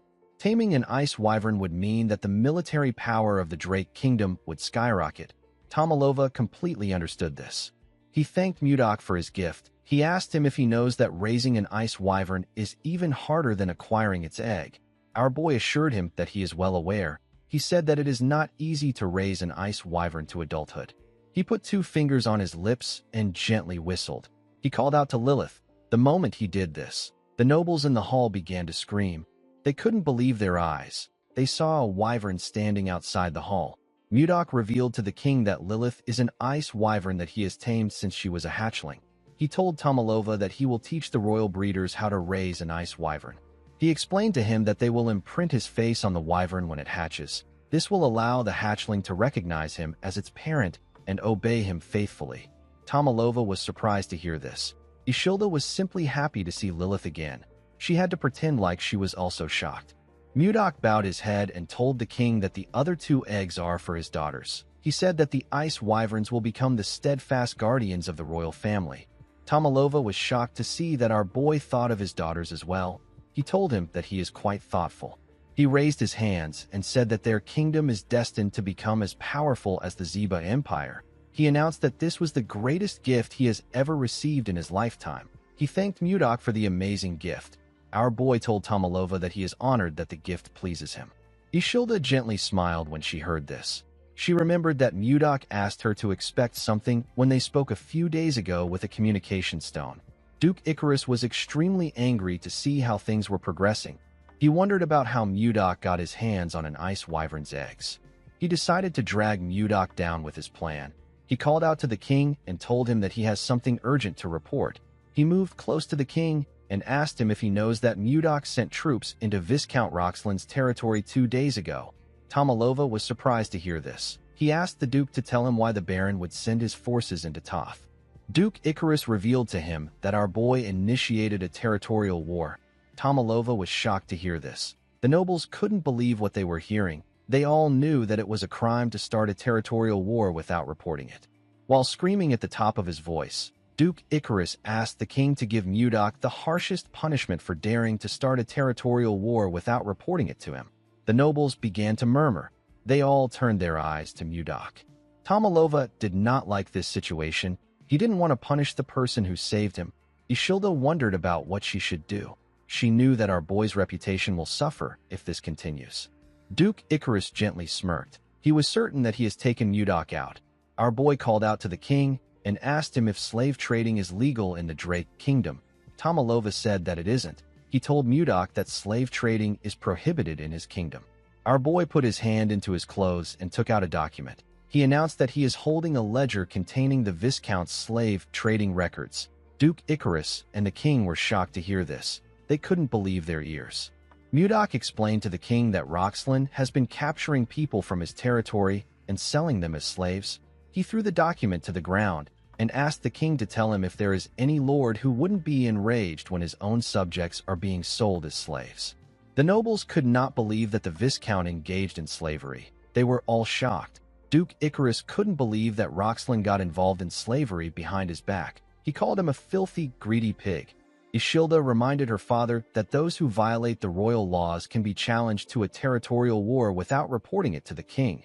She smiled and asked him if she is correct. Since Mudok had a valid reason, Tomalova decided to grant him a special exception and not hold him accountable for the territorial war. With a smile on his face, he announced that Toth will now become part of Carolyn's territory. Everyone began to cheer when they heard this. Count Slave suggested that Mudok should get a new title now that his territory has expanded. The king told him that he is right. He asked Mudok to move closer. Our boy moved close to him and went on his knees. Tomalova placed a golden scarf on his neck and appointed him as Viscount of Carolyn. Mudok stood up and thanked the king for his new position. Duke Icarus watched them as they spoke. He glared at our boy with eyes filled with hate. He promised himself that he will bring him down no matter what it takes. He turned around and walked forward. On the way out, we see Count Anos resting on the wall. He seemed to be annoyed about something. In the next scene, we see Mudok in the balcony. He seemed tired. He felt bad that he couldn't talk to Ishilda because of the nobles swarming him. He smiled when he realized that he had finally gotten this far. He remembered the things that happened when he first came to this world. He remembered how he fought, how he took over Carolyn, and how he got a kiss from the princess. He believed that he and the princess will soon be together. Immediately, he thought of this. Someone came to the balcony. Mudok turned around and asked the person to tell him who he is. He saw that the person was Count Anos. Count Anos referred to our boy as Seol Mudok and told him that he has finally found him. Mudok was shocked to hear his name. He couldn't believe that the man was speaking to him with the language of the Central Plains. The Count closed the door and referred to Mudok as the enemy of his master and his sect. He carefully drew his sword. His sword released a pink energy. Anos told our boy that he has been looking for him for a long time. He placed his hand on his sword hilt. His sword released a scent. Mudok immediately knew that this was the plum blossom fragrance. He now knew who this man was. He remembered the conversation he had with the Mount Hua sect leader. While breathing heavily, Zhang Pengjin told him that the outcome of their fight would have been different if his disciple was there. Our boy realized that this was the disciple the man spoke of before his death. This man was known as the greatest prodigy in the Central Plains. His name is Li Jinxing. Jinxing covered his sword with his energy and took a step forward. Jinxing charged at Mudok at a crazy speed. Our boy easily matched his speed and blocked his sword strikes. Jinxing made his attacks faster, but Mudok was still able to match his speed. The two men grit their teeth out of anger. Jinxing made a huge swing and pushed our boy back. He gathered his energy in his hand and charged at Mudok. He hit Mudok with his palm. His energy pushed our boy back even more. He hit his back on the wall. When he raised his head up, he saw Jinxing in front of him. The man swung his sword at him with a large amount of force. Mudok dodged it and appeared in the air. He carefully landed behind the man. Jinxing turned around to see him. Our boy said that the rumors about him being the greatest disciple in the Central Plains weren't a complete lie. The man was annoyed to hear this. He asked Mudok not to get cocky. With a look of anger on his face, Jinxing revealed to Mudok that he has been searching for him for 3 years. He was successfully able to get on the same boat as him after he found Mudok's location. He watched Mudok's movements on the boat and waited for an opportunity to kill him. Before he could get the chance, a fierce storm appeared out of nowhere, and a bright flash of light appeared in the sky. When Jinxing opened his eyes, he found himself in this strange world. With a darker and menacing look in his eyes, Jinxing told our boy that he has never forgotten about his revenge for even one day. Mudok noticed that the aura around the man has changed.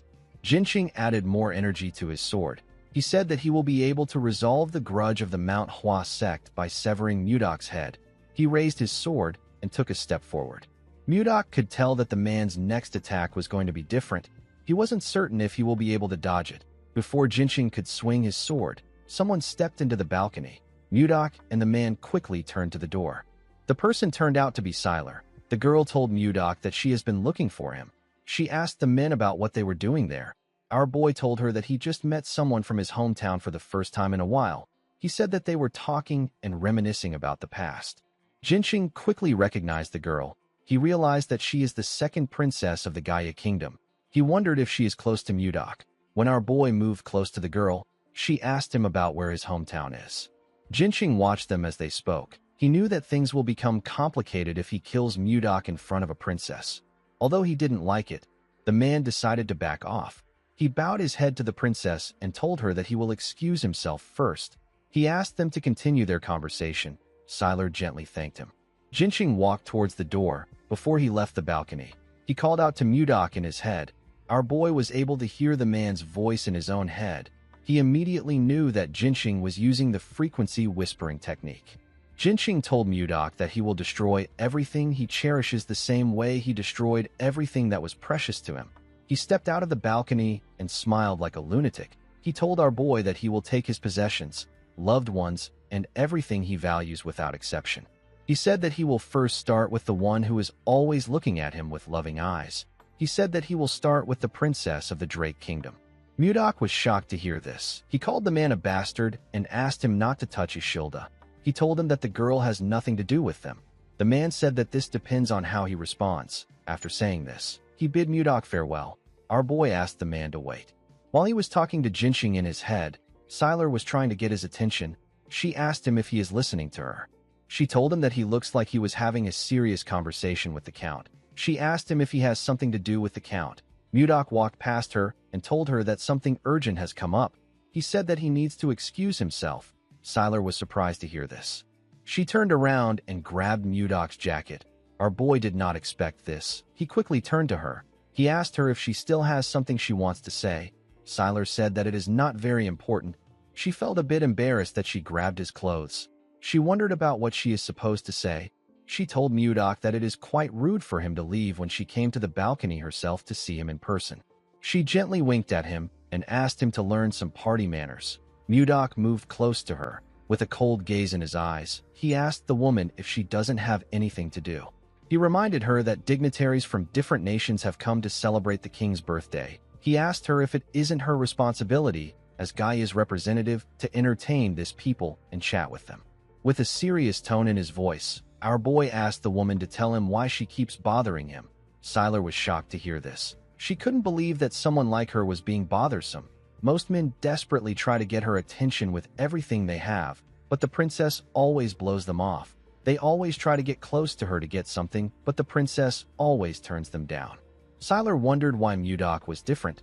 She asked Mudok not to get the wrong idea. With a sad look in her eyes, she told him that she simply wanted to congratulate him on becoming a viscount. Mudok felt bad when he heard what she said. He apologized to the princess for his harsh words. He told her that something urgent has truly come up. He said that he needs to excuse himself. He thanked her for the congratulations. He left after saying this. The princess was on the balcony alone. She moved close to the glass door to see our boy. When she looked down, she saw Mudok checking on Ishilda. Ishilda didn't understand why our boy was doing this. Siler watched Mudok worry about the princess. She wondered if our boy would have liked her if she met him first. She wondered if she would have been able to smile like Ishilda. Siler slapped her cheek to bring herself back to reality. She turned away from the door and told herself that she does not have time for this. She said that she needs to focus on her own life. She knew that the most important thing she needed to focus on was how she was going to survive her older sister's assassination attempts. While she was thinking, Siler heard a sound coming from the pavilion. When she raised her head up, she saw Princess Daphne talking to someone. Siler immediately recognized the princess. She didn't know the man standing next to her. When she took a closer look at him, she realized that she had seen his face from somewhere. She recalled that Jerome was a retainer of the Blizzard family. She wondered about what the mage and the princess were doing together at this hour. In the next scene, we see someone informing Jinxing that Princess Daphne has disappeared again. The man was surprised to hear this. His subordinate informed him that the princess said that she wanted to get some fresh air outside. He said that they can't find her even though they searched the entire castle. Jinxing did not like the fact that the woman always makes him worry. He ordered his subordinates to search the castle thoroughly. He asked them to report to him the moment they find her. The scene shifts, and we see the princess sitting in the pavilion. She was looking at the night sky. While looking at the moon, the woman remembered something. She remembered someone telling her to go to the Drake Kingdom with Count Anos as an envoy. The woman realized that she would have never come there if she didn't receive an order from her older brother. She and someone on the other side of the pavilion said that they really want to run away. The princess was surprised to hear a person's voice in the pavilion. She quickly turned around. She asked the man to come out of the shadows. The man apologized to her and stepped out of the shadows. The man turned out to be Jerome. Jerome told the princess that he didn't think anyone would be there at this hour. The princess was surprised to see Jerome's handsome face. She quickly put herself together and looked away. She asked the mage not to apologize. She told him that she was just a little startled. The princess did not think that he would be so handsome. Jerome apologized to the woman for not introducing himself. He shared his name with her and told her that he serves under Viscount Blizzard. The princess also introduced herself to him. Jerome smiled and told her that she has a beautiful name. The moment he said this, he realized that he had heard the name before. He immediately knew that this was the princess who is renowned throughout the continent for her beauty. He quickly went on his knees and apologized to Daphne for not recognizing her. He begged her to forgive his rudeness. Daphne assured him that it is fine. She said that she doesn't concern herself with such things. Jerome told her that he will be taking his leave. The moment he said this, he carefully looked at her face to see her expression. He noticed that Daphne looked kind of sad. He stood up and asked her if it is fine for him to stay in the pavilion too. The woman was surprised to hear this, with a smile on his face. Jerome said that he is waiting for his lord who is still in the party. He said that he will like to stay if his presence won't be too imposing on her. Daphne began to heavily blush when she heard this. Jerome looked like a Prince Charming to her. She sat down and asked him to do whatever he likes. A while later, we see Jerome ranting about his problems to the princess. He told her that he is the one who always has to clean up Mudok's mess. He said that he instinctively wants to run away when he stands next to his lord. Daphne smiled and told the mage that he has piled up a lot of complaints about his lord. Jerome became embarrassed. He realized that he has only been talking about his issues. Daphne smiled and told him that it is okay. She said that she finds it interesting. Jerome turned to her and asked her about why she wanted to run away. Daphne stopped smiling when she heard this. She revealed to the mage that she wants to run away because her brother is trying to force her into an arranged marriage. She said that she has no desire to sacrifice her life as a pawn of the country. Jerome simply stared at the princess. This made her nervous. She asked him if the topic was too heavy. She told the man that he is very easy to talk to. She said that she spoke without thinking. Jerome nervously told her that this wasn't it. He explained to her that he was thinking of ways to help her. He asked her to let him know if there is anything he can help her with. With a bright smile on his face, the mage said that he is willing to stake his mana in order to help her. The princess began to blush when she heard this. Her heart began to beat fast. The woman wondered why it was beating so fast. She turned away from Jerome. She couldn't look him straight in the face. The moment she did this, someone called out to her. Daphne nervously turned around. She saw the count and his men walking towards her. Jinxing told the princess that he has been looking for her for a while. He turned around and asked her about the identity of the man behind him. Jerome told the Count that he is just a humble mage who was passing by. The man quickly realized that the Count is the rumored Grand Sword Master. He bowed his head to the princess and told her that he will take his leave now that her escort knight has arrived. He turned around after saying this. Daphne gently called out to Jerome. The Count noticed this. He remembered how he saw the princess smiling before he called out to her. He quickly became angry. He asked the princess if she knows that the king has promised to hold a grand engagement ceremony for them once they return to the kingdom. Jerome was shocked to hear this. Daphne couldn't believe what she was hearing. With a cold gaze in his eyes, Jinqing asked Daphne to start opening her heart to him. Daphne couldn't believe that her brother would do something like this without consulting her first. She walked forward and said that she will be going inside first. Jinqing followed her. Jerome already guessed that Daphne's arranged marriage partner was Jinqing. Before the princess left the garden, she gently turned. Jerome quickly noticed this. The woman gently moved her mouth to ask the mage to meet her there again 3 days from now. She smiled and asked him to meet her at this hour. Jerome was surprised to hear this. He didn't know what to say. He just watched Daphne walk out of the garden with Jinqing. The scene shifts and we are taken to the hall. We see Ishilda laughing and talking to some women. After they were done talking, Ishilda waved to the women. She took a deep breath and let out a sigh. She found it exhausting to always have to talk to people. She felt a bit tired.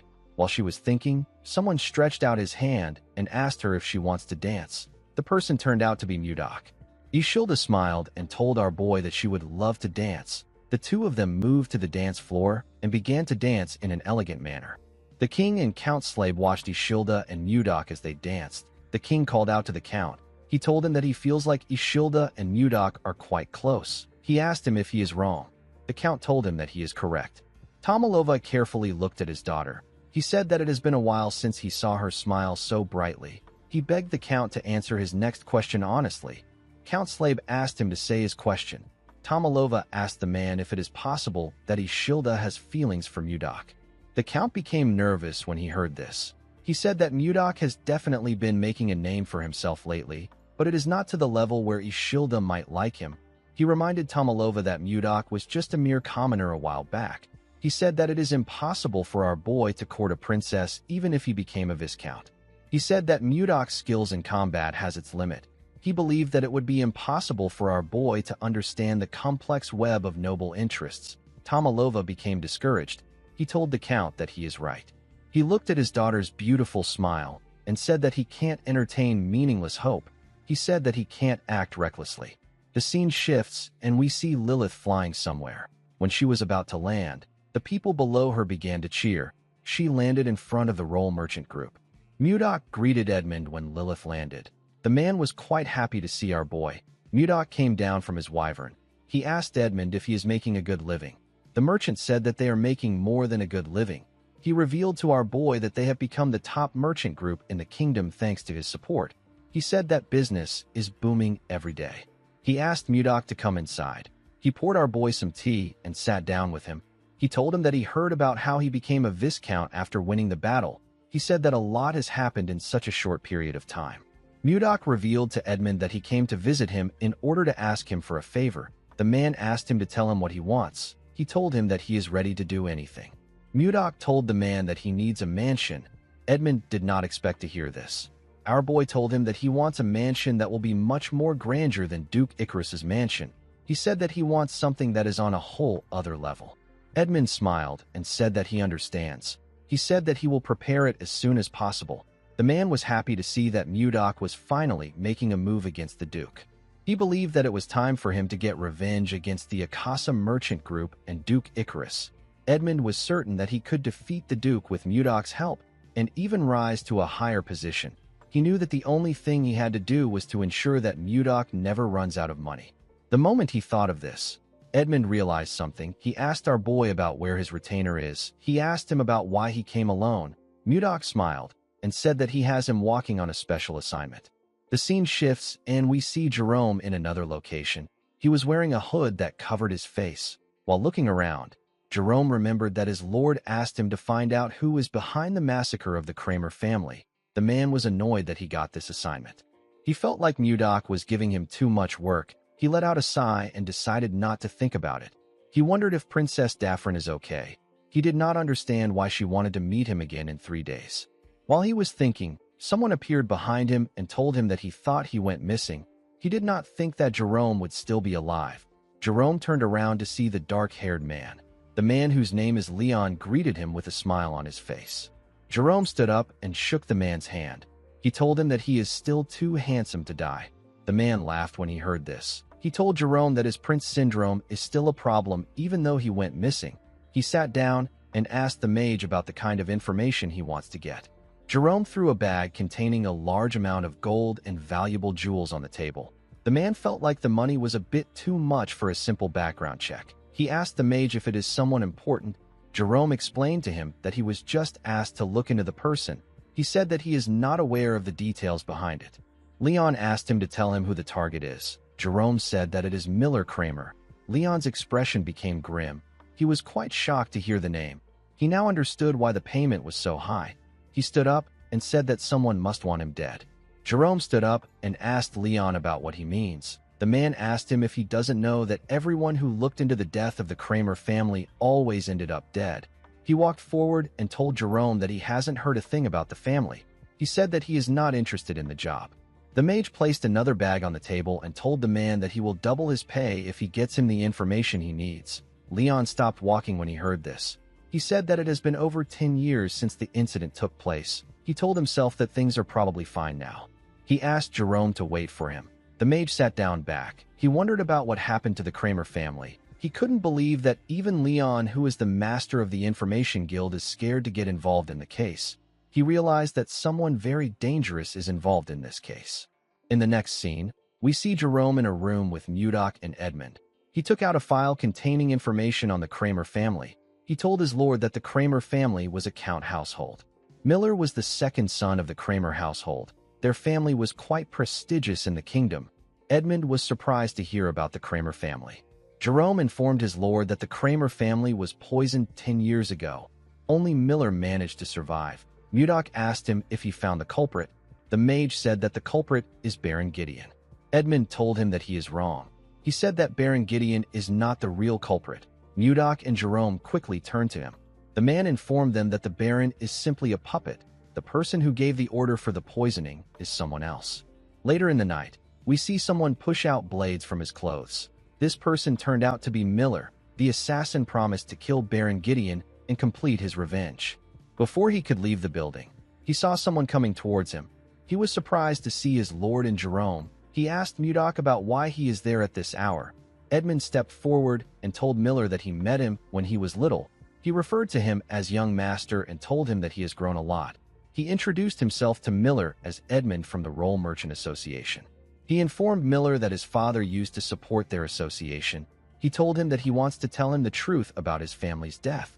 The person who carried out the poisoning was truly Baron Gideon. However, the person who ordered for the assassination of the Kramer family was Duke Icarus. Miller was shocked to hear this. He asked Edmund to tell him what the Duke will gain from assassinating his family. Edmund revealed to him that Duke Icarus is the real power behind the Akasa Merchant Guild, which is the largest guild in the kingdom. Miller was shocked to hear this. Edmund explained to him that the Duke eliminated both the Roll Merchant Guild and the Kramer family in order to grow the Akasa Merchant Group. Miller fell into despair when he heard this. He placed his hand on his face. He couldn't believe that he has been working for the man who killed his family. He fell to his knees and began to laugh like a crazy person. Edmund and Jerome nervously looked at the man. After laughing for a while, the boy put himself together and stopped laughing. He pushed himself up. Mudok asked him about where he is going. The boy said that he is going to kill Duke Icarus. Mudok told him that he can't kill a sword master like Duke Icarus with his current skills. Miller said that he doesn't care. Our boy told him that his current actions are not wise. Miller released his energy and told Mudok that it doesn't matter. He asked him if he is going to stop him. Mudok raised his hand and released his energy. Edmund and Jerome became nervous when they saw this. They called out to our boy. Mudok created an ice sword and asked Miller to defeat him first if he insists on going. Miller took a stance. His rage had consumed him. He told Mudok that he will not back down if this is what he wants him to do. He glared at our boy and charged at him. He thrust his blade at Mudok at a crazy speed. Our boy easily dodged the attacks. He appeared behind the boy. Miller quickly swung his leg at his head. when he sensed his presence. Mudok noticed that Miller aimed for his vital points with minimal movements. This was proof that Miller has trained painfully every day. However, he was still not strong enough to face Mudok. Our boy used his fingers to hit Miller in his chest at a crazy speed. The boy coughed out some blood and fell to the ground. Mudok told him that he struck his vital points. The boy won't be able to move for half a day. Miller forcefully pushed himself up and rested his back on the wall. He used his thumb to hit his vital points. Mudok was surprised to see this. He told him that he never taught him how to use his thumb like that. He asked Miller to tell him how he was able to do it. While struggling to get up, Miller told his lord that he just showed it to him in person. Mudok was shocked to hear this. He couldn't believe that the boy copied what he just saw. Miller told our boy that the fight is not over. Immediately he said this. He fell to the ground. Mudok called out to Edmund. The man quickly answered him. Mudok ordered the man to move Miller into a room and tell him to come find him when he wakes up. Edmund asked our boy if he is going to punish Miller. Mudok said that he isn't going to do this. He told the man that he plans to personally teach Miller about vital points from tomorrow on. Edmund was surprised to hear this. Mudok walked past the boy and said that his eyes are never wrong. He told Edmund that Miller is a raw gem with outstanding talent. If he is taught well, the boy could be a top-tier assassin. Mudok said that he is still a long way from this. The moment he said this, something moved in his pocket. The two men quickly turned to his pocket. Mudok took out the communication stone and asked about what is happening. The call was from Ishilda, with a shaky tone in her voice. The girl asked Mudok to help her. She said that the place is too cold. Mudok was shocked to hear her shaky tone. He quickly asked Ishilda to tell him where she is. The girl was unable to respond to him. Our boy quickly ran forward. He jumped out of the building through the window. He hoped that the princess was okay. He quickly arrived at the castle. He grit his teeth out of anger. He wondered about where Ishilda was. He recalled that the princess said that the place was cold. Mudok quickly focused his energy in his eyes. He realized that Ishilda must be in the coldest place in the castle. He used his eyes to examine the castle. He found a building that released a cold energy. Mudok quickly entered the building and called out to Ishilda. To his surprise, he found Ishilda shaking in the building. She had a blanket around her. He took the princess out of the building and asked her about how she got trapped in there. Ishilda revealed to him that she went inside to check on the ice wyvern eggs that he gave to them. She accidentally locked the door on herself when she stepped in. Mudok reminded her that he mentioned that the ice wyvern's tray was enchanted to keep the temperature low. He asked her about why she would act so carelessly. Ishilda apologized to him. She told him that she was able to reach out to him with the communication stone. Mudok let out a sigh. He quickly hugged the princess. While shaking like a scared child, our boy begged the princess to never do this again. He told her that he can't lose her again. Ishilda was surprised to hear this. She gently placed her hand on his back. The moment she did this, they heard a cracking sound come from an egg. Ishilda and Mudok quickly turned to the egg. They stood up and went inside. They saw a baby ice wyvern raise its head up. Its body was covered in mucus. Mudok asked the princess to remove the mucus from the wyvern's body. Ishilda was shocked to hear this. Mudok explained to her that the hatchling will recognize her as its mother if she does this. The princess gladly used her blanket to clean the mucus. She told Mudok that the hatchling's body is so soft. She asked him if he thinks that the imprinting worked properly. The hatchling carefully opened its eyes when she asked her question. Mudok asked the princess to try greeting it. Ishilda greeted the wyvern with a smile on her face. The hatchling smiled brightly at her. The princess was very happy to see this. She moved it closer to her face. She liked the fact that it was so cute. Mudok told her that this wyvern is a female. Ishilda asked him about how he could tell just by looking at it. Mudok explained to her that a person can distinguish the gender of a wyvern through its cloaca. He smiled and told her that the hatchling looks healthy. He asked her to raise it well. With a smile on her face, Ishilda thanked him for the gift. She promised to raise the wyvern well. She asked him about what she should name it. Mudok told her that she is the one who can name it since it belongs to her. While they were talking inside the building, we see a maid looking at the building from a window in the castle. It seemed like she was observing something. After the king's birthday party, the conferral ceremony was held. We see Mudok kneel in front of the king. He was made a viscount of the Drake Kingdom. He was officially recognized as a viscount. Immediately after the ceremony ended, the Grand Council called for a meeting. The Grand Council is a meeting attended by all nobles of the kingdom. It is mainly for selecting members of the small council or discussing noble affairs. The king sat at the center of the hall. He faced the numerous nobles sitting in front of him. He announced that the first agenda of this Grand Council is to elect the members of the small council. He asked anyone with a recommendation to raise their hand and state the name of the nominee. A noble sitting next to Duke Icarus nominated him. Another noble sitting next to Count Slave nominated him for the position. Some people agreed to this nominations and some disagreed. Mudok carefully watched this fierce argument. Even without anyone telling him, our boy could tell which people supported the Duke and which people served the king.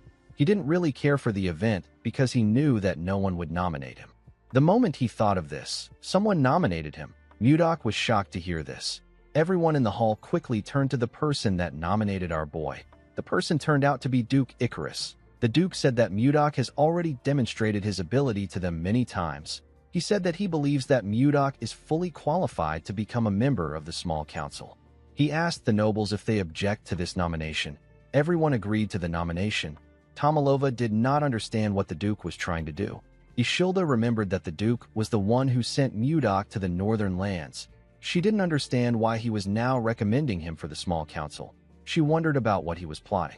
With a smile on his face, Duke Icarus said that everyone agrees. He picked up a glass of wine and glared at Mudok. He congratulated him on entering the royal court. Since the small council convenes every week, a member of the council cannot leave the capital.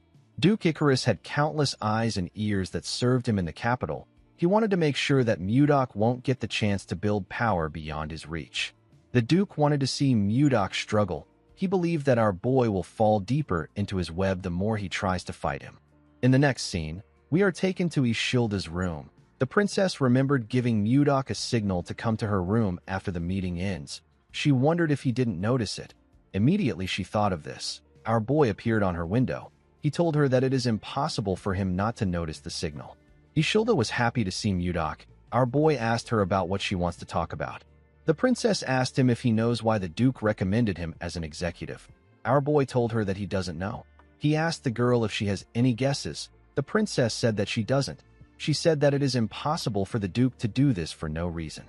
Duke Icarus openly sent assassins to kill the king and even sent Mudok to the faraway northern lands. Ishilda was certain that the Duke was plotting something behind the scenes. Mudok wasn't completely against the idea of becoming an executive. He told Ishilda that he will now be able to see her more often. He said that he needs to thank the Duke for helping him. Ishilda warned him that Duke Icarus is a man who will do anything to get what he wants. She told him that things might not work if he is not careful.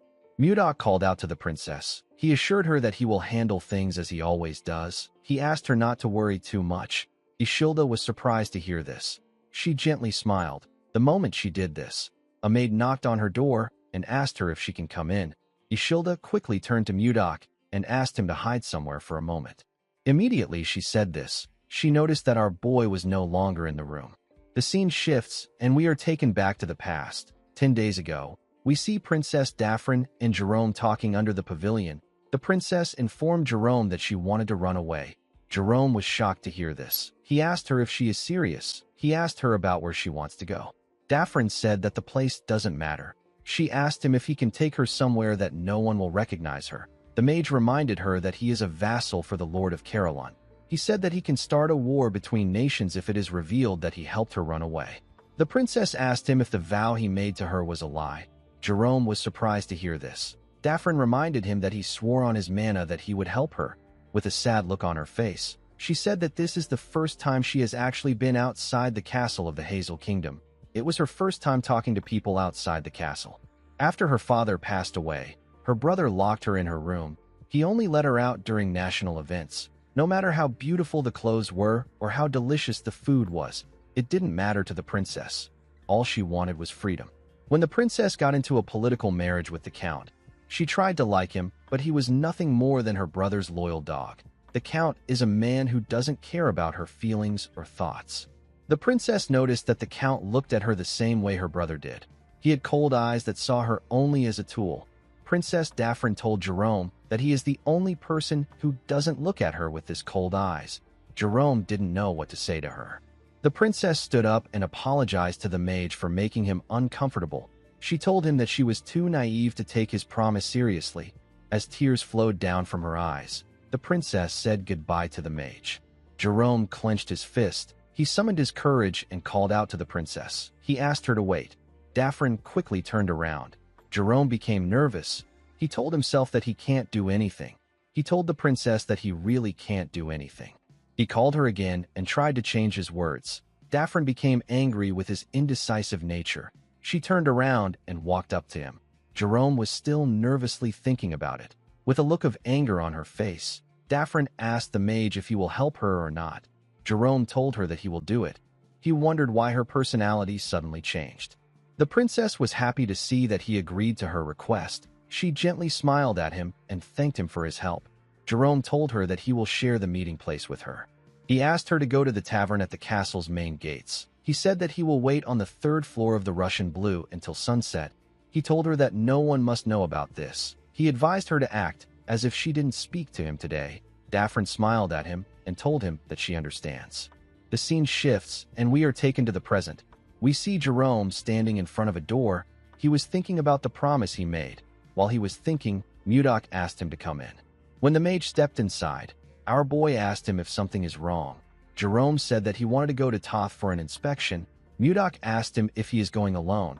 With a nervous look on his face, the mage said that it is necessary for them to check if Volmer is managing things properly. Mudok agreed that maintenance checks are important. He asked Jerome to go ahead. He told him that he will join him after his next meeting. Jerome explained to his lord that the journey is a 5-day ride on a horse. He told him that it will be difficult for him to attend the small council meeting. He said that he will go by himself and report back immediately. Mudok asked him about what he means. He reminded him that it only takes a day to reach Toth on a wyvern. Jerome nervously laughed. He said that he has completely forgotten about the wyverns. Mudok noticed that he was acting weird. He asked his vassal if something is wrong. He told him that he has been distracted all week. With a shaky tone in his voice, the mage said that this is ridiculous. Mudok was still suspicious of the man. He told him that he will leave Toth in his hands. Jerome thanked him and walked towards the door. Mudok watched him as he walked out of his room. After leaving Mudok's office, Jerome thought about how tomorrow is the day of the operation. He wondered why he was doing this. He would normally refuse this request. He knew that this was a crazy request. He told himself that he needs to stop while he can. The moment he said this, he remembered how the princess looked when she cried. Jerome began to smile like an idiot. He was completely smitten by Daphne's beauty. In the next scene, we see Ishilda and her father walking to the meeting room. On her way there, Ishilda wondered about what Duke Icarus was planning. She knew that there was no way the Duke would invite Mudok to the royal council without any reason. When she arrived at the door of the room, she reminded herself that Mudok said that he will take care of it. She believed that things will be fine. Immediately she thought of this. A guard announced to the nobles that the princess and the king are entering the room. Ishilda and her father stepped into the room when the door got opened. Ishilda quickly turned to the side to see Mudok. Our boy smiled and nodded at her. The princess also did the same thing. After the princess and the king got seated, Count Slabe stood up and announced that the royal council meeting will begin now. He said that the first agenda will be presented by Duke Icarus. The duke stood up and greeted the king, the princess, and his fellow nobles. With a smile on his face, he announced that he would like to discuss the princess's marriage. The king was surprised to hear this. Even Mudok did not expect him to bring this matter up. Ishilda was more shocked than anyone in the room. The nobles became silent when they heard what the duke said. Ishilda stood up and asked him about what he is talking about. The duke bowed his head and apologized to the princess for bringing up a proposal that startled her. He reminded her that she turned 20 this year, and yet she doesn't have any marriage plans or even a fiancé. He said that such a thing is unheard of in the royal family. He explained to Ishilda that the royal bloodline could be severed if things go wrong. The duke proposed that Ishilda's wedding should be hastened. A noble stood up and told the duke that he is going too far. He asked him if he has no respect for the royal family. Another noble asked the man to watch his mouth. He said that the duke merely spoke out of concern for the kingdom's future. A noble belonging to the duke's faction asked the first noble if he is not concerned for the kingdom's future. Ishilda couldn't say anything. She could only watch the men argue. Count Slabe stood up and slammed his hammer on his table. He ordered the nobles to keep quiet. Ishilda grabbed the hammer and slammed it on the table with a large amount of force. She broke the hammer when she hit it on the table. She ordered everyone to calm down. The room quickly became silent. The princess apologized to the count and gave him the broken hammer. She asked the man to resume the meeting. The count nervously collected the broken hammer. Ishilda asked her father about why he isn't saying anything. The king placed his hand on his head and asked his daughter to sit down. Ishilda did not expect to hear this answer. She asked her father if he agrees with the duke. She reminded him that he promised to allow her choose her fiancé. With a look of anger on his face, Tomalova told his daughter that a child of the royal family must accept their fate. He asked her to stop her foolish talk. Ishilda couldn't believe that her own father was saying this to her. She turned around and walked forward. Count Slab informed her that the meeting is still in progress. Ishilda didn't listen to the count. She walked out of the hall. Mudok could only watch her walk away. The scene shifts, and we are taken to Ishilda's room. We see the princess asking her maid about what she should do. She said that the only person she likes is Viscount Blizzard. The woman gently held the princess's hand and told her that nothing has been decided yet. She asked Ishilda not to jump into conclusions. Ishilda raised her head up and told Lenshia that she is wrong.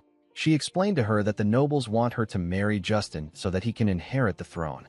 The Tomalova royal family has only 3 princesses, and by law, a princess cannot inherit the throne. The princess told the woman that Duke Icarus will be able to achieve his goal if he can get her to marry his son. With a crazy look in her eyes, Ishilda stood up and said that she will just tell everyone that the only person she will marry is Mudok. Lenshia was shocked to hear this. She begged her mistress to maintain her dignity.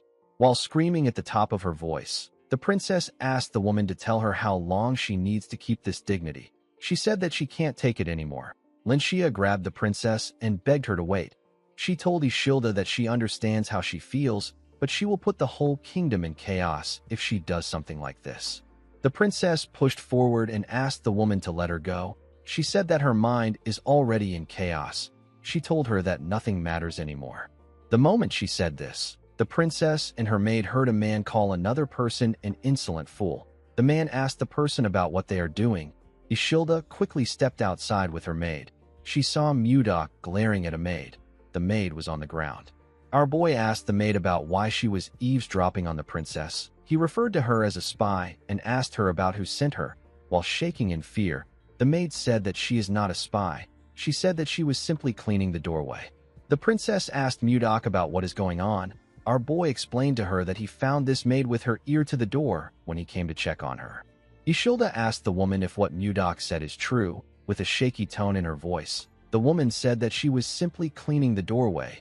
Ishilda realized that the woman was new to the palace. She asked her if she knew that this was her residence.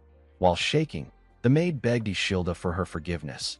She explained to her that she was just assigned to the Eastern Palace today. She said that she lost her way because she is not yet familiar with the palace layout. The princess asked the maid to never appear before her again. She assured her that she won't let her go so easily next time. The maid stood up and thanked Ishilda for her mercy. She swore to never come back to her place. After saying this, the maid ran forward. Ishilda ordered Lenshia to follow the woman. She placed her hand on her head to calm herself. Mudok asked her if it is all right to let the maid go. The princess explained to him that she had no clear reason to punish the maid.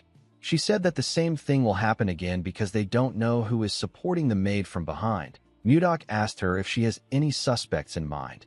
Ishilda said that she suspects only Duke Icarus. She revealed to Mudok that most nobles and servants in the palace have already been bought out by the Duke. This is why no one dares speak out against him. Mudok already knew that the royal family was weak, but he didn't think that it was this bad. The princess asked our boy about what she should do. She said that she will be forced to marry Justin if she doesn't make a move. Mudok smiled and asked her not to worry. He assured the princess that he will speak to her father. Ishilda asked him if he has a plan. Mudok looked out the window and smiled. He said that there is one plan that comes to mind. In the next scene, we see some men chasing after someone. The person quickly hid next to a building. The leader of the men ordered his subordinates to search the whole area. The person the men were chasing after was Daphne. The princess covered her head with a hood. The scene shifts, and we see Jerome waiting in the promised location. The mage seemed to be panicking. He remembered how the princess cried when she begged him to save her. He looked outside and noticed that they were already in the evening. Jerome believed that the princess was not coming again. The moment he thought of this, Daphne barged into the room and called out to the mage. Jerome was shocked to hear her voice. While breathing heavily, the princess asked him if he waited for a long time. Jerome quickly raised his head to see the princess. Before he could say anything, he heard some men talking outside the inn. The leader ordered his subordinates to search every building. He said that they can't let Daphne escape. The princess grabbed the mage's hand and asked him about what they should do. She said that they will be caught soon. Jerome quickly blocked the door with the table and chair. Daphne explained to him that the soldiers will still be able to break in even if he blocks the door. The mage said that he brought something for this situation.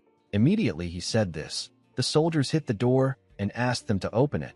The princess became scared when she heard their voice. She told Jerome that the men are already there. She asked him about what they should do. Jerome took out a scroll and asked the princess to hold on to him tightly. He made the scroll float and began to cast the spell written on it. When the paper began to tear, Jerome told the princess that they are going to Toth. Immediately he said this. He teleported with the princess. The scene shifts and we are taken to the king's office. We see Tomalova thinking about what happened. He couldn't believe that he was swayed by a single noble. He realized that the previous king would have been furious if he saw what was happening. Tomalova knew that he was wrong for taking his anger out on his daughter. He clenched his fist out of anger. He called himself a pathetic father. Immediately he thought of this. Mudok knocked on his door. The king asked his guards to let our boy in. He put himself together and picked up some papers. Mudok entered the king's office and bowed his head to him. He asked Tomalova if he has been well. The king let out a sigh and told Mudok that he must already know that he is not at peace. Our boy asked the king if he will hand over the princess and the kingdom to Duke Icarus. Tomalova glared at Mudok and asked him to watch his words. He told him that he won't forgive everything he does just because he saved his life. Mudok informed the king that he has a solution for him. Tomalova stood up when he heard this. Our boy gently signaled the king to tell his guards to leave the room. Tomalova waved his hand at the men when he saw Mudok's signal. After his guards left the room, he asked Mudok to tell him the solution. Our boy gave the king a scroll and explained to him that he only needs to announce the statement that he prepared as an official decree. Tomalova quickly opened the scroll. He realized that his daughter will be able to avoid the marriage with Justin if he announces what is written in the scroll. He told Mudok that this decree will only buy them time. It will not solve the problem. Mudok assured him that he knows. With a smile on his face, he told Tomalova that it is a trap. He said that the hunter needs to only wait for the prey to step into the trap he set. The scene shifts, and we are taken to Toth. We see Mudok enter the castle. Jerome nervously welcomed him. Princess Daphne was hiding behind him. Mudok was surprised to see the princess with his vassal. Jerome nervously told his lord that he can explain. A while later, we see the group sitting together. Jerome explained everything to his lord. The princess told our boy that she doesn't want to trouble him. She begged him to let her stay there. Mudok explained to his advisor that the princess is an envoy of the Hazen kingdom. He asked him if he knows what this means. Jerome apologized to Mudok and told him that he will ensure that nothing harmful happens. He begged his lord to allow the princess to stay. Mudok didn't really like this arrangement. Jerome and Daphne could tell that our boy was not really in favor of this arrangement. To their surprise, Mudok asked them to do as they wish. Jerome and Daphne couldn't believe what they were hearing. Our boy told Jerome that the princess can stay as long as she wants. Daphne asked him if he is certain. She told him that she will repay his kindness. Mudok asked her to forget about it. He told her that he is not so poor that he will demand payment from a runaway princess. He explained to her that he cannot drive her out so coldly since Jerome risked his life to help her. He assured Jerome that their relationship will be kept a secret. He asked him not to worry about it. Jerome and the princess began to blush when they heard this. Jerome stood up and told his lord that he is being rude to the princess. Mudok asked the mage about why he is angry. He asked him to just admit it. The princess turned to him when she heard this. It seemed as if she wanted Jerome to tell her that he likes her. Mudok told the princess that he needs to speak with Jerome alone. He asked her if she can step out for a bit. Daphne accepted his request and thanked him for his consideration. After the princess left, Jerome followed his lord to his office. He apologized to Mudok and told him that he made a promise to the princess due to a slip of tongue. He placed his hand on his chest and told his lord that he will personally escort the princess back to her kingdom. Mudok asked him about why he wants to do this. Jerome was surprised to hear this question. He explained to his lord that a war could take place if the Hazen kingdom find out that their princess is there. Mudok raised his hand and told Jerome that he is not talking to him as his vassal. He asked him to answer him like a man. He asked Jerome to tell him what he wants. The mage let out a sigh and said that he doesn't know. Immediately he said this. Mudok's communication stone rang out. Our boy picked up the call and asked the caller for his identity. Edmund told our boy that he is the one calling him. He revealed to him that something terrible has happened. He said that Princess Daphne has been kidnapped. He said that Count Anos has asked the king for help, and the whole kingdom is in an uproar. Jerome began to sweat when he heard this. Our boy told Edmund that he is already aware of this. The man was surprised to hear this. Mudok told him that he will end the call since nothing else happened. Edmund told him that there is one more thing to report. He revealed to our boy that the king has announced the conditions for Ishilda's marriage. Mudok told the man that he already knows this. Edmund was shocked to hear this. He asked our boy about how he knows. Mudok told the man that he will end the call since he has nothing left to report. After he ended the call, Jerome asked his lord about what is happening. Our boy explained to him that he is simply setting a trap for a prey. He rested his back on the wall and said that he is waiting for the prey to bite his trap.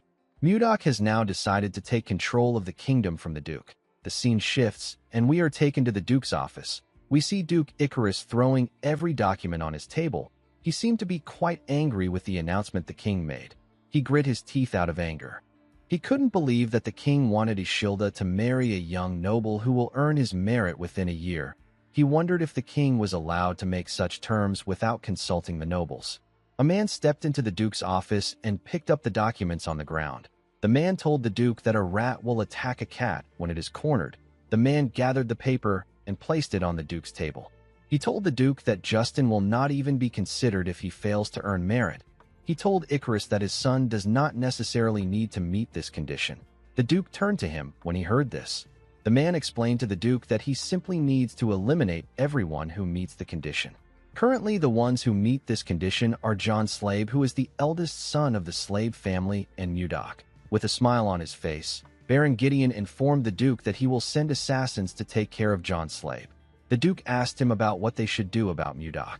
The Baron revealed to him that he has received a piece of information that he can use to corner Mudok and Ishilda if he uses it well. The Duke was quite interested in the Baron's methods. The scene shifts, and we are taken to the castle. We see a small number of nobles seated in the king's office. Count Slave stood up and said that they need to begin the meeting. He said that the first issue is the status of Viscount Blizzard, who has become a new officer. The Count asked the nobles if they have any good suggestions. Duke Icarus raised his hand when he heard this. He said that Mudok has shown remarkable skill, and right now, the vice-captain of the Phoenix Knights, whose name is Baron Logan Famous, is currently injured, and his seat is empty. The Duke announced that he wants Mudok to become the vice-captain of the Phoenix Knights. Everyone in the room was shocked to hear this. The Phoenix Knights are the strongest knight order in the kingdom. They are led by Count Torion. The Knight Order recruits anyone regardless of their race or ranks. They only care about skills. Due to this, the order comprises of the most elite warriors. Although this was a good opportunity, Mudok knew that the Duke would never give him a good position. He wondered if there was something in the Phoenix Knight Order. Our boy graciously smiled and thanked the Duke for his consideration. He told him that he will fulfill his duty even though he is lacking. The Duke smiled at him and told him that he is being humble. He assured Mudok that he will do well. He turned to the king and told him that he has something to report. He asked Tomalova if he is aware that there is a strange rumor spreading around the castle. The king asked him about what he means. Duke Icarus revealed to him that someone saw the princess and Mudok coming out of a barn. The nobles were shocked to hear this. Tomalova was horrified. He clenched his fist out of anger. Mudok realized that the Duke was referring to the day he took Ishilda out of the freezer. The king asked Mudok if the rumor is true. Our boy calmly told the king that it is. Tomalova's eyes widened when he heard this. He couldn't believe what he was hearing. The nobles were shocked to hear that a man and a woman were at a barn in the night. With a scary look in his eyes, Tomalova ordered Mudok to explain himself. Our boy stood up and explained to the king that Ishilda got trapped in the barn when she went to see the ice wyvern eggs. He told Tomalova that he simply went there to rescue his daughter. The Duke asked Mudok if he has anyone who can testify for him. He said that his witness saw them embracing each other. He asked Mudok if he denies this. With a scary look in his eyes, Mudok advised the Duke to refrain from insulting the princess and his honor. He told him that nothing happened between him and the princess that night. Duke Icarus glared at our boy and told him that he would also like to believe his words. He said that mere claims cannot convince people. He turned to the king and said that this rumors can spread to other nations, or people might begin to doubt the princess's purity. Tomalova slammed his hand on the table when he heard this. Everyone quickly became quiet. Tomalova stood up and announced that the small council meeting will end now. He left the room after saying this. As he walked towards the door, the Duke called out to Mudok and told him that he can never escape his sight as long as he is in the castle. He walked out of the room and slammed the door on Mudok. The scene shifts, and we see Ishilda wake up somewhere. She found herself in another place. She was in her nightwear. While she was looking around, someone moved past her. Ishilda quickly called out to the person. When the princess turned around, she saw some people talking about how a woman abandoned her parents and sided with the barbarians. They said that the woman doesn't even know how to repay her father's kindness. Ishilda didn't understand what these people were talking about. While she was looking at them, she noticed that everyone on the street was staring at her with their sinister eyes. The people were talking about how she spent the night with a man in a barn. One of them called her a princess with no dignity. They said that she was dirty. Ishilda became scared. She told them that it is not true. Suddenly a hand grabbed her arm from behind. Ishilda was shocked to see the hand. The people held her down and told her that she is dirty. Ishilda begged them not to come close. She struggled to escape their grip, but she could only scream. While she was screaming, the girl woke up from her nightmare. She looked around and tried to catch her breath. She noticed that she was covered in sweat. The princess was quite scared. In the next scene, we see some carriages heading to a very luxurious mansion at night. When the people in the carriage came down, the servants opened the door and allowed them to step into the mansion. These people were nobles. The nobles were shocked to see how beautiful this mansion was. The architecture was marvelous. A party was being held in the mansion. A noble carrying a glass of wine walked up to his friend, whose name is Arista, and greeted him. Arista looked around and asked Pasway if this is really Mudok's mansion. Pasway laughed and said that everyone has been discussing this topic. Arista said that this mansion was formerly owned by the Croyn family. Another noble said that the king might have just temporarily lent the mansion to Mudok as a reward for saving his life. Pasway said that this must be the case. He told his friends that it doesn't make sense that Mudok bought a mansion that even the Duke can't afford. While wearing a dashing suit, Jake announced that his lord is entering the hall. Everyone quickly turned their heads to the stairs. They were shocked to see the clothes our boy was wearing. Mudok wore a western suit that matched the fashion of the Central Plains and wore the ornament that people in the Central Plains wear. He referred to the nobles as distinguished guests and thanked them for coming to his party. He said that this event was held to celebrate him becoming a viscount. He said that he also organized it to introduce himself as a member of the kingdom's small council. He raised his glass and introduced himself as the Lord of Carillon, the vice captain of the Phoenix Knights and the master of this mansion. With a smile on his face, Mudok introduced himself as Viscount Blizzard. After his introduction, the party continued. The nobles couldn't believe that Mudok was actually the owner of this mansion. They wondered about how someone who was formerly a commoner was able to achieve this. One of them said that Mudok is the sponsor of the Roll Merchant Guild. Our boy gently smiled at his guests. He realized that he made the right decision by leaving his housing issue to Edmund. The nobles changed their attitude towards Mudok after seeing his mansion. It didn't matter if they belonged to the royalist faction or the noble faction. Mudok knew that he needed to show that his wealth is superior if he wants to change the minds of the noble faction, which is centered around the Duke. This is because power, wealth, and authority is what moves them. A noble known as Roine walked up to Mudok with his friend and thanked him for inviting him to the party. Our boy thanked him for attending. Roine told him that he hasn't seen the princess in the party. Mudok explained to him that the princess informed him that she will be unable to attend the party because she is unwell. With a smile on his face, Roine said that something might have happened yesterday for her to be unwell. His friend laughed when he heard this. Mudok glared at the man when he heard this. Roine told him that there has been some rumors about him and the princess.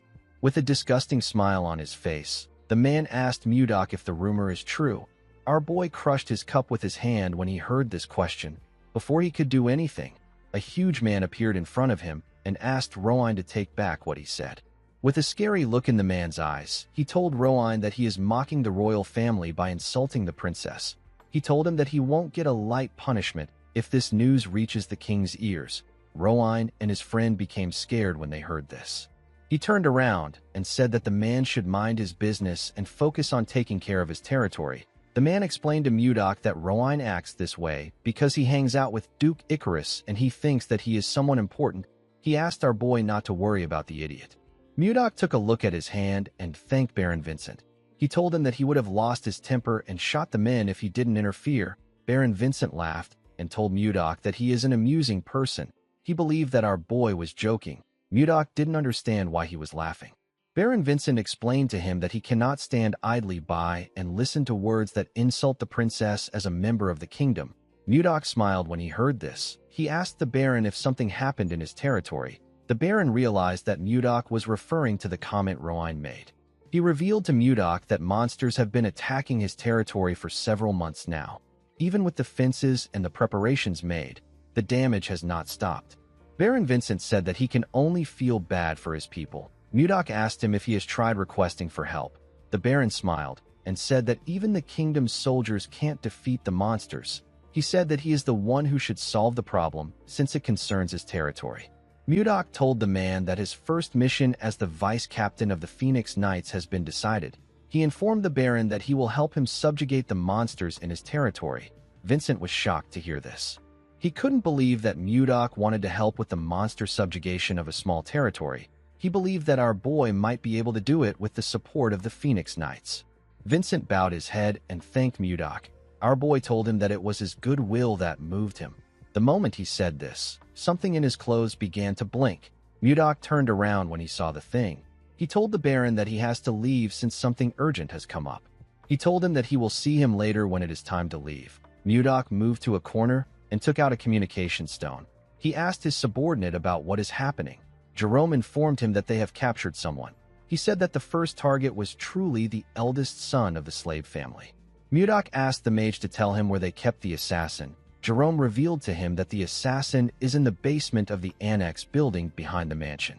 In the next scene, we see Mudok walking down the basement. When he arrived there, he saw Miller and the assassin. The assassin was tied to a chair. Mudok removed the sack on the assassin's head. Miller informed his master that he has paralyzed the man with the technique he taught him. He assured Mudok that the assassin has been properly restrained.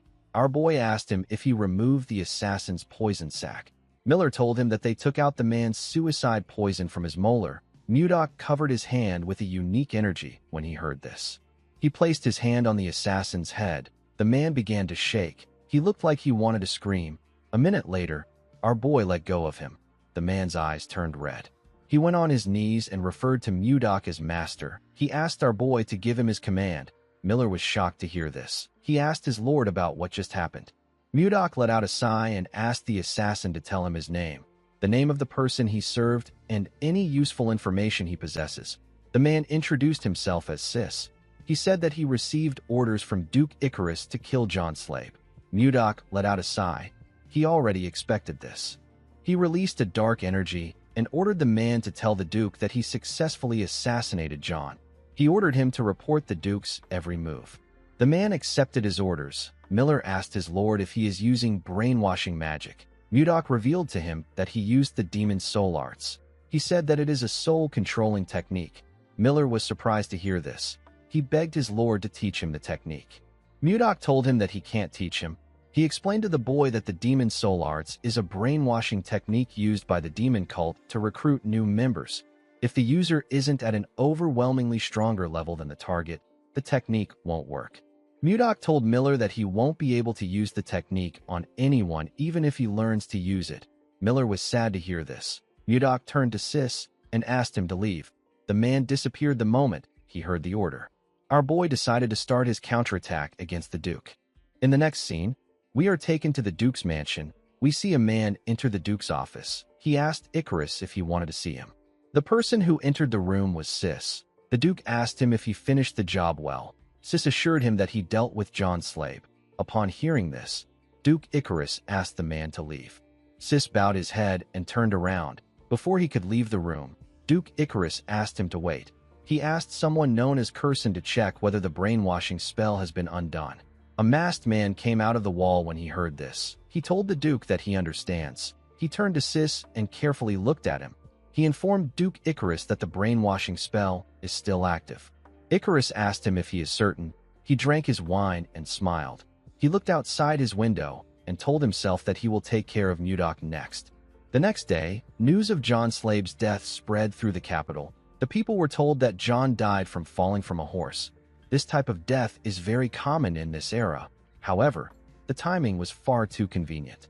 It didn't take time for rumors to spread like wildfire. Unfortunately, no one knew the truth. They didn't know that John was alive, and everything that was happening was Mudok's plan. The scene shifts, and we see Mudok and Miller walking through a snowy forest. Miller told his lord that the capital will be in chaos right now. Mudok smiled and agreed with him. He said that the only candidate who could challenge him has been killed. He told Miller that this is what everyone will be thinking. He said that everyone will be wary of the Duke. Miller told his lord that there is something he is curious about. He asked him about why he isn't announcing the truth right away. He explained to Mudok that he can get the Duke arrested right away since he has evidence of his crime. Mudok told him that he can't do this. He explained to Miller that they need to make sure that they are able to completely take the Duke out. He told him that Duke Icarus is a meticulous man, so they need to prepare more thoroughly in order to stop him from escaping. He revealed to Miller that there is an even more important reason why he allows the rumors to spread. With a smile on his face, Mudok told his subordinate that rumors about Ishilda have completely disappeared. Miller was shocked to hear this. Mudok explained to him that fire is always suppressed with a bigger fire. Now the one who will get caught up in a scandal is Duke Icarus. Miller nervously looked at his lord. He couldn't believe that his lord was looking into the future while he was only thinking about the Duke. Some minutes later, Mudok and Miller found a house in the middle of the snowy forest. Our boy told his subordinate that they have arrived at Vice Captain Logan's house. Miller asked his lord if he took Logan's position in the Phoenix Knight Order after he injured his leg. Mudok told him that he is correct. Miller found Logan's residence to be quite modest. He expected the former vice captain of the kingdom's top knight order to be living in a better place. Mudok agreed with him. He revealed to Miller that Logan got discharged in disgrace. He was discharged on an insubordination charge. Right after his leg got hurt, he attacked his superior. Miller looked around and told his lord that something is odd. Mudok agreed with him. He told him that the story is definitely weird. Miller told his lord that this is not what he is talking about. He asked our boy to look at the ground. He told him that the place was too clean. It was as if no one had been around there. Mudok reminded Miller that he also doesn't leave any traces or footprints. Miller told his lord that he does this because he is an assassin. He explained to him that he would leave a trace on the ground if he had an injured leg. Mudok asked Miller if he is saying that Logan is flying. Immediately he asked this question. We see someone point an arrow at Mudok from above. The person's arrow was a long feather. The person fired his arrow at our boy. Mudok quickly turned around when he heard something coming towards him. He and Miller quickly jumped back. The feather hit the ground and destroyed it. Mudok was shocked to see that he was attacked with a feather. Before he could do anything, someone landed on the roof and said that he recognized the unique smell. He said that filthy humans have come to him. This person happened to be a humanoid being that looks like a bird. Miller asked his lord if he didn't know about Logan. Mudok told him that he didn't. He said that he never expected Logan to be a beast man. Logan carefully looked at Mudok. He recognized the emblem on his clothes. He knew that this was the emblem of the vice captain of the Phoenix Knight Order. He asked our boy if his captain ordered him to kill him. Miller realized that Logan had misunderstood the situation. He wanted to tell him the truth. Before he could say anything, Mudok told Logan that he is correct. With a creepy smile on his face, he asked him about what he is going to do about it. Miller was shocked to hear what his master said. Logan was quite angry with Mudok's response. Miller asked his lord about what he is doing. He asked him about why he provoked the beast man. Our boy revealed to him that he is testing him. He said that he wants to see if Logan is strong enough to serve under him. The moment he said this, Logan jumped off his roof. He moved to the air and pointed his arrow at Mudok. With a crazy look in his eyes, he told our boy that he will kill him. He fired his arrow at Mudok at a crazy speed. Our boy ordered Miller to quickly get back. The assassin quickly moved away from his lord. Mudok raised his sword and released its cold energy. He was excited to see how this fight would go.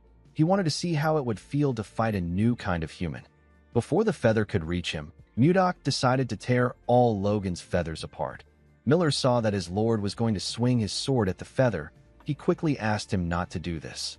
He said that a beastman's feather has a very strong elasticity. He told him that his sword will bounce off the feather. Unfortunately, Mudok already swung his sword at the feather. Just as Miller stated, our boy's sword bounced off the feather. Our boy was shocked to see this. He quickly bent his head to dodge the feather. Logan didn't expect him to dodge the attack. He took out 2 feathers and fired them at Mudok. Mudok recalled that the recoil he experienced just now was insane. He decided to do something else. He carefully tapped the feather with his sword and changed its trajectory. He was able to completely deflect the attack.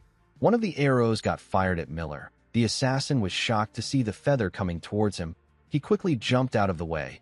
The feather pierced through the forest and destroyed everything it touched.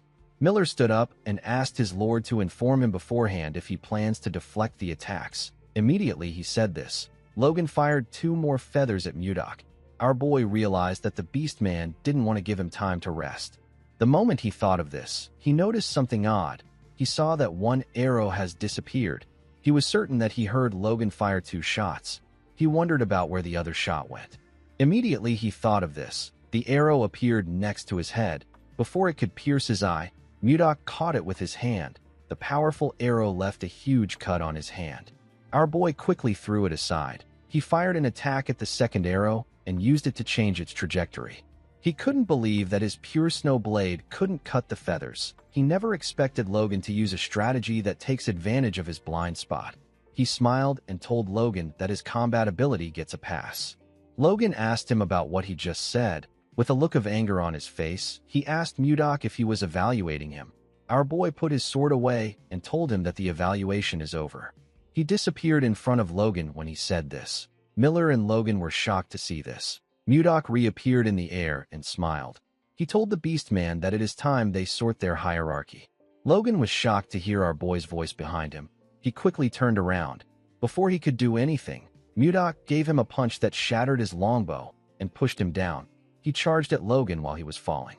He charged at him with the light air void foot arts. It is a light step art that lets him freely move in midair. He moved close to Logan and told him that his longbow is gone. He clenched his fist and asked him about what he will do now. Logan became nervous. He quickly used his leg to block Mudok's attack. He released a unique energy from his leg when he blocked our boy's attack. He felt a large amount of pain in his leg. Mudok was surprised to feel the unique energy Logan released. He watched the Beastman fall to the ground. He took a look at the odd energy in his hand. He said that something feels off. He asked Logan to tell him how he got his leg injured. Logan was annoyed to hear this. He said that he would never share this information with a human. He swung his claws at Mudok. Our boy easily dodged his attack. He covered his hand with his energy. He used it to hit Logan in his injured leg. The Beastman called him a bastard. He swung his fist at Mudok and told him that it is cowardly to attack an injured leg. Our boy dodged his attack and clenched his fist. He hit Logan in his injured leg with a large amount of energy. The Beastman screamed when this happened. He asked Mudok if he is truly a warrior. Our boy ignored him and hit his feet. He also used his energy to hit Logan's thigh. The Beastman told him that a warrior should fight fair and square. He screamed and begged Mudok to stop. He swung his injured leg at our boy. Although Mudok was able to block the attack, it blew away the things around him. Our boy smiled when he saw this. Logan couldn't comprehend what was happening. He removed the bandage on his leg and raised it up. He couldn't believe that his leg was healed. He wondered about how it happened. He knew that his injury was something no doctor on the continent could cure. Mudok told him that it would have been impossible for a doctor to resolve his problem since he wasn't injured. He revealed to Logan that he was cursed. The Beastman was shocked to hear this. Our boy explained to him that there was some ominous mana wrapped around his leg. He told him that he used his energy to disperse it. Logan couldn't believe what he was hearing. He asked Mudok about the kind of human he is. Our boy told him that he is the human who he will follow and trust. The scene shifts, and we are taken inside Logan's house. We see a well-roasted boar placed in front of Mudok and Miller. Logan asked Mudok to dig in. He revealed to him that the dish is a traditional dish in his tribe. Miller was very excited to eat the boar. He said that he has been starving for some time. He stretched out his hand and said that he will enjoy the meal. Before he could grab a piece of meat, Logan hit his hand. With a look of anger on his face, he asked Miller to tell him why he wants to eat the food. He told him that the dish is only for his benefactor. Mudok grabbed a piece of meat and told Logan that Miller is one of his people. He asked him to treat Miller well. Logan reluctantly accepted our boy's request. Miller smiled when he heard what his lord said. Logan gave him a dead rat and asked him to get lost. Miller was annoyed to see this. He told Logan that he is so mean. He asked him about why he is treating him and Mudok differently. Logan told him that this is the best he can offer a mere human. He asked Miller to go hunt for his own meal if he doesn't like the dish. While they were arguing, Mudok was enjoying his meal. He didn't expect the meat to be so delicious. Before Logan and Miller could start fighting, Mudok called out to Logan. He asked the beast man to tell him how his left leg got hurt. He revealed to him that he heard he confronted the captain of the Phoenix Knights about the cause of his injury. He asked Logan about why he confronted his captain. The beast man told Mudok that he will explain everything. He said that he will tell him about the day he lost everything. According to him, Torion secretly came to see him on the day he got promoted as vice captain. The captain was acting friendly that day. Logan found this strange because Torion is a race supremacist. He had always seen Logan as a thorn by his side. The captain made a shocking proposal to Logan. The beast man couldn't believe what he was hearing. He threw his glass of wine at the wall. He stood up and walked towards the door. He asked Torion if he believes that he would ever accept such a proposal. Torion advised him to choose wisely. With a creepy smile on his face, he told Logan that there will be no chance to turn back once he leaves this room. Logan let out a sigh and advised the captain to worry about himself. He was annoyed to see how the night captain was acting. Immediately he thought of this. Curson appeared behind him with a spell in his hand.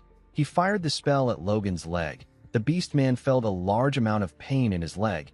His eyes turned red. He instantly passed out. When he came to his senses, he found himself lying on a bed in the infirmary. At first, he thought that everything that happened was a dream, but when he took a look at his leg, he saw that his leg was truly injured. Logan couldn't comprehend what was happening. He screamed his captain's name out of anger. A while later, we see Torion walking in a hallway. He turned around when he sensed something behind him. Before he could do anything, Logan used his claws to scratch his face. He landed a huge cut on Torion's face. The scene shifts, and we are taken back to the present. Mudok told Logan that he understands what happened. The beast man bowed his head and thanked Mudok for helping him.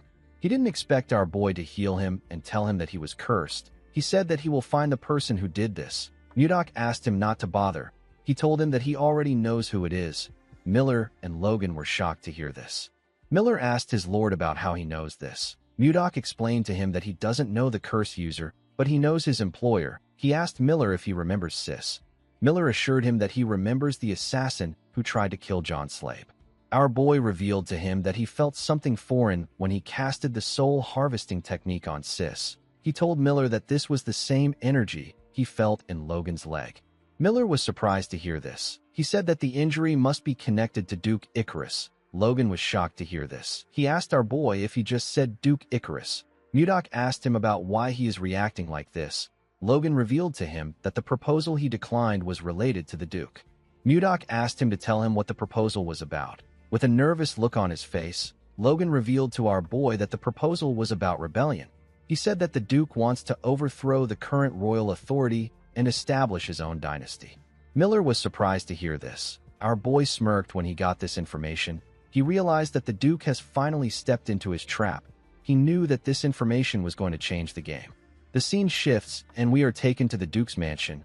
We see Icarus standing in his office. He welcomed the captain of the Phoenix Knights and asked him about how his injury is. Torion told him that it is getting better. The man was now wearing an eye patch. He asked the Duke about why he called for him.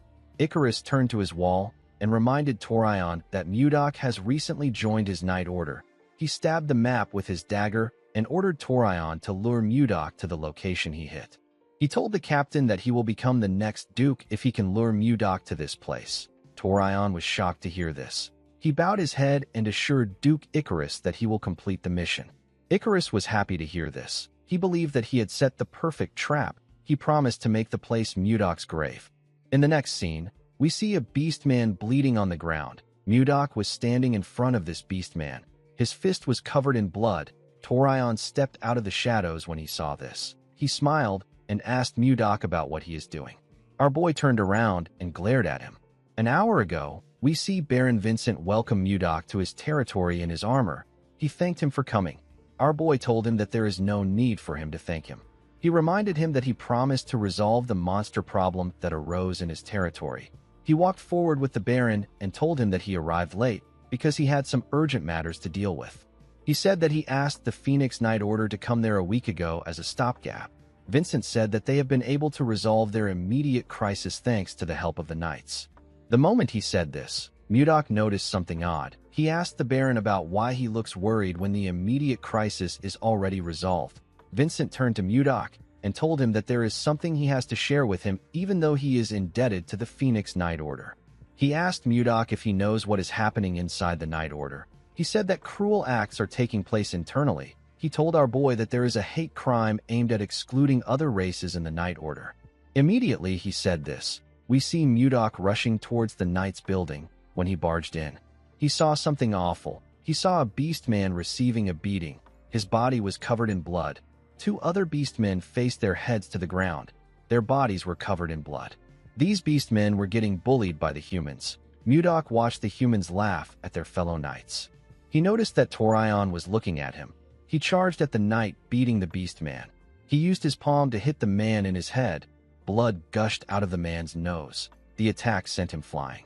He let go of the beastman he was holding. Mudok quickly grabbed him before he could fall to the ground. The humans and the other beastmen were surprised to see this. The humans didn't understand what was happening.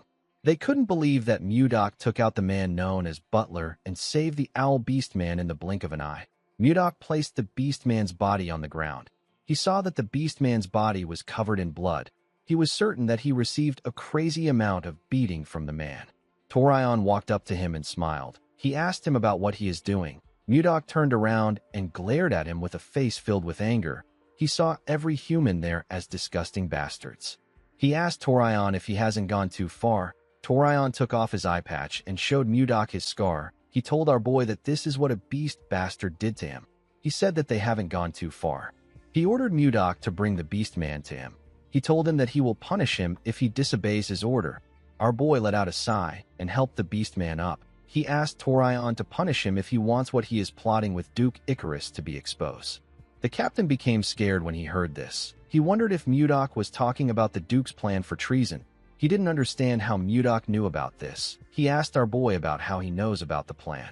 Mudok turned to him and released his energy. He ordered him to stop persecuting beastmen if he doesn't want to die on the execution grounds. Torion became scared when he heard this. He watched the door as it slowly closed. While walking through the hallway, the man asked our boy about why he helped him. Mudok revealed to him that he has also experienced discrimination before. He remembered how he was treated by the leader of the Murim Alliance. He told the man that he was scorned and called a barbarian in his homeland. He said that he was never acknowledged by others because of this, and he couldn't be with the one he loved. He told the beastman that he stepped in because he knew the pain of discrimination. He asked him about why he chose to just endure it. He knew that he could crush the humans with his strength. He asked him about why he did not do this. The man agreed that he could easily defeat the humans. He told our boy that any room for talks and negotiations would forever disappear if he does this. Mudok recalled that Wayan once said something similar to him. He told the man that his path seems difficult. He stretched out his hand and told him that he will support his dream. The beastman smiled and grabbed his hand. He assured him that his dream won't take long to achieve. Mudok gently smiled and told himself that he hopes so. He said that he wants to see a future that Wayan would be proud of. The next evening, we see the Knight Order marching into an eerie forest. Mudok rode his horse in front of the knights. Butler stared at him as they marched forward. He was annoyed with the fact that our boy humiliated him in front of his subordinates. He remembered going to meet his captain. He asked Torion if he is just going to let Mudok run wild. He told him that they need to do something. Torion opened a map and said that they do not need to get their hands dirty. He pointed at a location in the map and told his subordinate that they simply need to lure Mudok there. Butler asked his captain about what is in the location. Torion smiled. and said that they don't need to know. He told Butler that they simply need to lure Mudok there. As he walked forward, Butler realized that they will soon arrive at the location. He remembered hearing that Mudok is a sword master. He wondered if there was something that could actually threaten our boy in this place. While Butler was thinking, Mudok looked around the eerie forest. He could feel an unusual energy in the air. He was certain that he has felt this energy before. The moment he thought of this, Torion raised his hand and asked the knights to stop. He said that there is a group of monsters ahead of them. He turned to Mudok and told him that he has heard rumors that he is a grand sword master. He smiled and asked our boy if he can show them some of his skills. Mudok declined his request. Torion wondered if our boy sensed something. He wondered if Mudok knew that the place where the monsters are is the place that Duke Icarus mentioned. Butler laughed and said that the great grand sword master is scared of something like this. He took out his sword and asked Mudok to watch closely. He used his sword to tear the wolf monsters in front of them apart in an instant. He asked Mudok if he likes his sword skills. He asked him if he is shocked. The moment he said this, a monster bit him in his neck. Torion and the other knights were shocked to see this. He watched the monster sink its teeth deeper into Butler's neck. It released a unique energy from its body. Its body began to regenerate. Mudok was shocked to see this. He couldn't believe that the monster's severed body parts were regenerating. As Butler fell to the ground, more wolf monsters came out of hiding. Mudok wondered if these monsters were Jiangshis. Torion became scared. He didn't understand what was going on. He watched the wolves chew on his knights. Some of them called for help. They said that the monsters keep coming to life no matter how many times they kill them.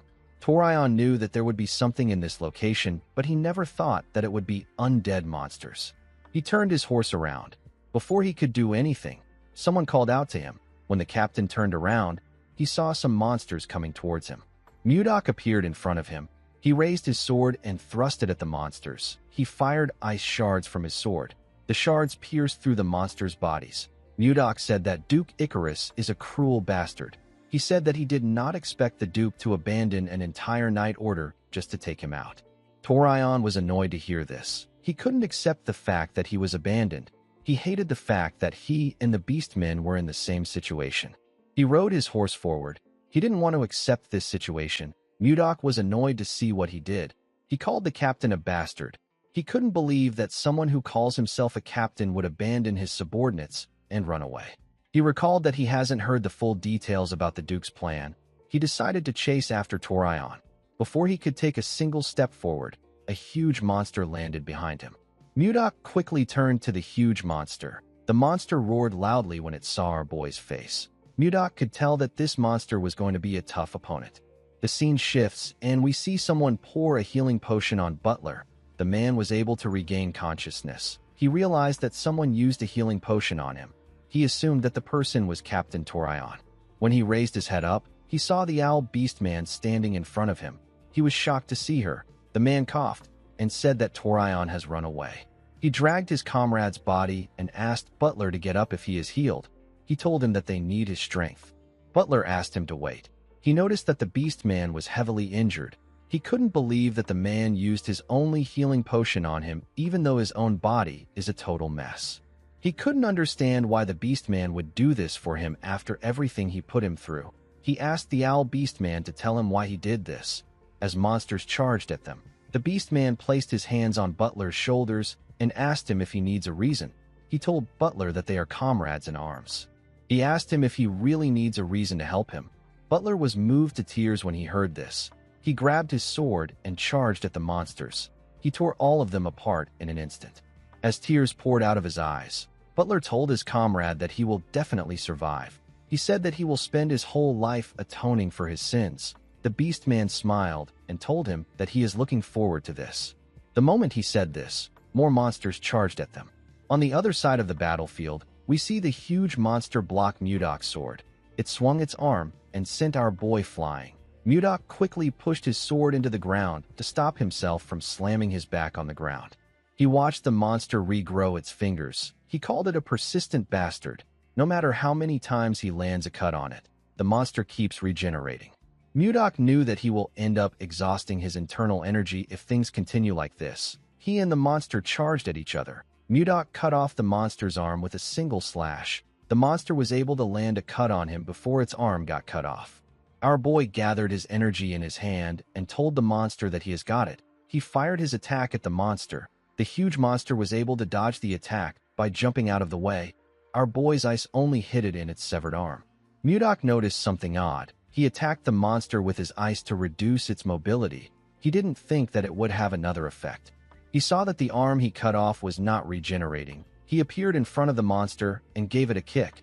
The monster slammed its back on an ice wall. It became scared. Mudok smiled and asked it if their weakness is ice.